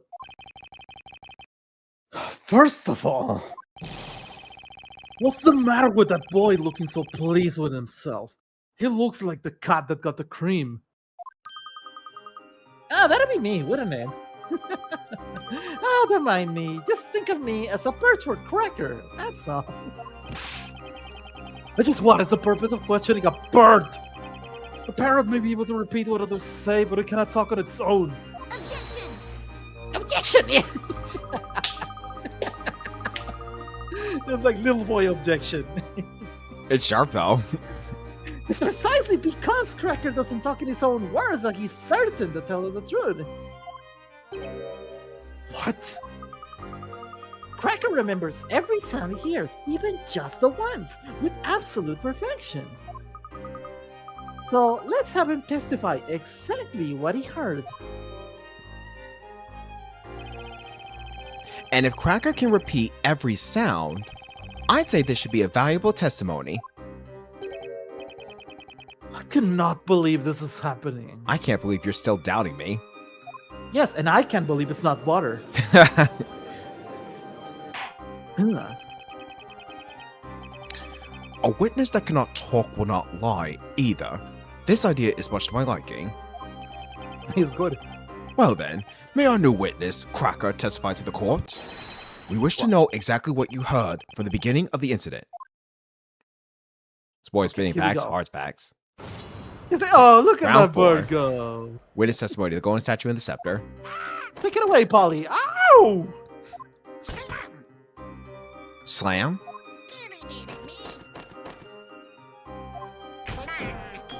Oh! Objection! Oh! What's this now? Did you hear that? Yeah. I very heard that. Goldor, after the claim, this has to verify that the... Wait, this verifies that... What if the staff was dropped and somebody else casts Goldor? What if it was? Oh yeah, that very well could be the case. Yeah, like what if it was a different witch? What if like it was somebody else at Goldor? Hmm. Yeah, what's this now? Why, those are the sounds of the incident. Exactly as Cracker heard them. Ludicrous. Evidently, this is nothing but a farce after all. What do you mean, Inquisitor Bottom? I must admit I found the parrot's testimony quite impressive. Even if that bird can accurately recall the sounds, it is clearly useless when it comes to the order of events. You mean there's a problem with the order? First, the witch used magic to turn the victim into gold. Then, the witnesses arrived. It is reasonable to assume they cried out in terror when they did so. And yet, this testimony does not accurately convey such an order of events. But he mentioned Goldor. Yeah. It starts with a sudden scream, followed by the door abruptly opening. And then a witness crying out. Next, we hear the victim having turned into gold, falling down. So far, so reasonable. But the real issue is as follows.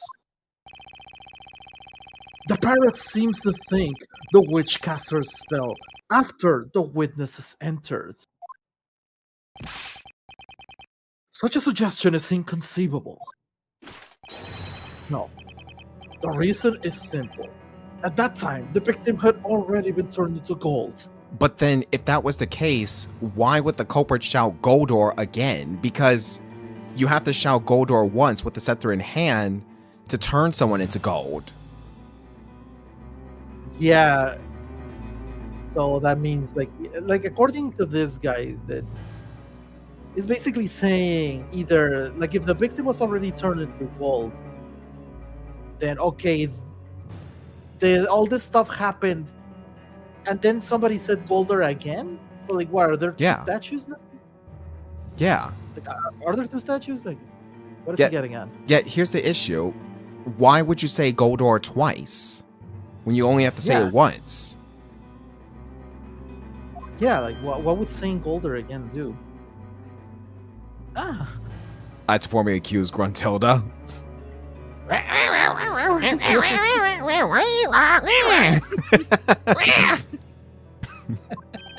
Oh, man. You're supposed to do have to be going now. Have a good night and good luck with Starfox when you get to that later. Yes, I will be getting to that later, but I probably won't be playing so long because of weather-related issues. But I'll do what I can. I'll do what I can. That being said, Mega, you take care of yourself. Have a good night. Thanks for stopping by for a bit. Hope you enjoyed me and Ferris' shenanigans. I'll see you next time, hopefully. Have a good one, Mega. Yeah. Indeed, it is as you say, Inquisitor Barnum. No. The parrot's capacity for imitation is excellent. I will concede that his testimony does have some entertainment value. However, this animal's testimony cannot be allowed to stand as proof in this honorable court of law. Oh, dear. Don't write Cracker off just like that. So you now see how foolish you were to summon this parrot as a witness.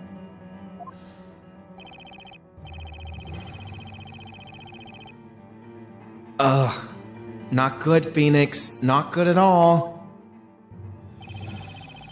Should I really go through with this cross-examination when it feels like everyone in this court is against me? You've been through worse. You have literally been through worse, Phoenix. Save, I'm going through with this, whether everyone here likes it or not. You're all idiots anyway. Kokum, yeah. The defense wishes to cross-examine the witness. What? Are you serious? I am dead serious. Damn. Did you not hear what I said? Are you choosing to ignore my words? I'm just choosing to pretend that you don't exist. You're like, are you choosing to ignore my words? Like, wait, I have to choose that? Like, you mean I had to opt into that? Like, bruh? A witness that cannot talk cannot lie either. This parrot's testimony is the naked truth. He's simply repeating the sounds as he heard them. It's human to make assumptions about the meaning of those sounds and arbitrarily decide whether the testimony is good or not. Yeah, okay.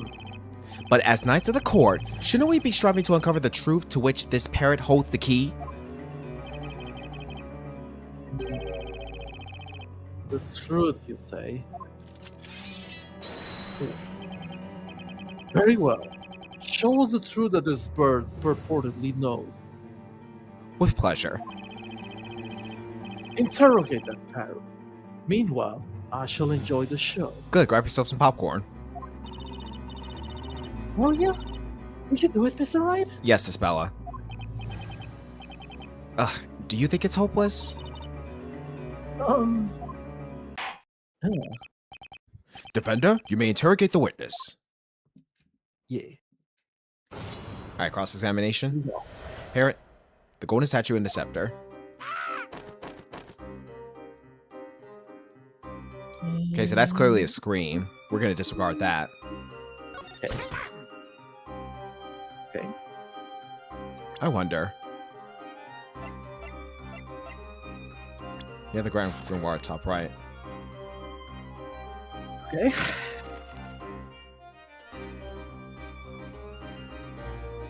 Transmute the caster's target hits a solid gold. The spell will transmute the closest target within range. We're gonna keep that in mind for now.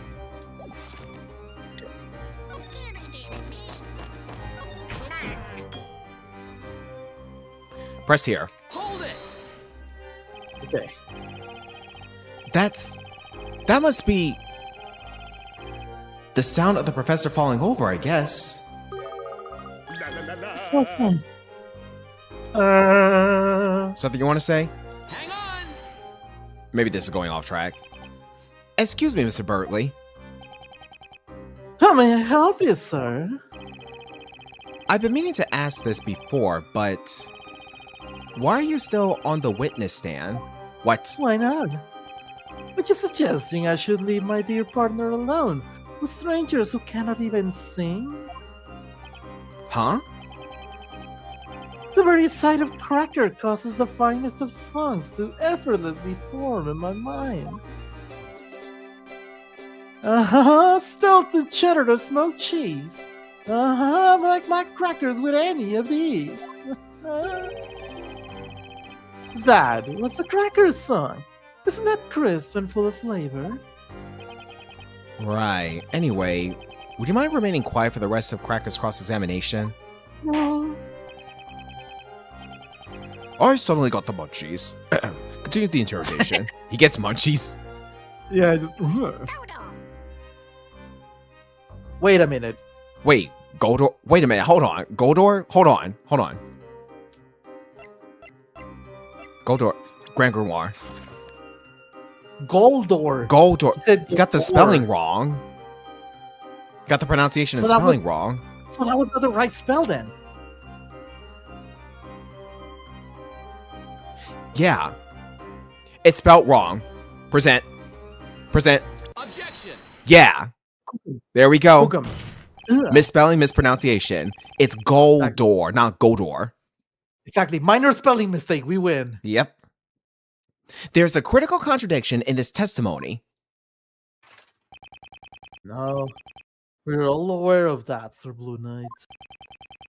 This contradiction is between your so-called desire to find the truth and the fact that you are interrogating a parrot. That's not what I'm talking about, Inquisitor. There's a contradiction here that makes one thing particularly clear. The fact that we have clearly all made a wrong assumption. How so? Luke, can you ask Cracker to repeat the incantation once more? Right you are. Yeah. Hit him with a good one. Hit him with a good one. Yeah, pick my nose.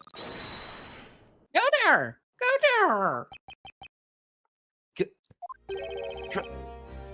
Go. According to the Grand Grimoire, the name of the gold transmutation spell is Goldor. Now, Inquisitor, it would seem to me that the spell we've just heard is in fact a different one entirely. Well, I never! Unbelievable! Goldor and Goldor. Objection! This is ridiculous.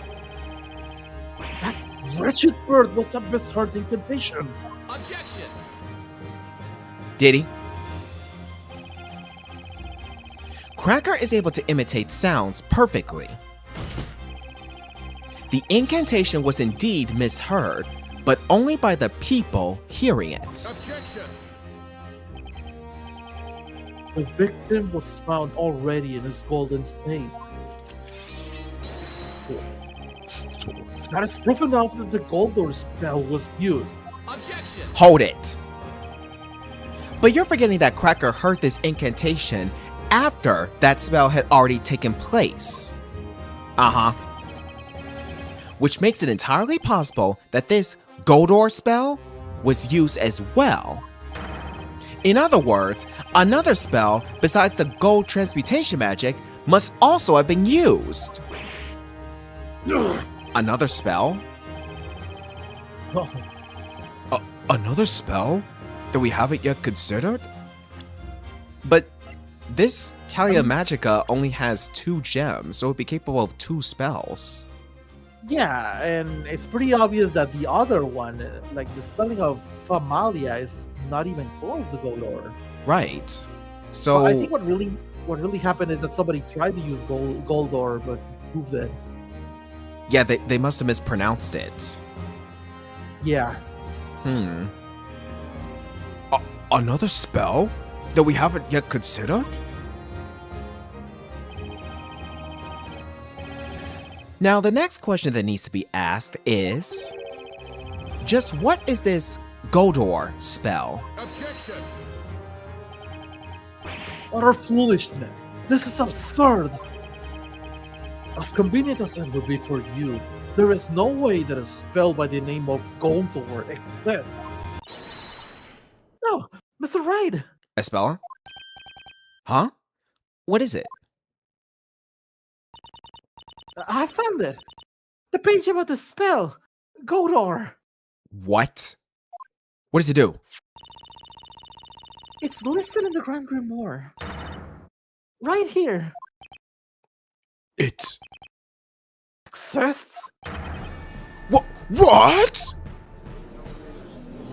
Let's get some intel on it. Yeah.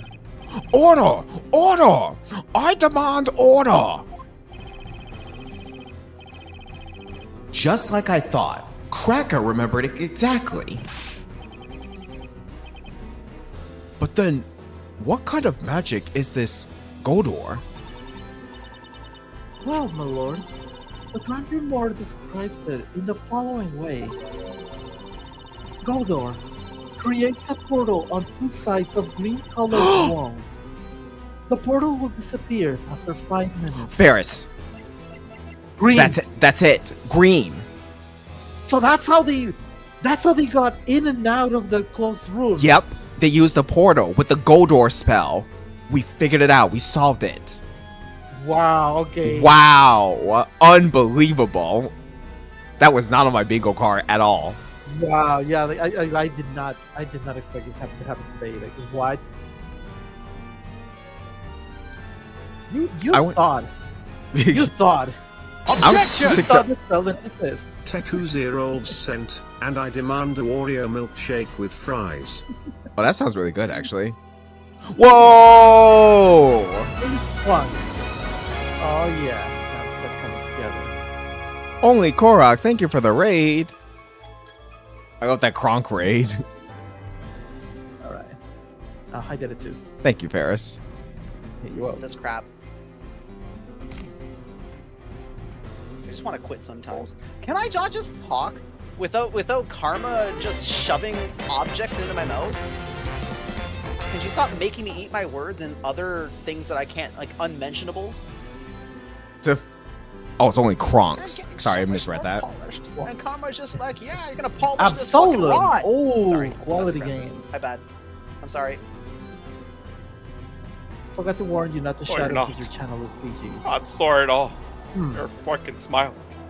I can feel it. You're capable of going more than 3 seconds without saying something awful. It's not Wow. your fault. You don't need to be sorry. It's The a way to game do and him you like want. that. Oh, for your loss. It's okay. We've said worse. We literally said worse. Only Kronks disregard that. We're fine here. Only Yeah, Kronks. don't Thank you for the raid with a party of 20. Greatly appreciate it. Welcome any raiders to the stream. I am the gaming Sage. You may just call me Sage. And tonight we're streaming some Professor Layton versus Phoenix Wright, Ace Attorney. I, of course, am playing the game. I'm joined alongside Ferris Valiant here. Say hello. Hello. And yeah, we're getting to the first half of this trial, the Golden Court. So far, it's turning out to be a wild roller coaster for us. We now understand that a portal was used. Yeah, we literally just found that out. Yeah. I'm a variety streamer focusing on providing the best quality entertainment possible, so I hope you guys will enjoy your stay here, pledge your support in any way possible, and enjoy. As for you, Kronk, you were streaming Absolem. Well, I hope you had a fantastic stream of Absolem. Yeah. Game good. He's like one of the best beat 'em ups that I've played in recent years. Good. Good choice. Channel's not PG anymore per se. I don't know how you found that out, Leaping Antidote, but yes, it is true that the channel used to be PG, but we branched out. So you're fine, actually. Kronk just played through several of the OG Professor Layton games recently. Ah, nice. Hope you're having a grand time with them.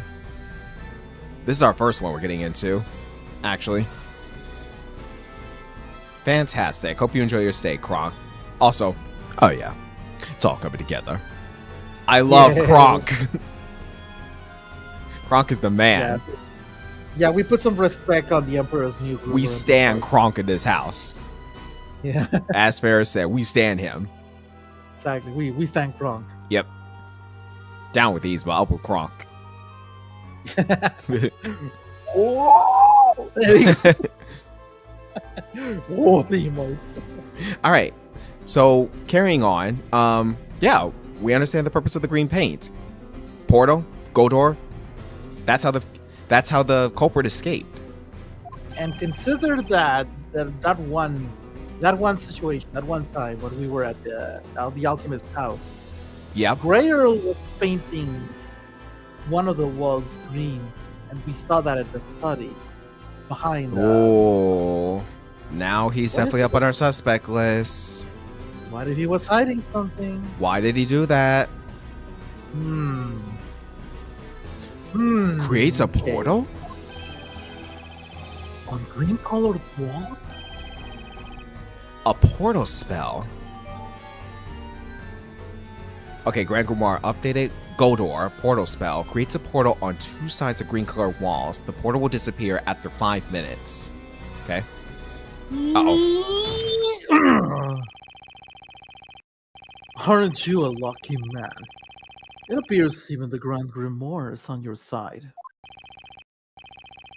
However, there is the fatal flaw in your explanation. Which is? Huh? What flaw is that, Inquisitor? It is really quite simple. Hey, Tech, just a heads up, can we get an exclamation mark blind, please? Nobody said anything, it's just, better for clarification. Right, hang on. Thank you, Varys. Yeah, you're welcome. Yeah, remember, Tech is on Starfox. Yes. Should have asked you. Thank you, Yeah, Varys. hey, no problem. Did you read this one? So, yeah, it is really quite simple. Think back to how the alchemist's study looked at the time of the incident. Do you remember any green wall? Because I did not. There were none. Well, you clearly weren't looking hard enough, because look at that painting right there. Right? All the walls were coated with white plaster. Except for one section. In other words, Stop. it was impossible to use Kodor in that room. No, it wasn't. Phoenix, you remember this? Yeah, you were there. I too have visited that alchemist study since the incident.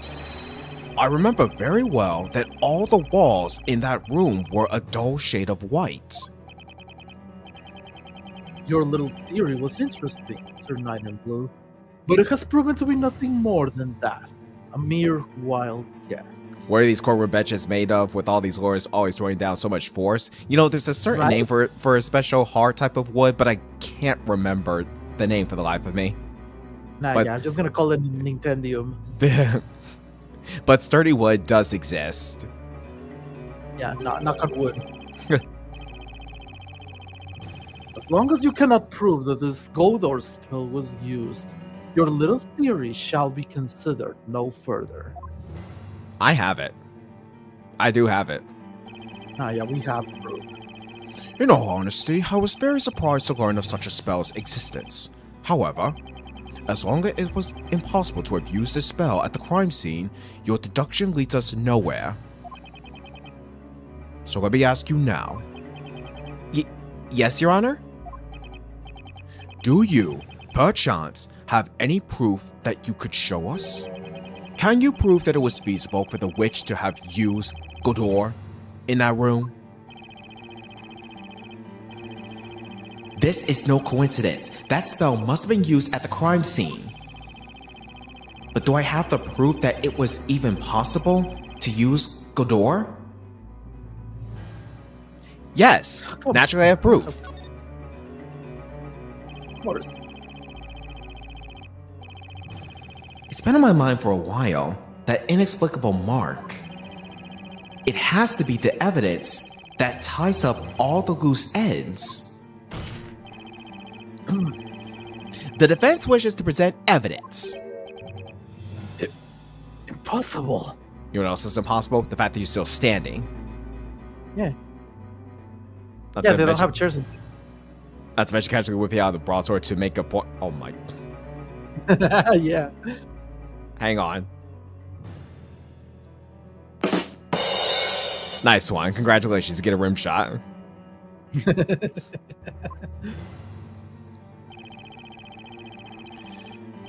The determination in your eyes made me think you would. Yeah. Now then, we shall allow the defense to present its evidence to the court. Present the proof that the spell Godor was used at the scene of the crime. Behind the painting, green paint. Take that! Yep, very easy. The walls in the study are coated with white plaster. Not all of them, though. There is just one spot, which is green. Oh, there is? I noticed it when investigating the crime scene. You may recall that there was a small painting behind the desk. And for some reason, the wall behind it was painted green.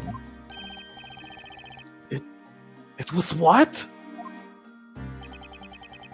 I recall seeing that painting myself, too. If we look at this floor plan, I'd say it was around here. Butler, care to comment on this? Yeah, somebody's gonna have to get the butler on this. Mm-hmm. Mr. Wright, I'll mark it on the floor plan. Grey Girl's about to get in trouble. Oh man, yeah, somebody get him on the phone. They don't have a phone here. Of course the butler did it. It makes too much sense.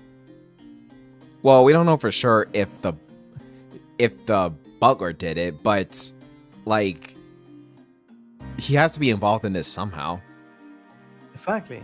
The butler did it. Not specifically Did he notice anyone, but no, yeah, like I'm talking about the plaster, like the white plaster. What if there was more green room earlier? I quite literally missed the spot with that photo there. Or maybe it was deliberately hidden. Like that's the part we don't know, but what's clear is that there was definitely green in that room. And Godor was used for the culprit to make their escape. Exactly. Green means go. So therefore, the locked room mystery is now no longer a locked room mystery since we have a means of escape. Yeah, and we finally have a means to solve that mystery. Yes. It's been bothering me since I saw it. But now it's clear what it was. At the time of the incident, a portal opened up behind that painting. In other words, that was the wall utilized for the spell Godor. Yep. Objection! You're certainly persistent. You just want the portal to be there so much, don't you? Can you think of a reason as to why there wouldn't be one there? Right? Like, I'm not the one who's used the portal. Exactly. The wall behind the painting was green, and that's a fact. Incidentally, I remember that painting well. It was a small landscape piece. Look, about the size of, say, an open grand grimoire. Yes, it was about that size indeed. A small, adorable picture. Even if a portal had opened in that small patch of green, no person would be able to pass through it. In fact, they'd just about be able to put their arms through it at the most. So would you please explain how a witch could possibly have escaped through a portal this small? Well, I can Mr. think of two possibilities. Nah, yeah, I can see about 2 or 3 of those. No one could have got through a portal that small. Cool. Have you anything to say? Or are you so crushed by the realization of your mistake that words failed you? Want to add magic to the world? Anything is possible. We are in Labyrinthia, so... Yeah, we've been dealing with witches from the start of the game. Yep. The portal was too small for a person. It doesn't require much thinking to figure that out. But that aside, a very obvious question remains. If it wasn't a human, then what could have passed through that portal? Ooh, now I'm down to 1. You have put an interesting spin on things. Good. Why don't you answer your own question? You talk as if you know everything, so please, enlighten us. Fine, shut up then and I will.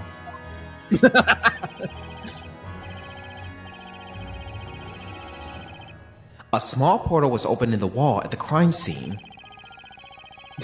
And I have all the clues as to what that could mean. What went through the portal was... Okay, we've gone too far into this now. Saving. Absolutely. Thank you for the guard, Kronks. Do appreciate it. Yeah, take care. Alright, so we have the witch, a small animal, or something else. I'm not saying small animal.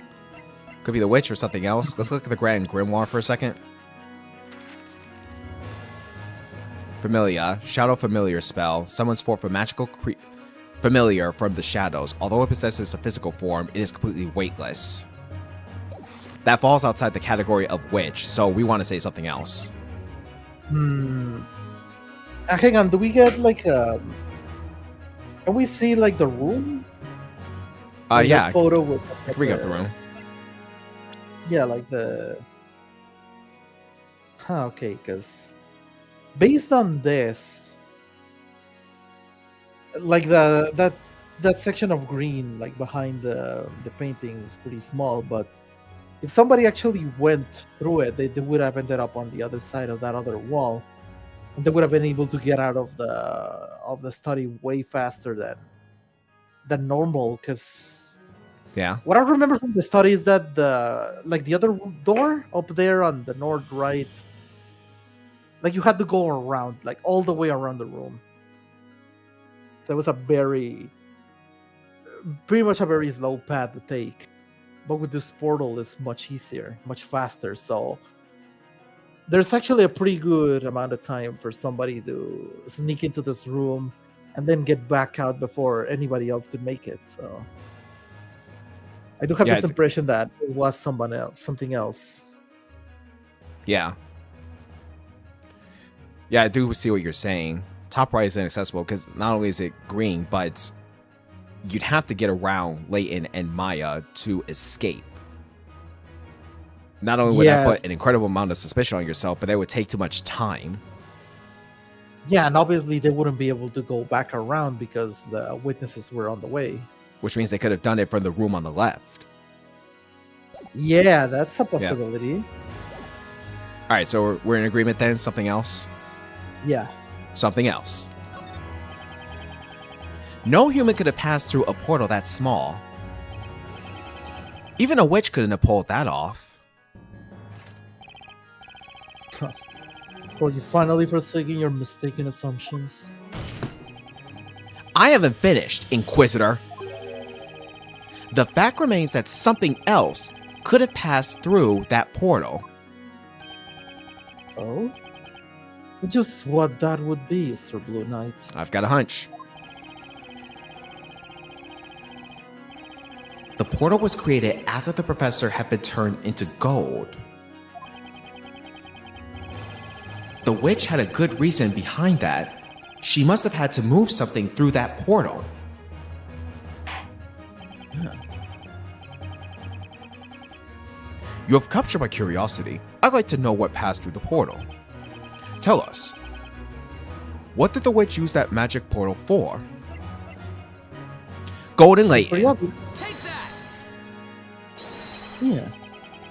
Maybe it was for this. What?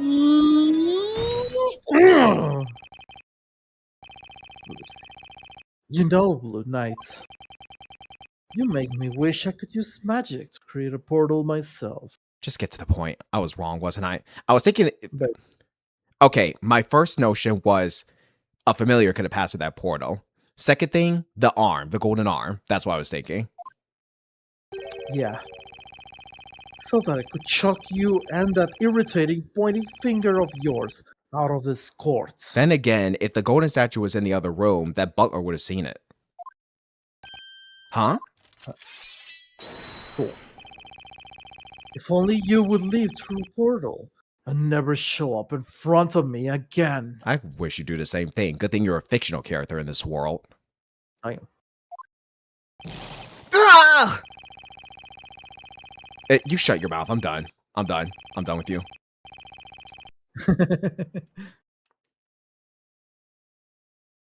So it was something else. So it was something else. Yeah, we can agree it was something else. If it wasn't a statue, then there's only one other thing I could think of. That familiar. Well, how about that? What? Yes, like, because if you remember the order of events, like the Layton statue fell first, and then Godor was cast. But did we hear the staff hit the floor?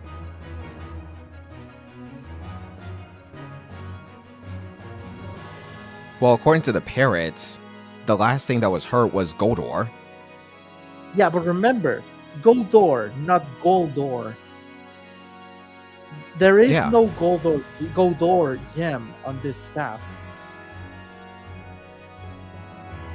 Wait, you're saying they tossed the staff through? That's a possibility. It certainly can fit through there. You know, kind of what really tripped me up is we haven't really considered the size of the familiar. I mean, it doesn't really say it, but yeah, but that's irrelevant. That is irrelevant. Clearly. Yeah, like that's the thing. Like it doesn't really matter what size the familiar is. Plus, if we have a look at the floor plan, we can see that the scepter ended up there, and that's right next to the green paint. Yeah, it must have been like thrown in there pretty quickly. Yeah. While everybody was distracted. So it has to be, by your word, Ferris, the Talia Magica. Take that! Had a feeling.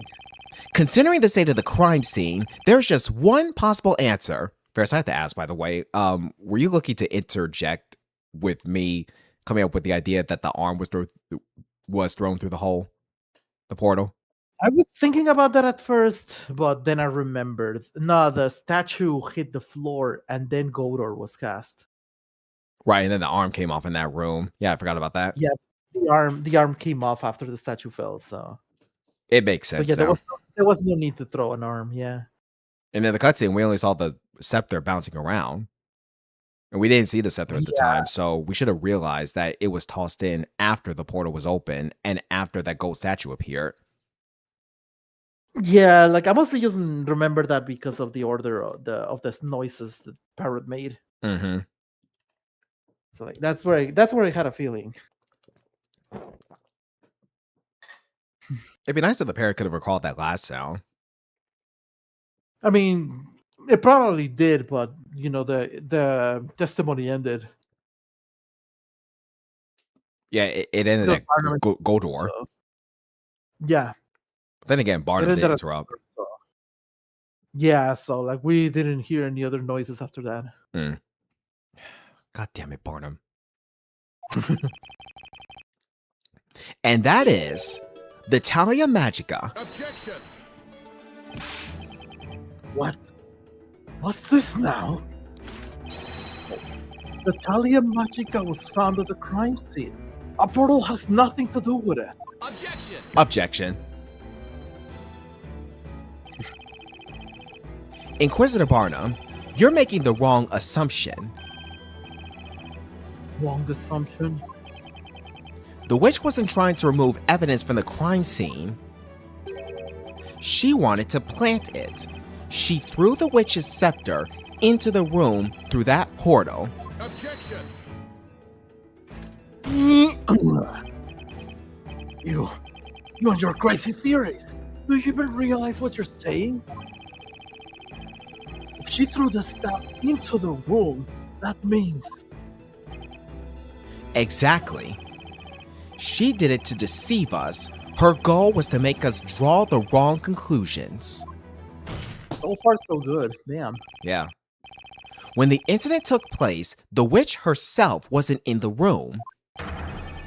She cast a spell from outside. There you have it.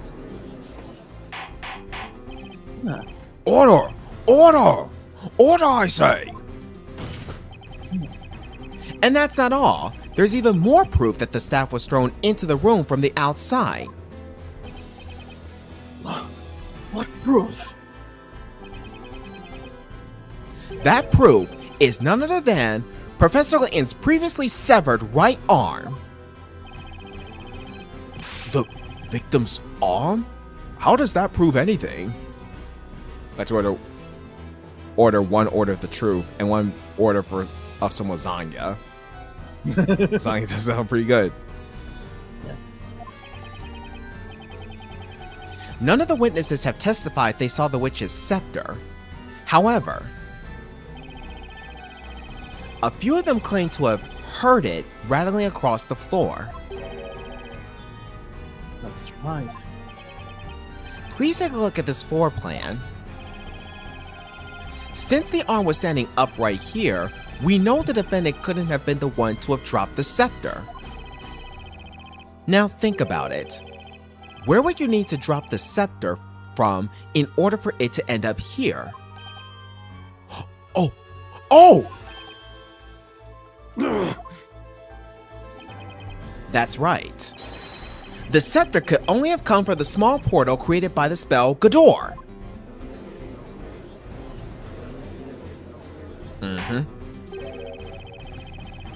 This is most unexpected.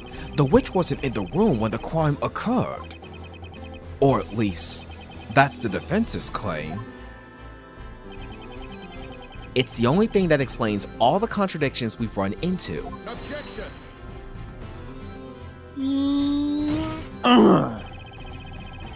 Mr. Blue Knight, with that imagination of yours, you could aspire to write fantasy stories.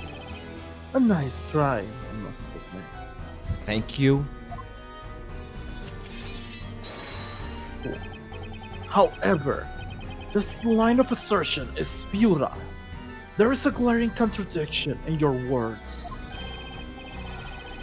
Another contradiction? What are you referring to, Inquisitor Bottom? This is the Talia Magica that was used in this incident. As we have established, there are two magic gems in it. Oh dear. One for the gold transmutation spell, Goldor, and one for the Shadow Familiar spell, Famalia. A witch in possession of the staff would not have been able to cast Goldor. So it does require a gem. This is not really a contradiction, because the witch could have had a different staff. Yes. Who's to say it was one witch? True. They could have multiple staffs and there could be multiple witches. Exactly. Yes, you're absolutely right. But you can't write off all the evidence supporting my theory as mere coincidence. Why must your agreement always be followed by a but? What I'm getting at is... Peaches? Peaches? Get the peaches out. Bowser, get out of here.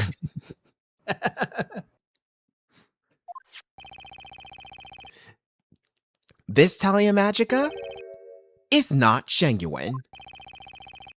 Not genuine? That's right. And naturally, the one responsible for this deception is the real culprit of the crime. Not genuine? Yeah. Enough of the suspense. It's too much for a man of my age. The defense shall reveal what is meant by this so-called deception. It's part of the Okay, so we have to point it out. I think I can already see what it is. I have a good guess on it. Yeah. Alright, let's see it. This here. Okay. You're in agreement? You don't want to contest it? Yeah, let's see it. Alright. Nah, yeah, no need. Let's see it. Got it.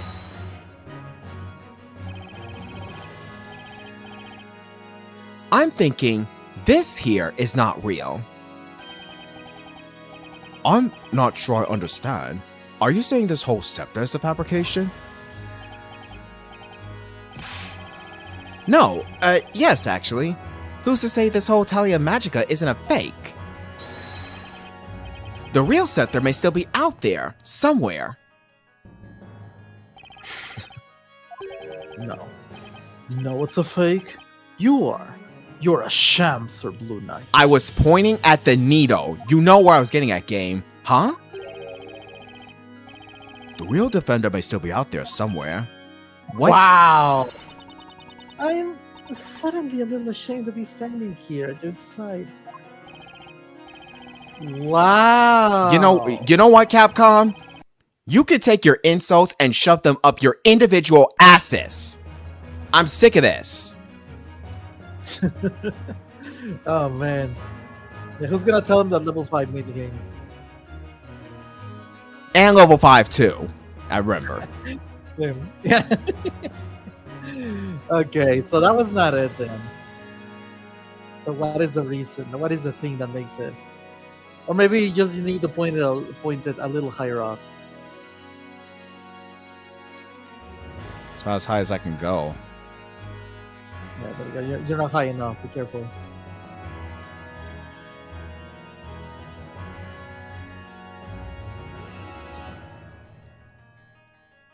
Oh, hang on. Can I see the Grand Grimoire? Yeah, you can. Okay. What about the gold ore? Can we see? Is that a triangle or a square? It looks like a pyramid to me. Oh, okay, because the base. Because the base is like a square. Okay. Yeah. Okay, so it is a pyramid. All right. In that case, let's see.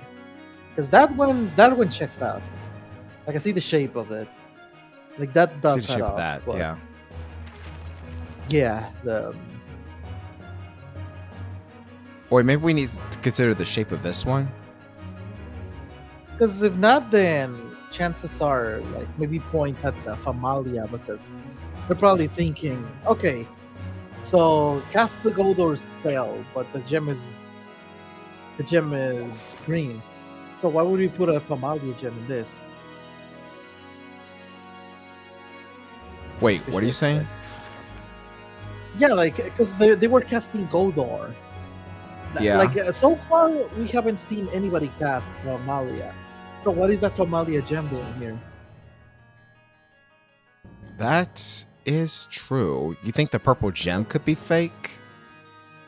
There's a possibility that one of these gems might be fake. I was thinking it was the Not needle. that. Yeah, I mean, it did. Like it pointed at below, so it didn't point at the needle itself. It pointed at like the top of the staff. When you clicked. So like maybe you didn't click at the actual needle, or might have getting confused there. I'm thinking if it's not the needle, then maybe. Well, I don't think we need to consider the tip of the needle anymore because it doesn't match with the shape of the gold ore crystal. Yeah, but like the one gem on the side does match. So I figured maybe it's a Famalia gem. Could be. I don't see anything other. I don't see any other possibilities.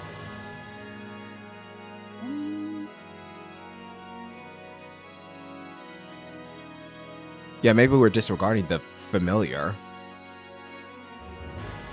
Yeah, because want to try it? If Golden, like if Golden was cast, then where's the green gem? Yeah. All right, let's try it. Got it. That was right. Oh, okay. First, I want to clarify one thing. Can we be certain that the Talia Magica in question is authentic? Without doubt. Real, welcome to the stream. Hey. Oh, real, DJ Blue. Good to see you. Pikachu went to bed. Okay. Canvas Boxer here. Good to see you. Yeah. There we go. Okay. The metal rod in its center is called the Spina Magica. The witch's mark on its tip is clearly visible and highly detailed. It is impossible to forge, even by the finest craftsmen in all Labyrinthia. I can guarantee you its authenticity. That leaves us with only one possibility. The forgery in question is the Famalia Magic Gem. What? A forged magic gem? Objection!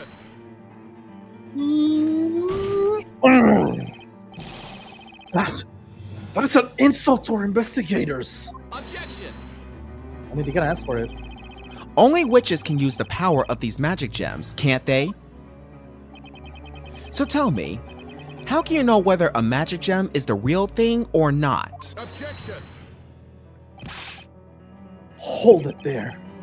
We know for certain that the spell Goldor was used. It is undoubtedly not forged. Okay, what about Famalia?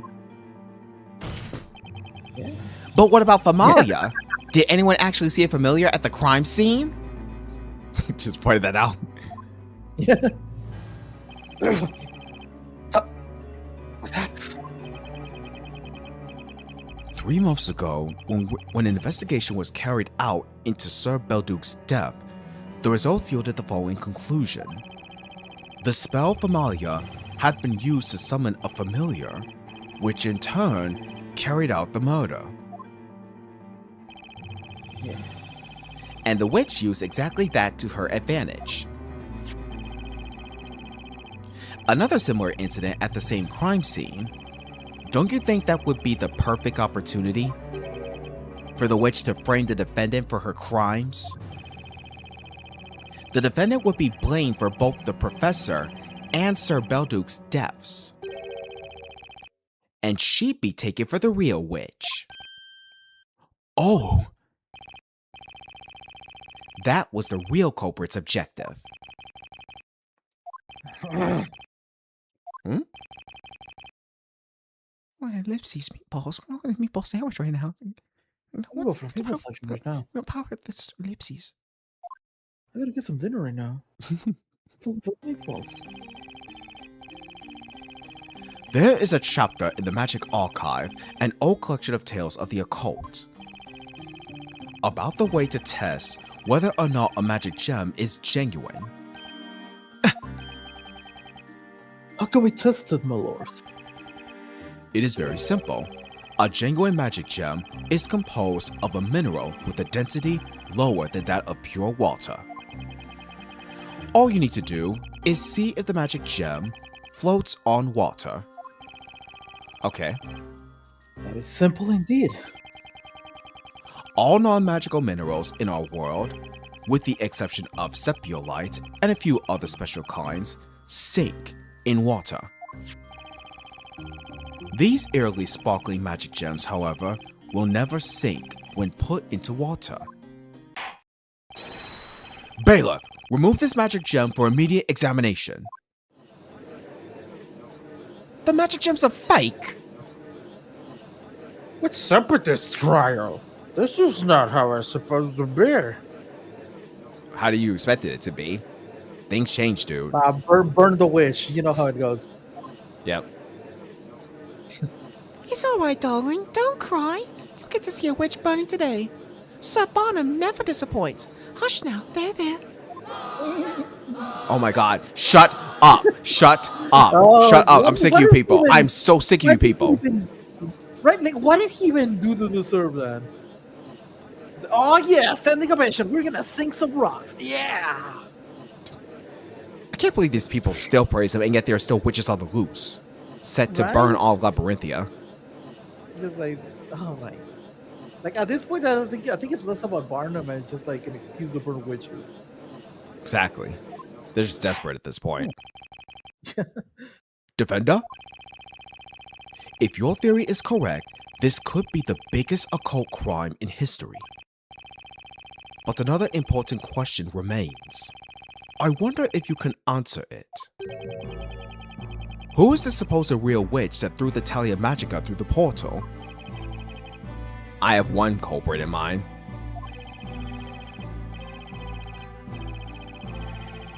The real witch. There's only one person that comes to mind. Frankly, I still find it hard to believe, but it's the only possibility. Once I indict her, there will be no turning back. Knowing the consequences, should I give them her name?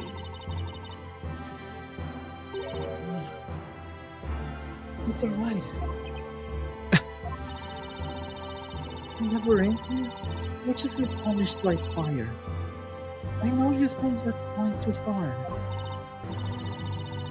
But even in a world that seems so insane to you, those who take the lives of others must be punished. That's a universal law, isn't it? She's right. The witch turned the professor into a golden statue, and that's not all. She took the life of the alchemist too, and now she's trying to pin the whole thing on Maya. I can't just let her get away with that. Well then, defense, let us hear your theory. Who is this witch responsible for using Goldor and then throwing the scepter through the resulting portal? Time for a save. I know exactly who it is. I don't want to believe it, but Phoenix, right? No way. Oh. I think it's time. John Grey Earl. Take that! When you've eliminated the impossible, whatever remains, however improbable, must be true. Godot. Bless his heart. Damn. Yeah. I like how he still remembers that. There's only one logical possibility. It has to be that person. The real witch is John Grey Earl. Grey Earl? I've heard that name somewhere. Wait, isn't that the butler who serves Sir Belduke? That's correct. Objection! What's this about? You seem to love rolling out these ridiculous suggestions, but you ignore the obvious. John Grey Earl is male. I don't think so, because when we heard her speak, Ferris, did you notice something with the tone of the text? Yep. I definitely remember that. Inquisitor Barnum, tell me one thing. Is it only females who can be witches? Are you daft? Of course it's only females. I'm sexist, remember? And it's no wonder why you don't get any woman in bed with you. Exactly. I'm a loser. We totally cooked this sex life. Got him. Wowee. Never in the history of this court has there ever been a male witch. Buy a bicycle. Go real. Well, it is Pride Month, so. Happy Pride Month, folks. Yeah, Shame it's Pride almost Month. over. Nah, yeah, we had like 3 weeks. Don't worry. Yeah. Yeah. So utterly ignorant. You should be ashamed of yourself. All right, well, I'd like to ask another question. Is John Grey Earl really a male? What? What a ludicrous question. The defense is certain that John Grey Earl is the witch responsible for using magic on Professor Layton. Objection! Would you stop fooling around? This is a groundless accusation. Objection! Is it? Groundless, you say? I'm afraid that's where you're wrong. At the time of the crime, John Grey Earl was in the room next to the alchemist's study. And one of the walls in that very room was painted green. It was? What's more, that green wall was the one adjacent to Sir Belduke's study. What? This is madness. No, this is Labyrinthia. No, this is Sparta. This is Patrick. There we go. Yeah, they would go straight. Absolutely. Don't you Inquisitor- with that left Yeah. Inquisitor Barnum, quickly, have the butler summoned to the court. Have Jean Grey Earl brought here immediately. Certainly, my lord. Shall be done. Alright, we're getting somewhere. There is no need for that. That's her, isn't it? Yep. There she is. I am here. I shall come down right away. Ah, it's you. Well then, Mr. Wright, shall we begin? Jean Grey Earl? Yeah. It would seem this trial has turned in a new direction. I think we all need a bit of time to take it in. We shall take a brief intermission. Inquisition, defense, sharpen your swords and wits to prepare yourselves for the next stage of this battle. Yes, Your Honor. Very on the nose. So, it shall be done, my lord. By the time we resume, the examination into the magic gem should have ended as well. Now, the court is adjourned for a brief intermission. There we go. Continue. What a battle. Wow. Wow. Yeah, I'm learning this so got much about wild this fast. case. Wow. This got wild fast. Yeah. There we You go. want to Finally, save? They finally let you save. Yep. Wow, absolutely. So we'll save. Yep. Mango save, then do regular save. There we go. Objection. I knew you were going to say that. The fact that they have that statue out in the hall. Yeah, just like we need to glam up this place a little. All right, let's see. Current time is 1:13. I need to check something real quick before I make a decision as to whether or not I'm going to do Starfox tonight. Yeah, like it is probably kind of late for that. Personally, I would suggest just like doing it for the stream, for tomorrow's stream if you're able to. But I mean, like if you could play it tonight, then no problem, right? I mean, a premiere wouldn't hurt, but I have to check the weather first. Good idea.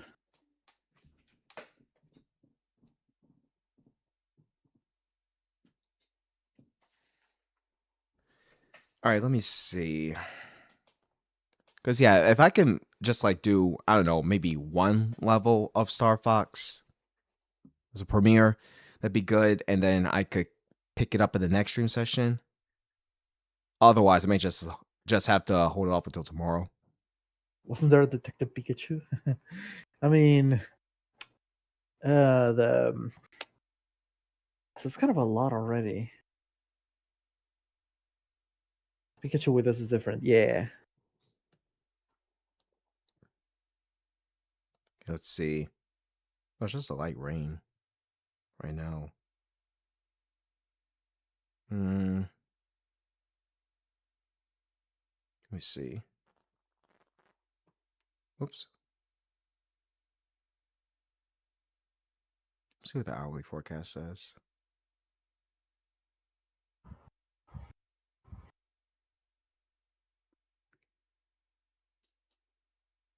That's not too bad.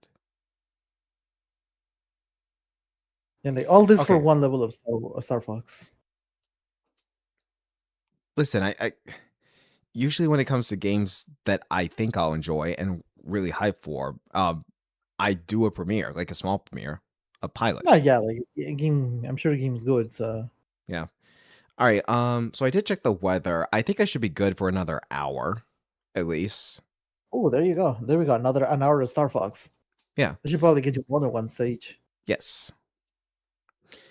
Depending on how well things go. All right. Yeah. Well, yeah, we're gonna stop here. Let me go ahead and make a save one last time.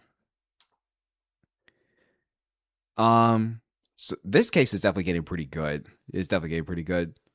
No, yeah, it's been nuts. But can we really say for certain that Layton was turned to gold? I mean, we don't know exactly which gem turned out to be genuine or not. That is true. We still need to determine that whether the familiar gem is fake or the Goldor gem is fake. Yeah, it's gonna be interesting if the Goldor turns out to be fake. Actually, if it turns out that the Goldor gem is fake, then that gets us nowhere. We're back to square one. I mean, it could hint at the possibility of a different staff being present. That is true. After all, we clearly have more than one staff present in this world. Yeah. Well, we'll just have to wait and see what happens. So what do you think of this case so far, Ferris? I mean, yeah, like it got pretty crazy, and Wild. I was surprised to see Luke on the witness stand. Me too. Like, I thought he'd take some time to himself to recover from what happened. I mean, he kind of did, but now that he doesn't have to testify now, that maybe now it'll start clicking. Yeah, Like, maybe. maybe he'll have like more time to grieve now or something. But on the other hand, if Grail does turn out to be like the witch, and we see like this possibility of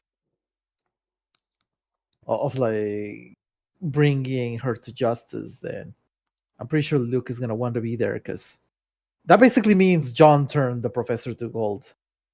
Mm-hmm. So how is Luke gonna react to that? Well, there is a way to restore Professor Layton, apparently. But one thing that trips me up is the fact that his arm fell off. Like, once we turn back to normal, won't he feel pain? I mean, if he was a statue when it happened, I don't think he was conscious enough to feel pain. I suppose, but when you glue the statue back on and then you get turned back to normal, wouldn't you feel like something in the inside of your arm? I mean, it depends on how much time passes, and well, not much time has passed. Depends on if he was even aware of how it was stitched back together. I mean, he may not be aware, but the body could, the brain. I mean, maybe because like it seems like there's no like no scar, no nothing. Like they really did a good job on putting that arm back together. Just like they didn't duct tape it or anything. They didn't even use super glue or any type of magic at that. Exactly. There we go.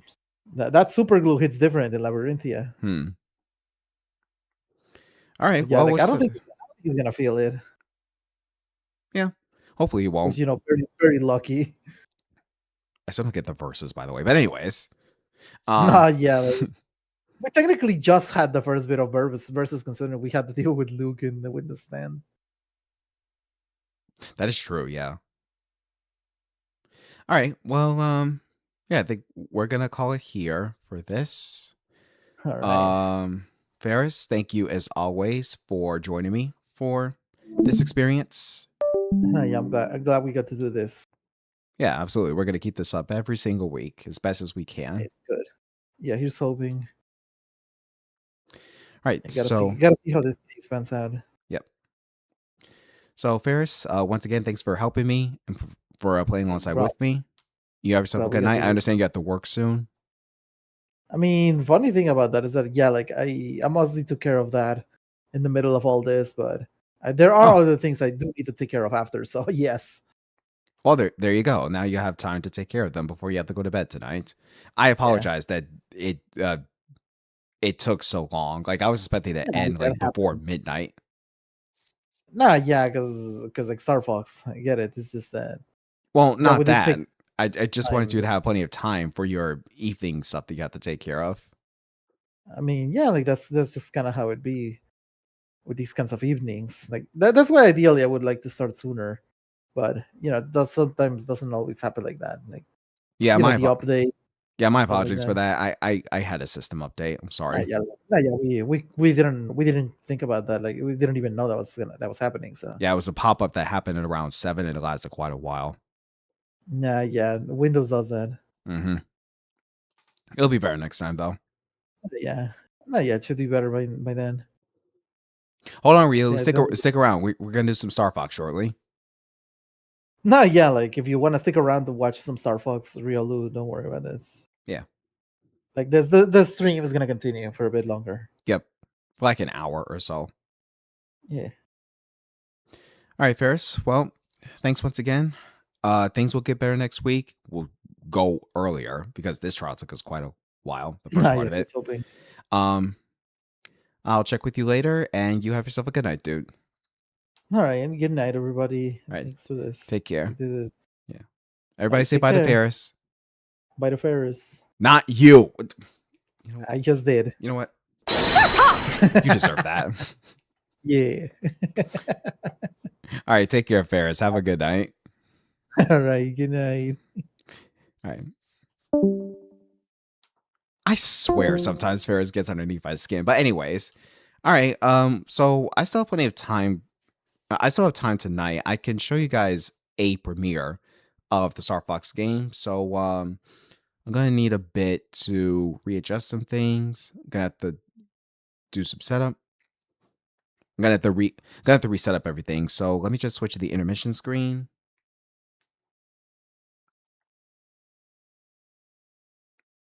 I'm at the very least gonna need a few minutes to connect the switch to my computer, and then we should be able to get started. So sit tight, folks. Hang on for a second. Thank you all for tuning into the stream. We still got a little bit more to come, and I'll be back with you all shortly. Stay tuned for the premiere of Starfox on the Nintendo Switch 2, and thanks for tuning in, everybody. We will be right back.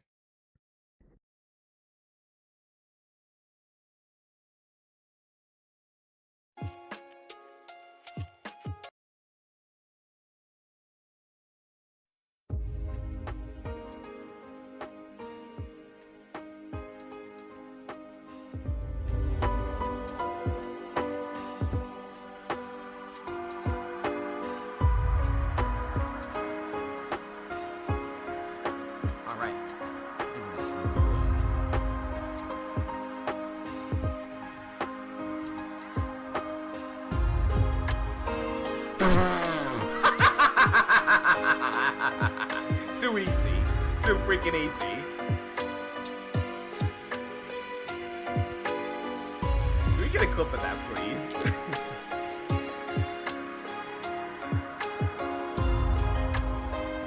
Mario settings off so you when you access.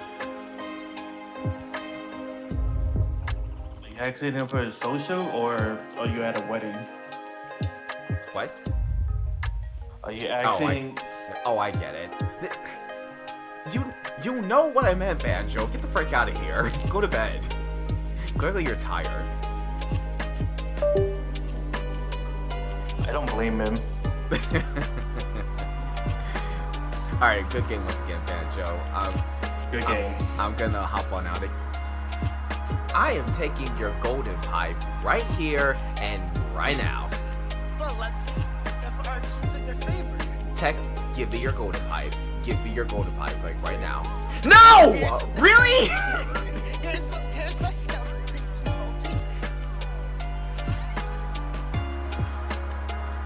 I hate the plunder chest. Why can't we just select the item that we want?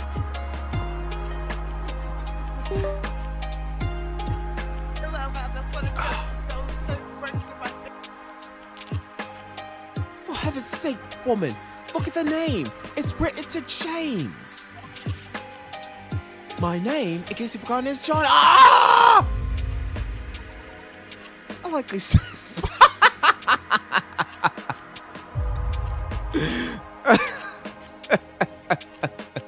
That's funny. At first I thought her spilling the tea 3 times in a row just now was comical enough, but the fact that she says that it's a likely story that James and John are 2 different names is just baffling to me.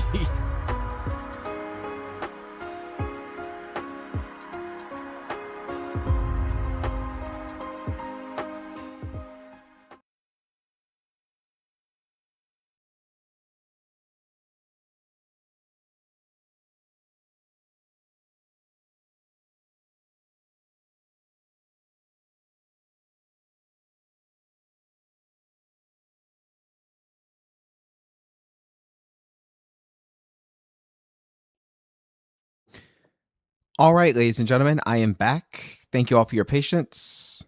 I have everything all set up now, so we should be good to go. I think I'll turn off voice mod for tonight. I think we're done with it. Bring this down as well. By the way, Chapter 5 of Deltarune is out now. I'm not sure if we'll be playing that. I won't be. Not a big fan myself, but I love watching other people play it.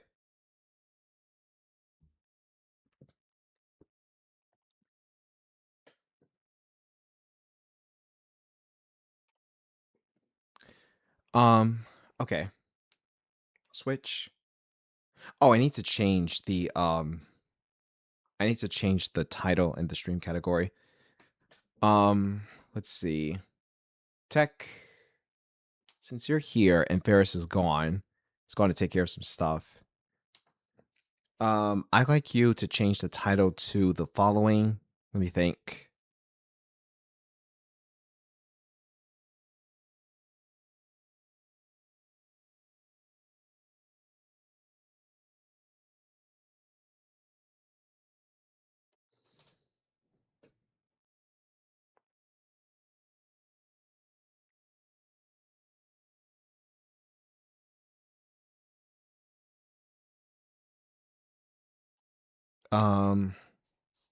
Shoot, I'm out of ideas. Let's see.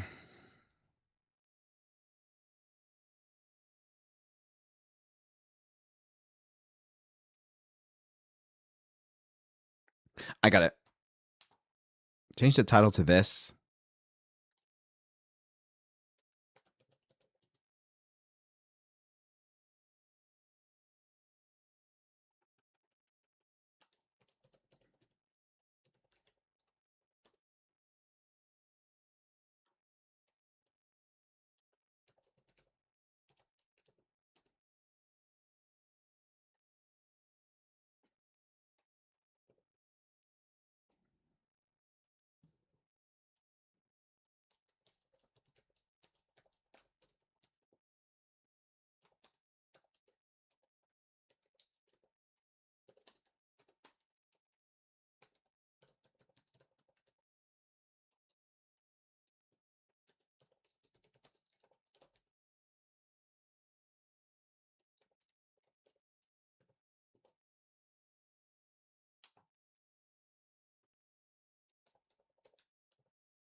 All right, change the title to this and then change the game category to Starfox, if you please.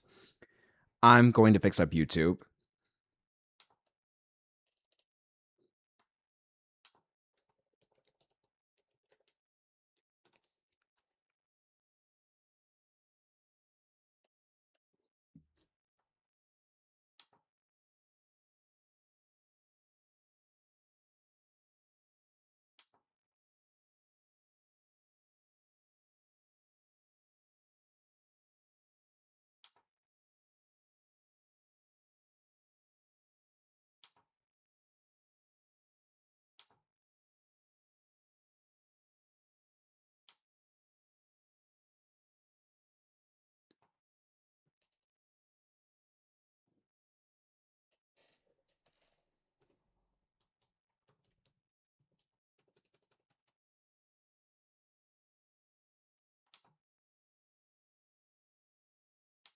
I should got a better idea with this one. Wait, we'll accept all the characters.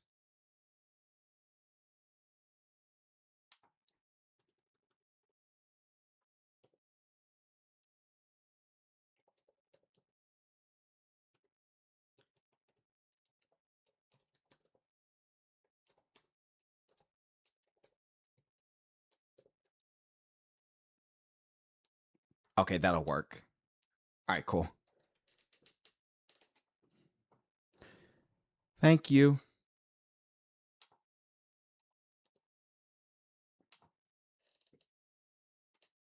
Oh, Space Star Fox. Space Star and Fox for me, please, since that's how the game's titled.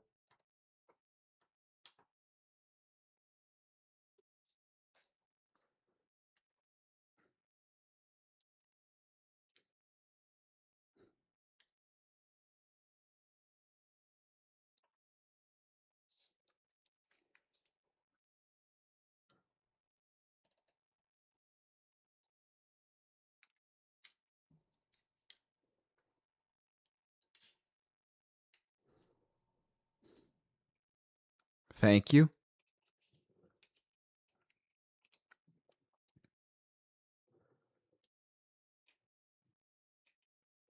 All right, coming up on it soon.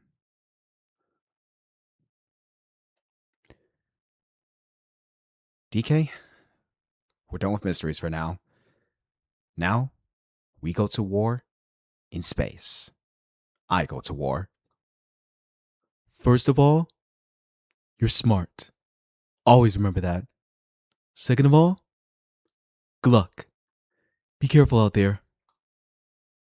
I will. Okay. Oh, do I have oh yeah, I do need to get that. Oh, it's already there. Settings. Oh, perfect. It's registered.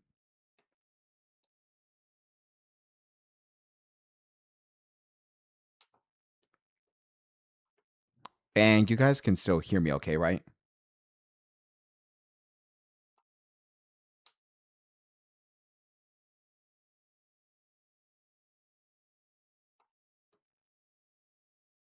Microphone's all good? We're good with the microphone?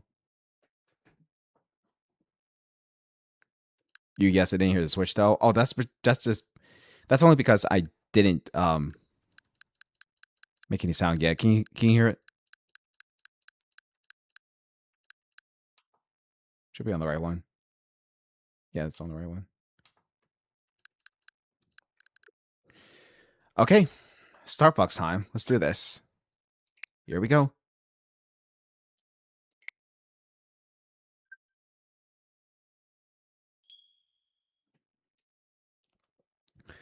Oh, baby, let's go. Ooh, look at the save icon.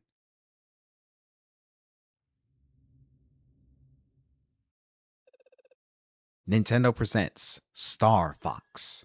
Start. The Limelight System. Planet Corneria.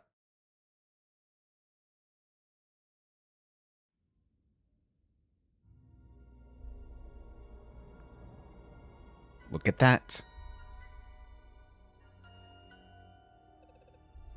General Pepper, head of the Corneria Defense Force. Come in, Starfox. This is Corneria Defense Force headquarters. Do you read? Loud and clear. James McLeod here, General. Starfox is on approach to Venom. Venom. No Far reaches indications Skyline yet system. of any suspicious activity. We'll let you know what we find. Yo, we're starting with this. Proceed with caution. You're the first to set eyes on that place in years. We've seen this. And thank you for accepting this mission, James. You're the only one I can trust. General Pepper, do you read me? Something's jamming long-range comms. Stay sharp, team. Are you seeing this, James? According to my instruments, the atmosphere is highly toxic. It's like a movie. Doing this job for next to nothing? We're supposed to be mercs, not chumps. There's more at stake here than our bottom line, Pigma. Yeah, sure. General Pepper says his people have detected signs of activity on Venom's surface. He's concerned it has something to do with Dr. Andross. It's been years since Andross was banished here, James. If the atmosphere is poisonous... All the more reason to figure out what's going on. Dr. Andross made mistakes, and he paid the price for them. But whatever else he is a genius. Maybe he found a way to survive. Our leader. Such a bleeding heart.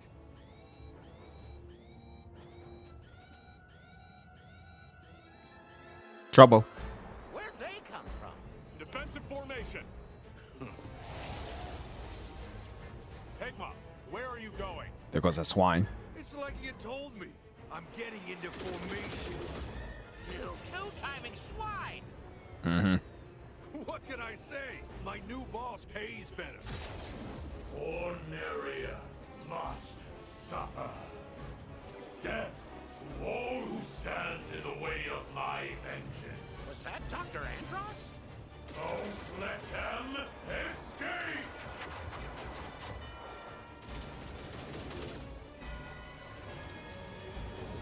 The graphics look stunning. I can't shake him. Hey, Peppy! Catch!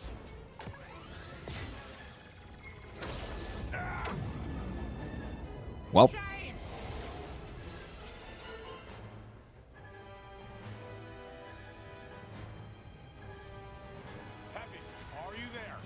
Peppy, do you read me? I'm losing altitude. Peppy, you need to get out of here. Warn the general. Not without you, James. That's an order.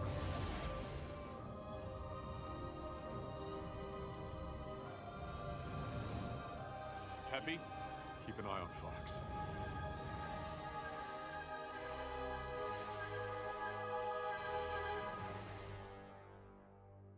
This whole scene looks amazing. It does. 5 years later. Fox. Fox, come in. Are you synced to the training module? Coming online. I read you loud and clear, Peppy. Good. I realize you're no stranger to the R-Wing. Kind of weird, But but it's so. important for team cohesion that we all run this exercise together. You know, when your dad was in charge, he would... Ancient history, Peppy. This is my Starfox. Wow. We're doing things my way. Training initiated. Welcome to the R-Wing's introductory training module. Here, you'll learn to maneuver your craft and operate its primary features. Try maneuvering now.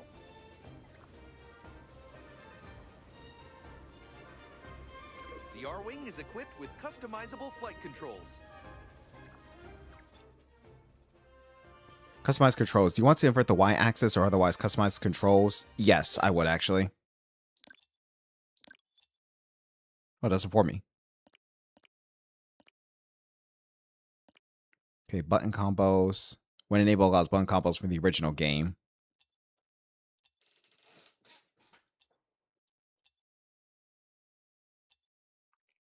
Turning 1. Somersault U-turn.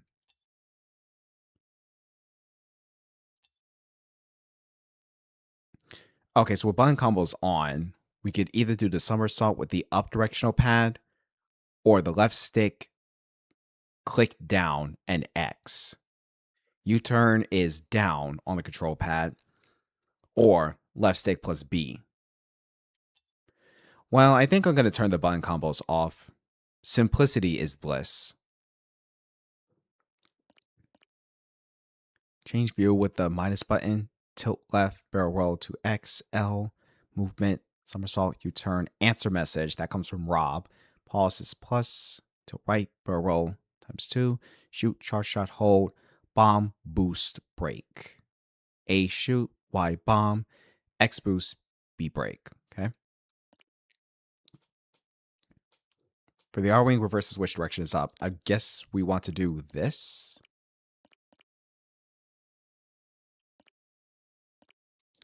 Do the same for all of them.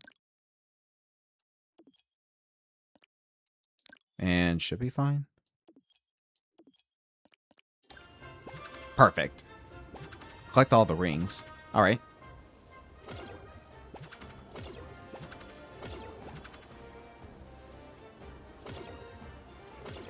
This feels good. Nicely done, Fox. Thank you, Peppy.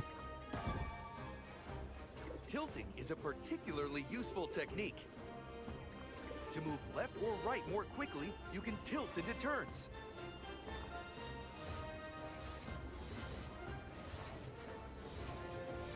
Ah, cool.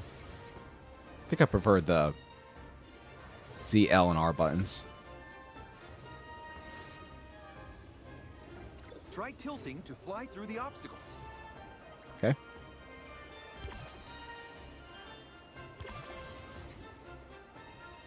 Nice. Mission objective. Use tilt to fly past all the goalposts. Your craft is equipped with a state-of-the-art G-diffuser system. The G-diffuser builds a charge over time. With a full charge, you'll be able to perform a variety of special maneuvers. Try boosting or braking now. X for the boost. The B longer brake. you hold the button, the longer your boost or brake action will last. Okay. Your G-diffuser will need to build up a full charge before you can use it again. Right.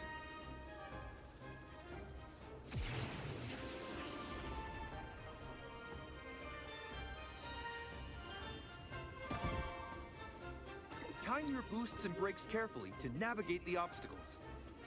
All right.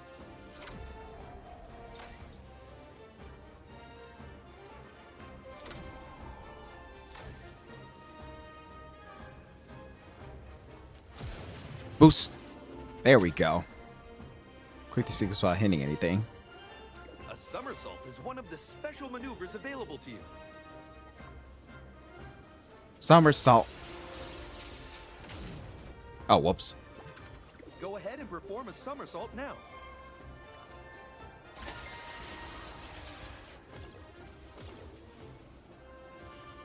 At the ring. Perfect.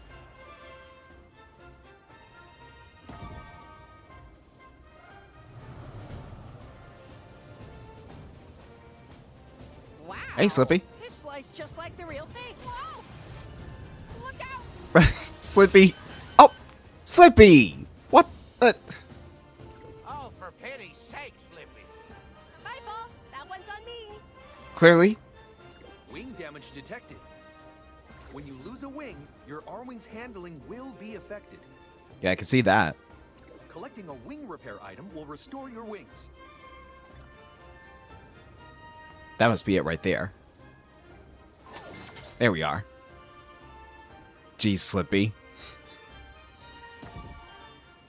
The R-Wing comes combat ready with a dynamic weapons array. He also forced me to take damage. Fire your laser now. It's your primary weapon. Alrighty. Use lasers to defeat 3 enemies. Nice shooting, Fox. Can also charge as well. Perfect for moving targets.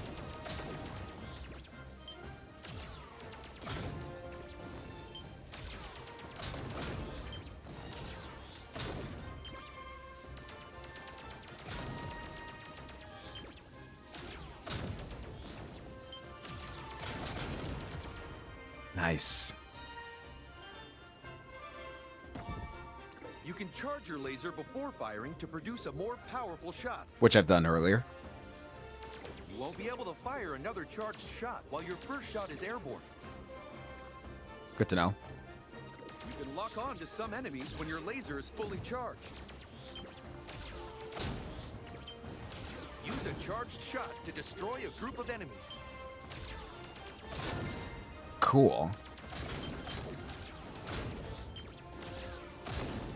That blast radius, though.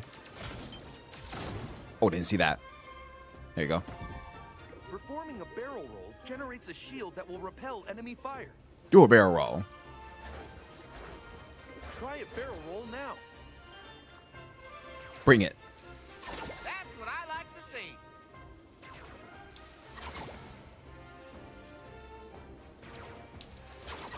Nice.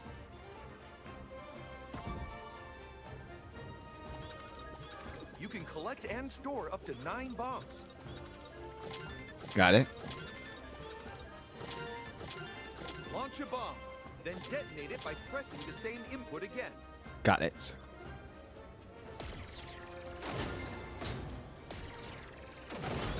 Cool. You can even launch a bomb when locked onto an enemy.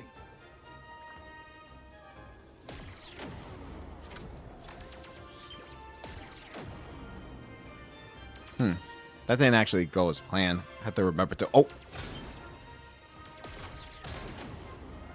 Okay, that needs work.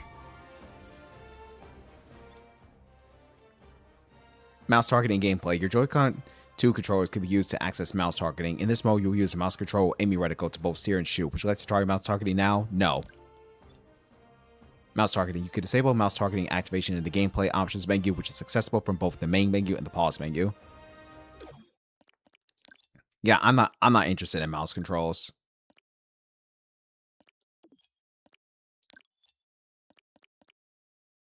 Mouse targeting, turn it off.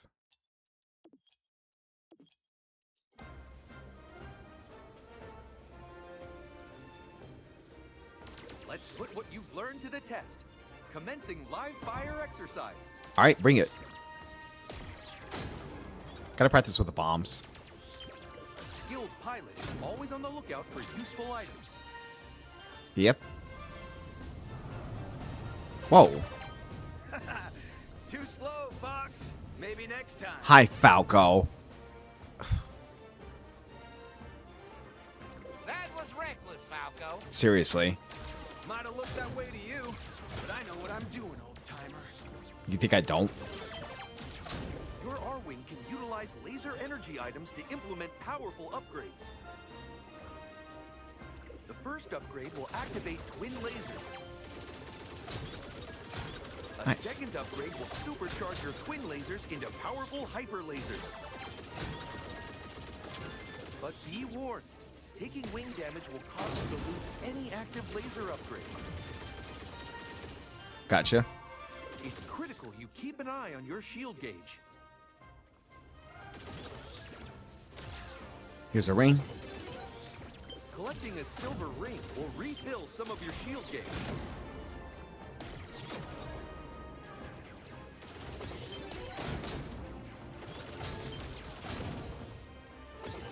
Cool. Collecting 3 gold rings will increase your maximum shield gauge. Yes. This increase will persist until the R-Wing is downed in combat. As in shield gauge loss. Okay.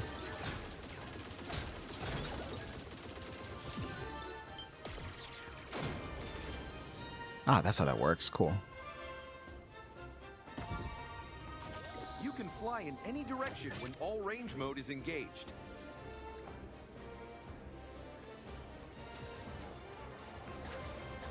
Your radar screen shows your position. Radar will also indicate the location of allies and enemies.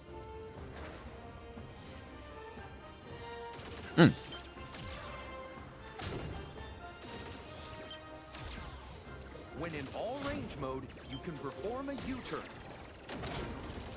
Try U-turn. U-turn now. Beautiful. I've seen worse. Thanks, Falco. That means so much coming from you. U-turn only works in all range mode.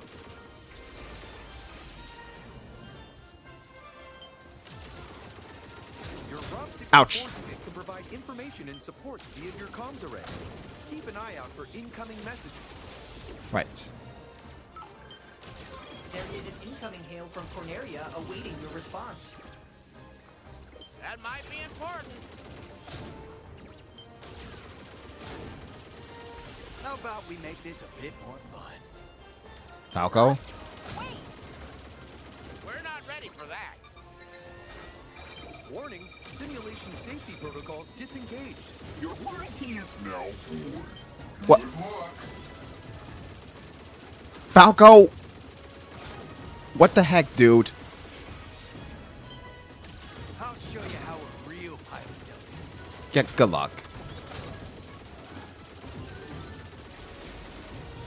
I'm gonna have to disconnect. Ah, Slippy's down. Let's see what you got, Ow! Fox. This is excessive.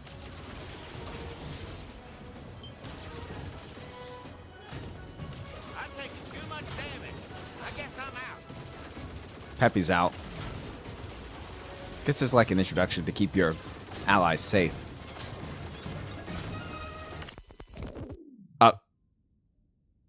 Well then.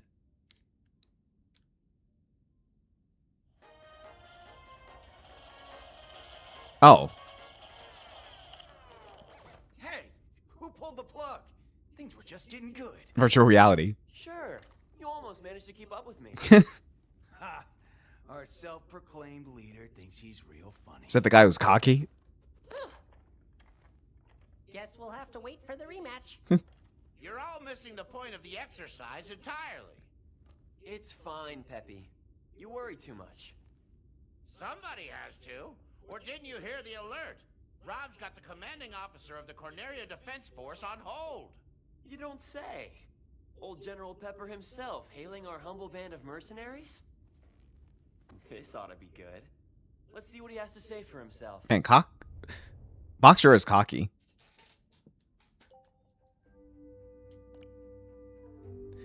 That was definitely a very, very, very good training segment. A bit too long, but with it came the details. I quite enjoyed that. Customized battle banner. Oh, I do like blue. Where's blue? Not available. Okay, I'll just have to stick with this for now. Good luck. I'll put this on. Good luck. Avatar.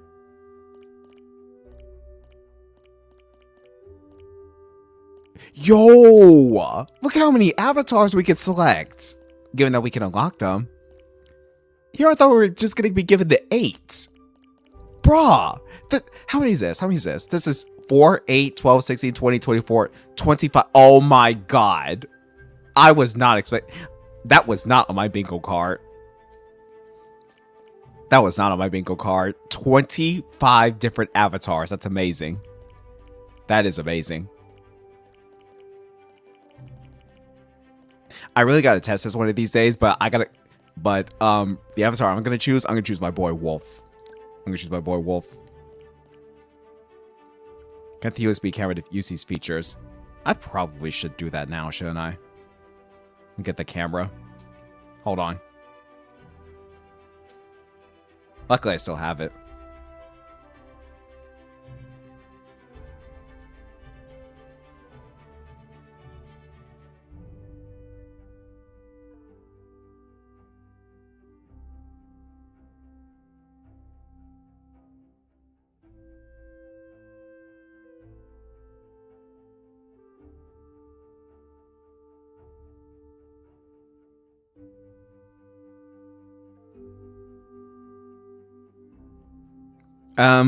Cord's a little tangled up, guys.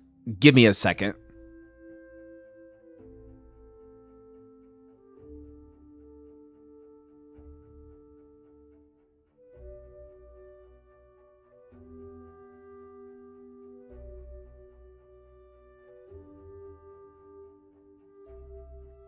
I like how our warranty ended with the good luck. I didn't see that because I was focused on the combat.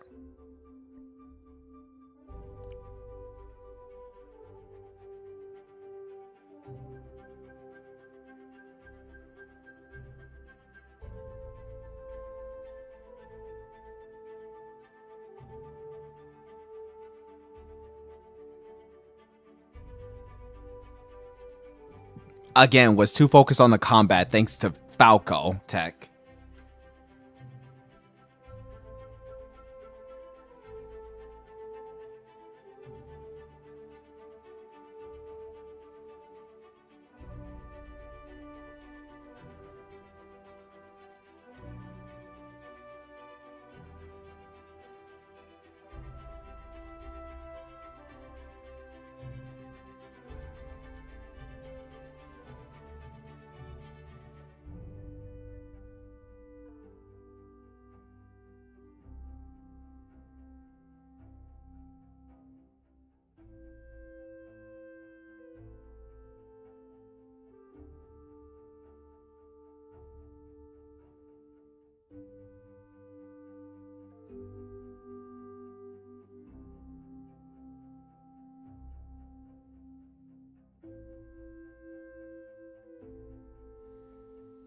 Yo, this is neat. This is neat.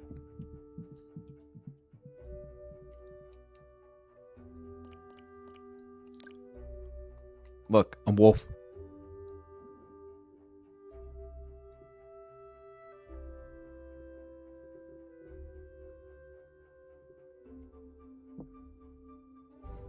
And if only there was a little marker that could show where I'm looking. This should work. Hey, what do you guys think? I'm Wolf. I'm Wolf. Oh, I can't wait to see it for myself, Tech. Taco backdrop. Wait. Oh.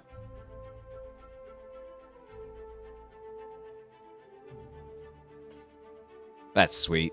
That's so cool. I gotta test this with you guys one of these days, but Wolf's definitely my go-to.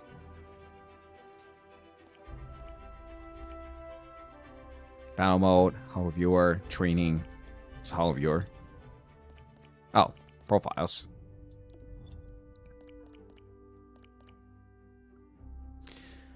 Alright, well, to get this pilot stream underway, we do the campaign. Select your campaign type. I, of course, am going to be working my way up the ladder. So we're going to start with easy. and then work our way up. Easy. Vehicles are always fully upgraded. Enemies do reduced damage. Down wingmen return for the next mission. Medals and high scores can't be earned. Fair enough. No place to...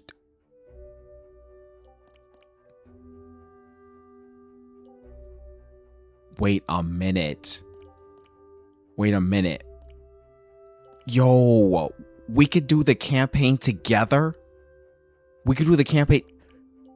I don't think Nintendo mentioned this. Oh my god. I'm stoked. Guys, we have to play together. We have to play together sometime. We have to. Must be a game chat session with at least one person play co-op using game share. Guys, we have to make some co-op magic happen. They did as part of the mouse control stuff. Even in game share. Oh yeah, they did mention that. I think I may have not have heard about the game share co-op multiplayer campaign. That's cool. Guys, we need to make this happen, but for now I'm gonna go solo. Anyways, here we go. Oh. The Great Box. Starfox Mobile Headquarters. Hail from General Pepper. Priority 1 communication. Patching him through now. Love Rob's voice. We need your help, Starfox. Hey there, General. You seem a little on edge. Andross's invasion has found its way to our doorstep. His forces are laying siege to Corneria as we speak. The Corneria Defense Force is spread too thin. I need your team to get down there and launch a counteroffensive. That's no small ask, General. But as it happens, my team's available to deploy immediately. For a price. Of course. Andross's forces have already occupied numerous worlds throughout the system. If they take Corneria, then all hope is lost. Save Corneria. Liberate the Lilat system, and you can name your price. Fair. You've got yourself a deal. It's a pleasure doing business with you, General. Prep the R-Wings. We've got a job to do, Starfox. We're gonna take the system back from Andross. One planet at a time. Route possibilities.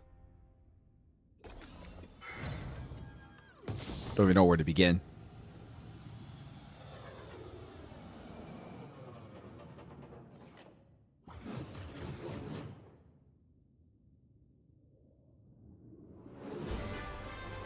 Starfox.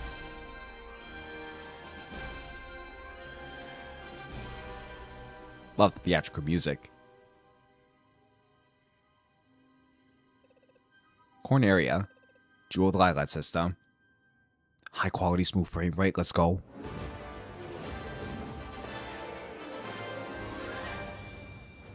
One person controls the R-Wing, the other the lasers. I thought this was for local co-op tech. That's for online too. I mean, we can still have fun with that. Atmospheric entry complete. Extend the wings.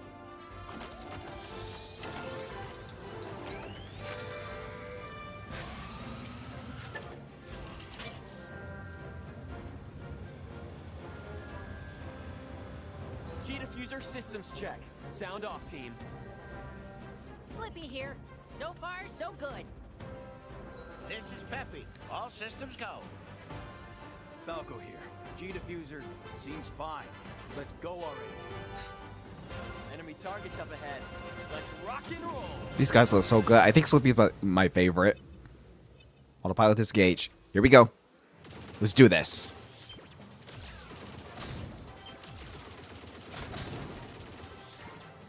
It's a good warm up for the harder difficulties, which I will be doing. Slippy, stay in formation. Now you've done it, Slippy. Bogey on your tail. Slippy, I got you. Cover me while I fine-tune my sensors. There you go. Oh, you got him? Well, thanks, Fox. You're welcome. Pay attention, Slippy. Yeah, pay close attention. We don't want to lose you. Oh. We're entering Corneria City now. Andross sure has trashed the place. Yo, look at this. It's like an actual war zone. Stay alert.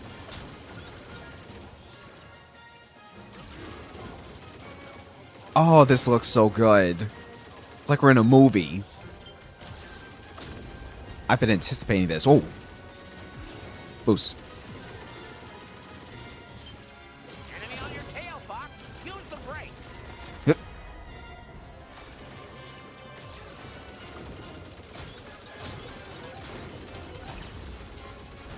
Whoa.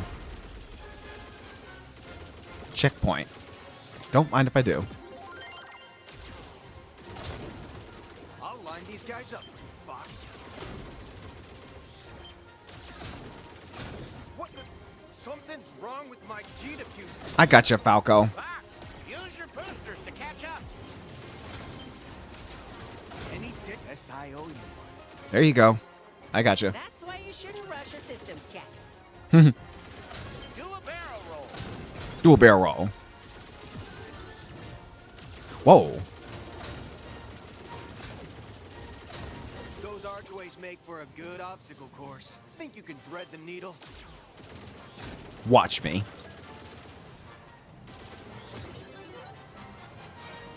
That was the easy part, Fox. And boot. Break. Impressed? Tuh. I don't want to hear it. I've got eyes on a high-value target. Follow me. All right. You better be right about this, Falco. I say we trust Falco's instincts. Hey, genius, I'm on your side. Sorry, my bad. Gotcha.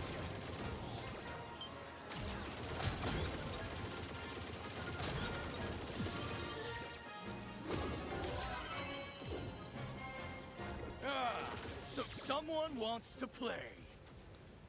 Tech carrier captain. Not take the easy route first. I'm just doing whatever, honestly.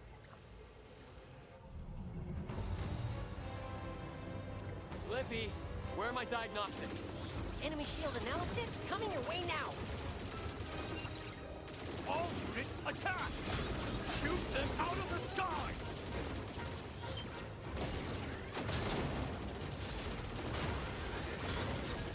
Aim for the launch bays when they open. That, Fox.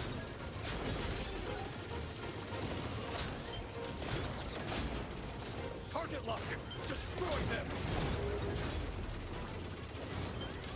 How about I blast you? It's taking damage.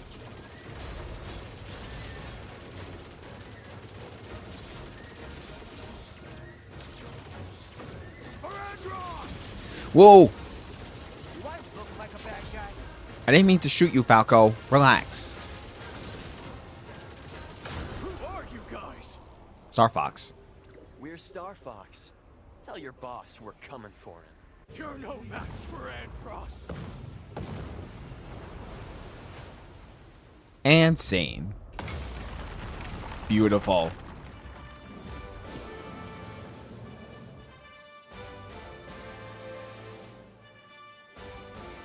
That's gotta be worth a bonus.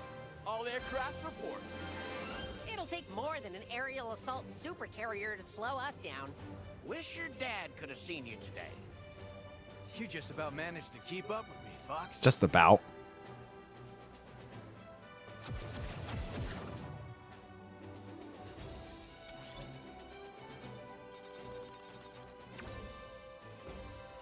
And Falco's fine.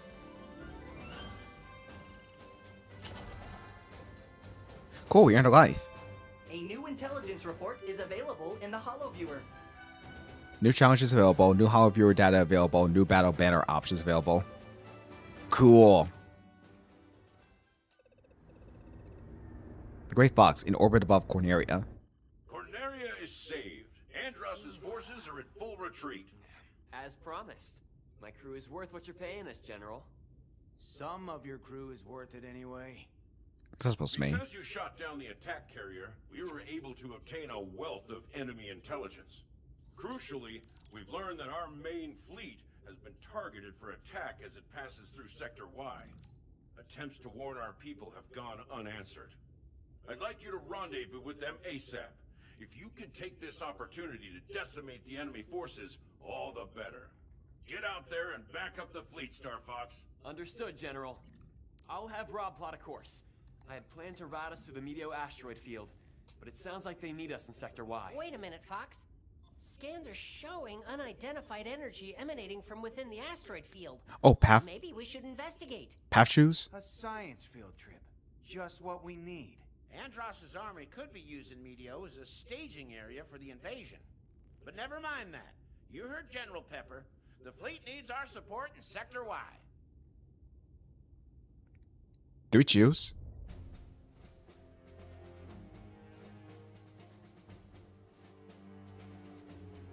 Yo, we do choose. Oh, that's nice.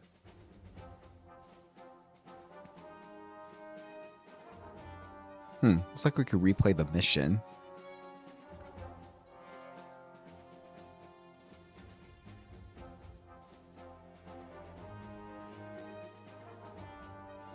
Catch up with chat here. Just learned the hard way. I should have left the entirety of Star Wolf alive on Ficina. Only way for me to get the medal on bolts. It's good to know. Reason I asked, there's a different cutscene for the route's mission briefing. I mean, we could see the other cutscene. We should be able to do that by just replaying the mission, right? We can do that. I don't have a set path defined. I'm just doing whatever.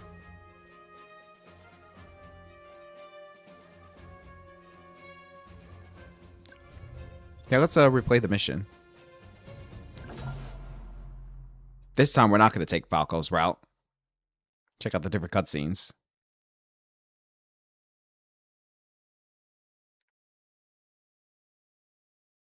I'm feeling pretty good about my chances with the performance. Skip. Oh, wait. Oh, skip. Okay. Enemy targets up ahead. Let's rock and roll. See, I'm feeling pretty good, but I think I need to work on the homing. Especially with the bombs. I'll get there quickly, though. Slippy, stay in formation. Now you've done it, Slippy. Bogey on your tail. Cover me while I fine-tune my sensors. Oh, you got him? Thanks, Fox. Pay attention, Slippy.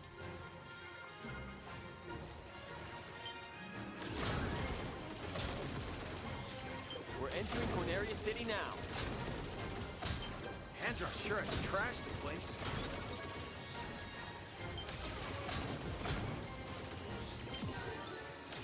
Everybody, stay alert. These guys are everywhere.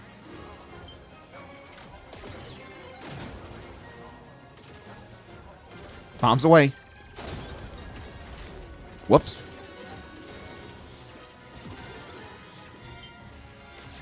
Enemy on your tail, Fox. Use the brake.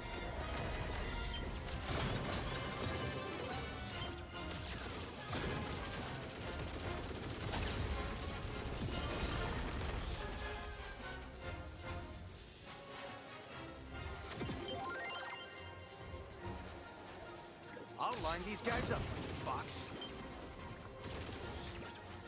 What the? Something's wrong with my G diffuser.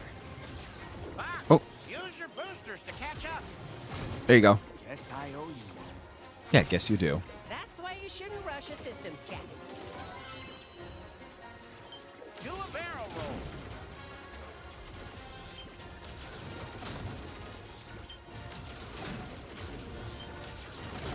Those archways make for a good obstacle course. Think you can thread the needle?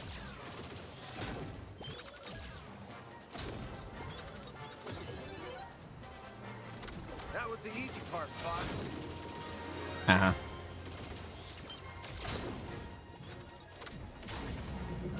Beginner's Close enough. I've got eyes on a high-value target. Follow me. Oh, wait. Better keep that up and see what happens. Wait, I didn't end up taking the other route. Oh, wait, was I supposed to dodge the arches? I think I was supposed to dodge the arches. Oh, you can restart at a checkpoint. That's nice. Start a level, too. All right, let's try this again.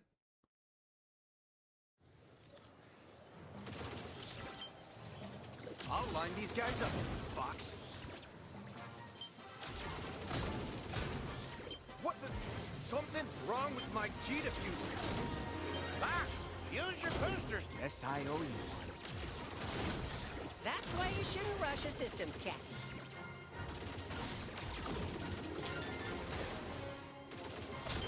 Do a barrel roll.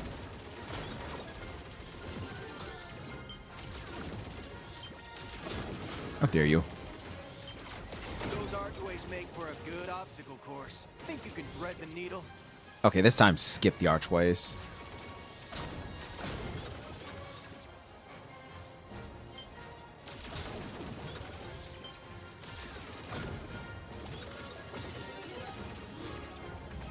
Too bad, Fox. Maybe next time. Oh, shut up. Seems like you go about that automatically. Don't forget your training.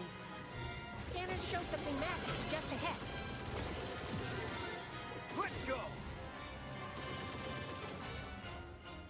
Activate all range mode. Oh, here we go.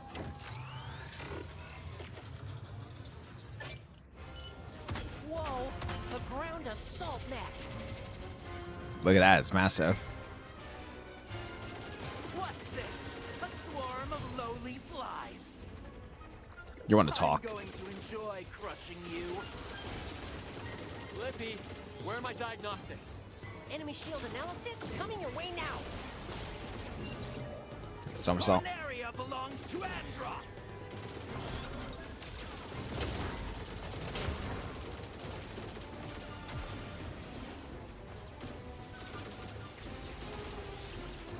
Oh, doing a U-turn also consumes the boost, okay.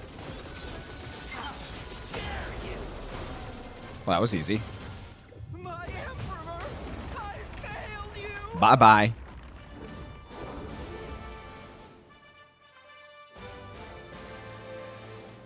All aircraft, report. That mech looks tough, but it was no match for us. Reminded me of fighting alongside your dad. Didn't even break a sweat. How about you, Fox? Please. These cutscenes are amazing, by the way.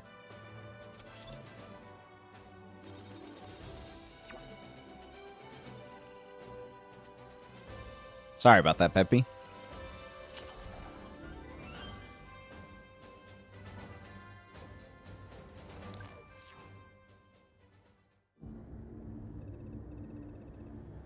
Great Fox in orbit above Corneria. Impressive work, Starfox. Enemy forces are in disarray. We can handle ourselves in a combat zone, General. Some of us better than others. This is the toughest job we've taken yet. We're going to have to start working like a team. A real team. Last I checked, a real team needs a real leader. False. As you push farther into the system, you'll soon pass through the Meteo asteroid field. Reports suggest that Andros's army may have used the field as a staging area for their invasion. Keep your eyes open, Starfox. If enemy forces still lurk among the rocks, I expect you to make short work of them. We've got it covered. Our scans show unidentified energy emanating from deep within the asteroid field. I'd love to get a closer look. It could mean Meteo is more dangerous than it appears. You say that like it's a bad thing.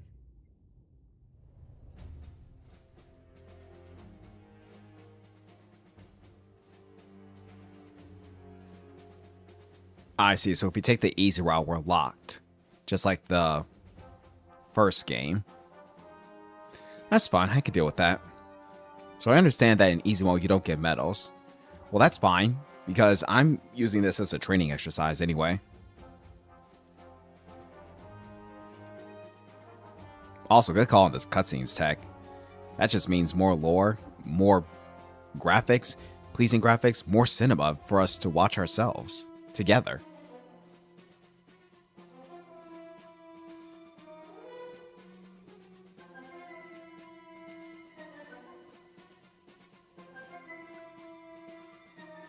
Let me see. Let me see something here.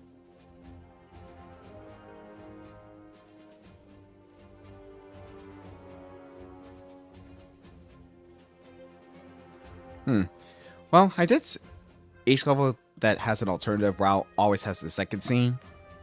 I'd love to check out all the cutscenes myself. And it's cool that we can replay the mission at any time so that we can alter our route a bit.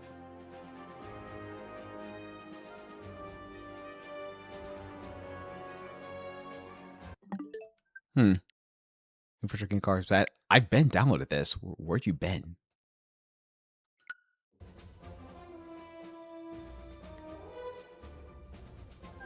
All right, well, usually pilot streams are short. Let's say we... It's been in Narnia. Let's say we call it here for now. It is getting pretty late. It might heavy rain soon. Cause some disruptions. But we pick this up tomorrow. Pick this up tomorrow night. So far, I'm liking this.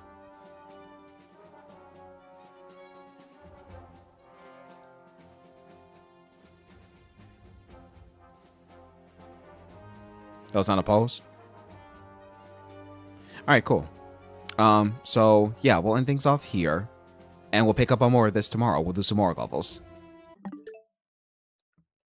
It's just that I've been streaming for long enough. And plus, I forget the training as well as the first mission would make do for a pilot stream. But yeah, we'll be back with more of this tomorrow. Hope the game's saved. Oh. That's my controller. One sec.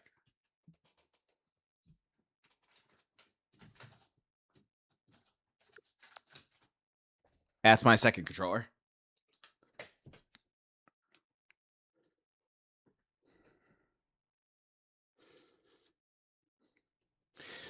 Tech, just to confirm, the game does autosave, correct? It does save for each level? Okay, great. Actually, why am I questioning that? Because autosaving at the completed level seems to be common in games nowadays.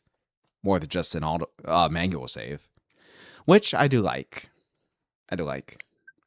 Alright, so let's close this down for now. I'm going to end the stream off here.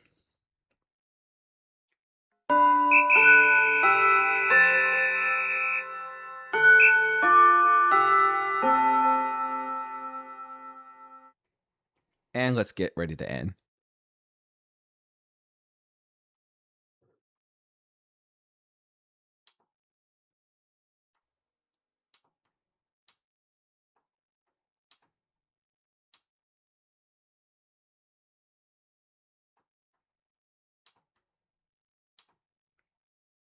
Yeah, I think it's a good thing that I am ending because, like I said before, I think it is going to heavy rain soon, which may cause some issues.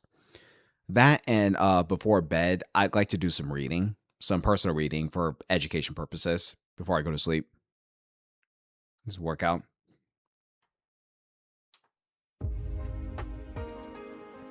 Alright guys, but that's going to do it for tonight's live stream of Professor Layton vs. Phoenix Wright, Session 7 of our blind playthrough, and our first pilot stream of Starfox on the Nintendo Switch 2. Hope you guys enjoy both game sessions.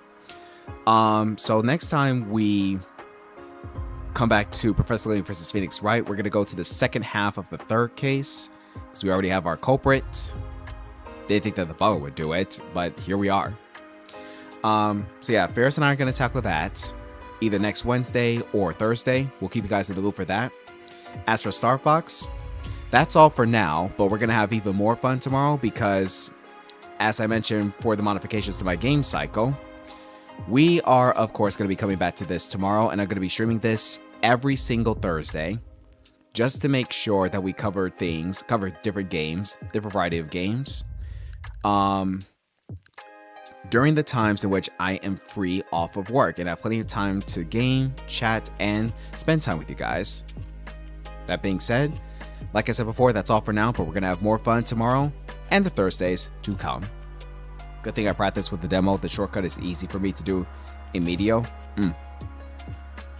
Alright everyone, well, thank you all for tuning into the stream. Hope you guys enjoyed both games. On the side of YouTube, please remember to subscribe to the channel and tell other people you know so that they too can catch the live gaming action. I would appreciate it, and so would they.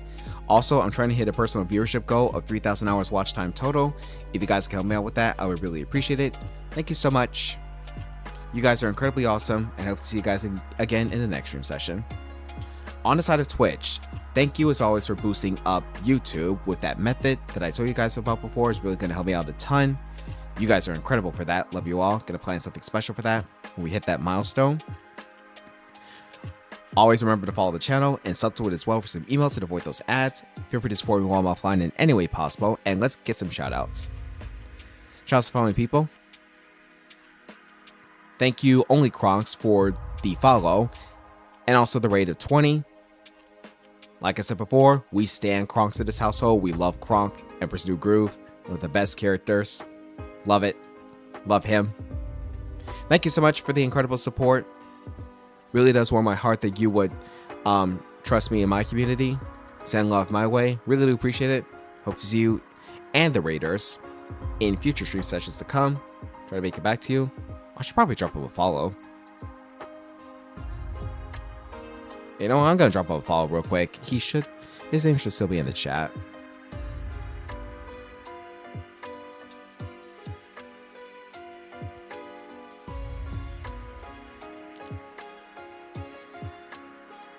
There we go. Love the name Only Kronks.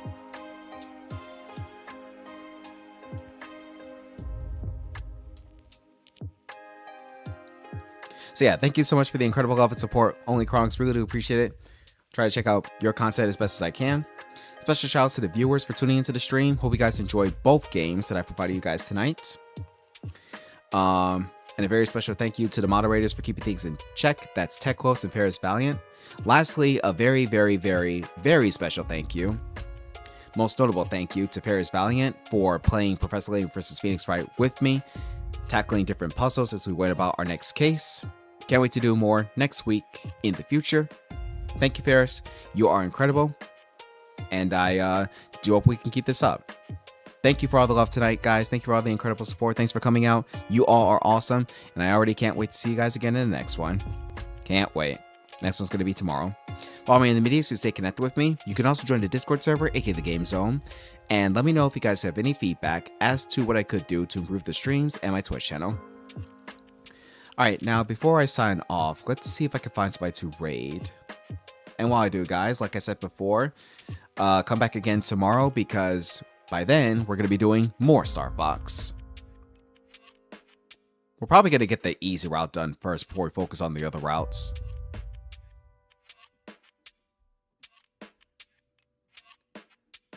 You know, that reminds me, Tech, quick question.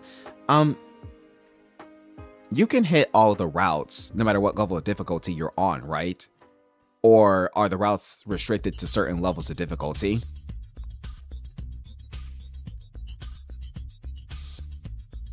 Yes. Could you be clear on that? Can you clarify?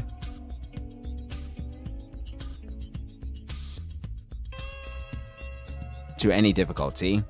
Oh, wow. So you can play each level of difficulty and reveal multiple branches.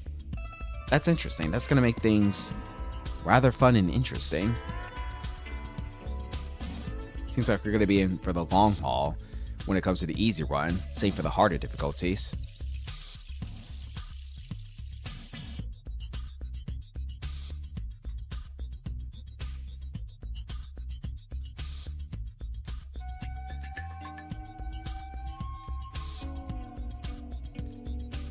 Oh, this is perfect, actually. So I do see someone who is also streaming Starfox, but let me check on one other person.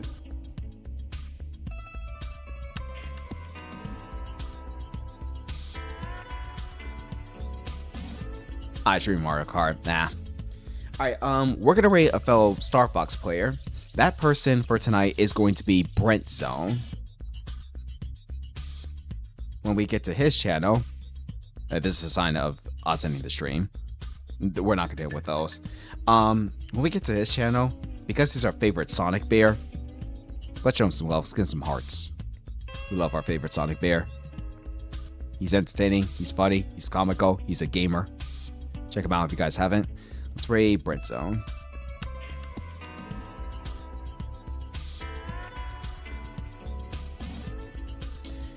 And with that, folks, thank you all so much for tuning into the stream. This was once again Professor Layton vs. Phoenix Wright, Session 7 of our blind playthrough. Stay tuned for Session 8 next week. And I'll also do, for tonight's session of Starfox, our pilot stream, short pilot stream. Come back tomorrow. Stay tuned for tomorrow. Stay tuned for the next session tomorrow, in which we will do more Starfox. We're going to have some more fun with that. Alright, that's all, folks. Take care of yourselves. Have a great day or night wherever you're in the world, and I'll see you all later. Take care of yourselves and each other. Stay healthy and awesome, and game on every single day. I'll see you guys next time for some more gaming, courtesy of yours truly, the Gaming Sage. That's all for now, folks. Stay awesome and fresh. Peace. So, DK, what'd you think of my pilot skills? You have what it takes. I wish you the best of good luck. Kinda wish I could do it as well. It's funny that you mentioned that because I can prep up a flight sim. A flight sim? Think of it as a simulation. You get to take part in the aerial fighting that I've done. Oh! Can you show me that? Sure. Come on, I'll take you there. Great!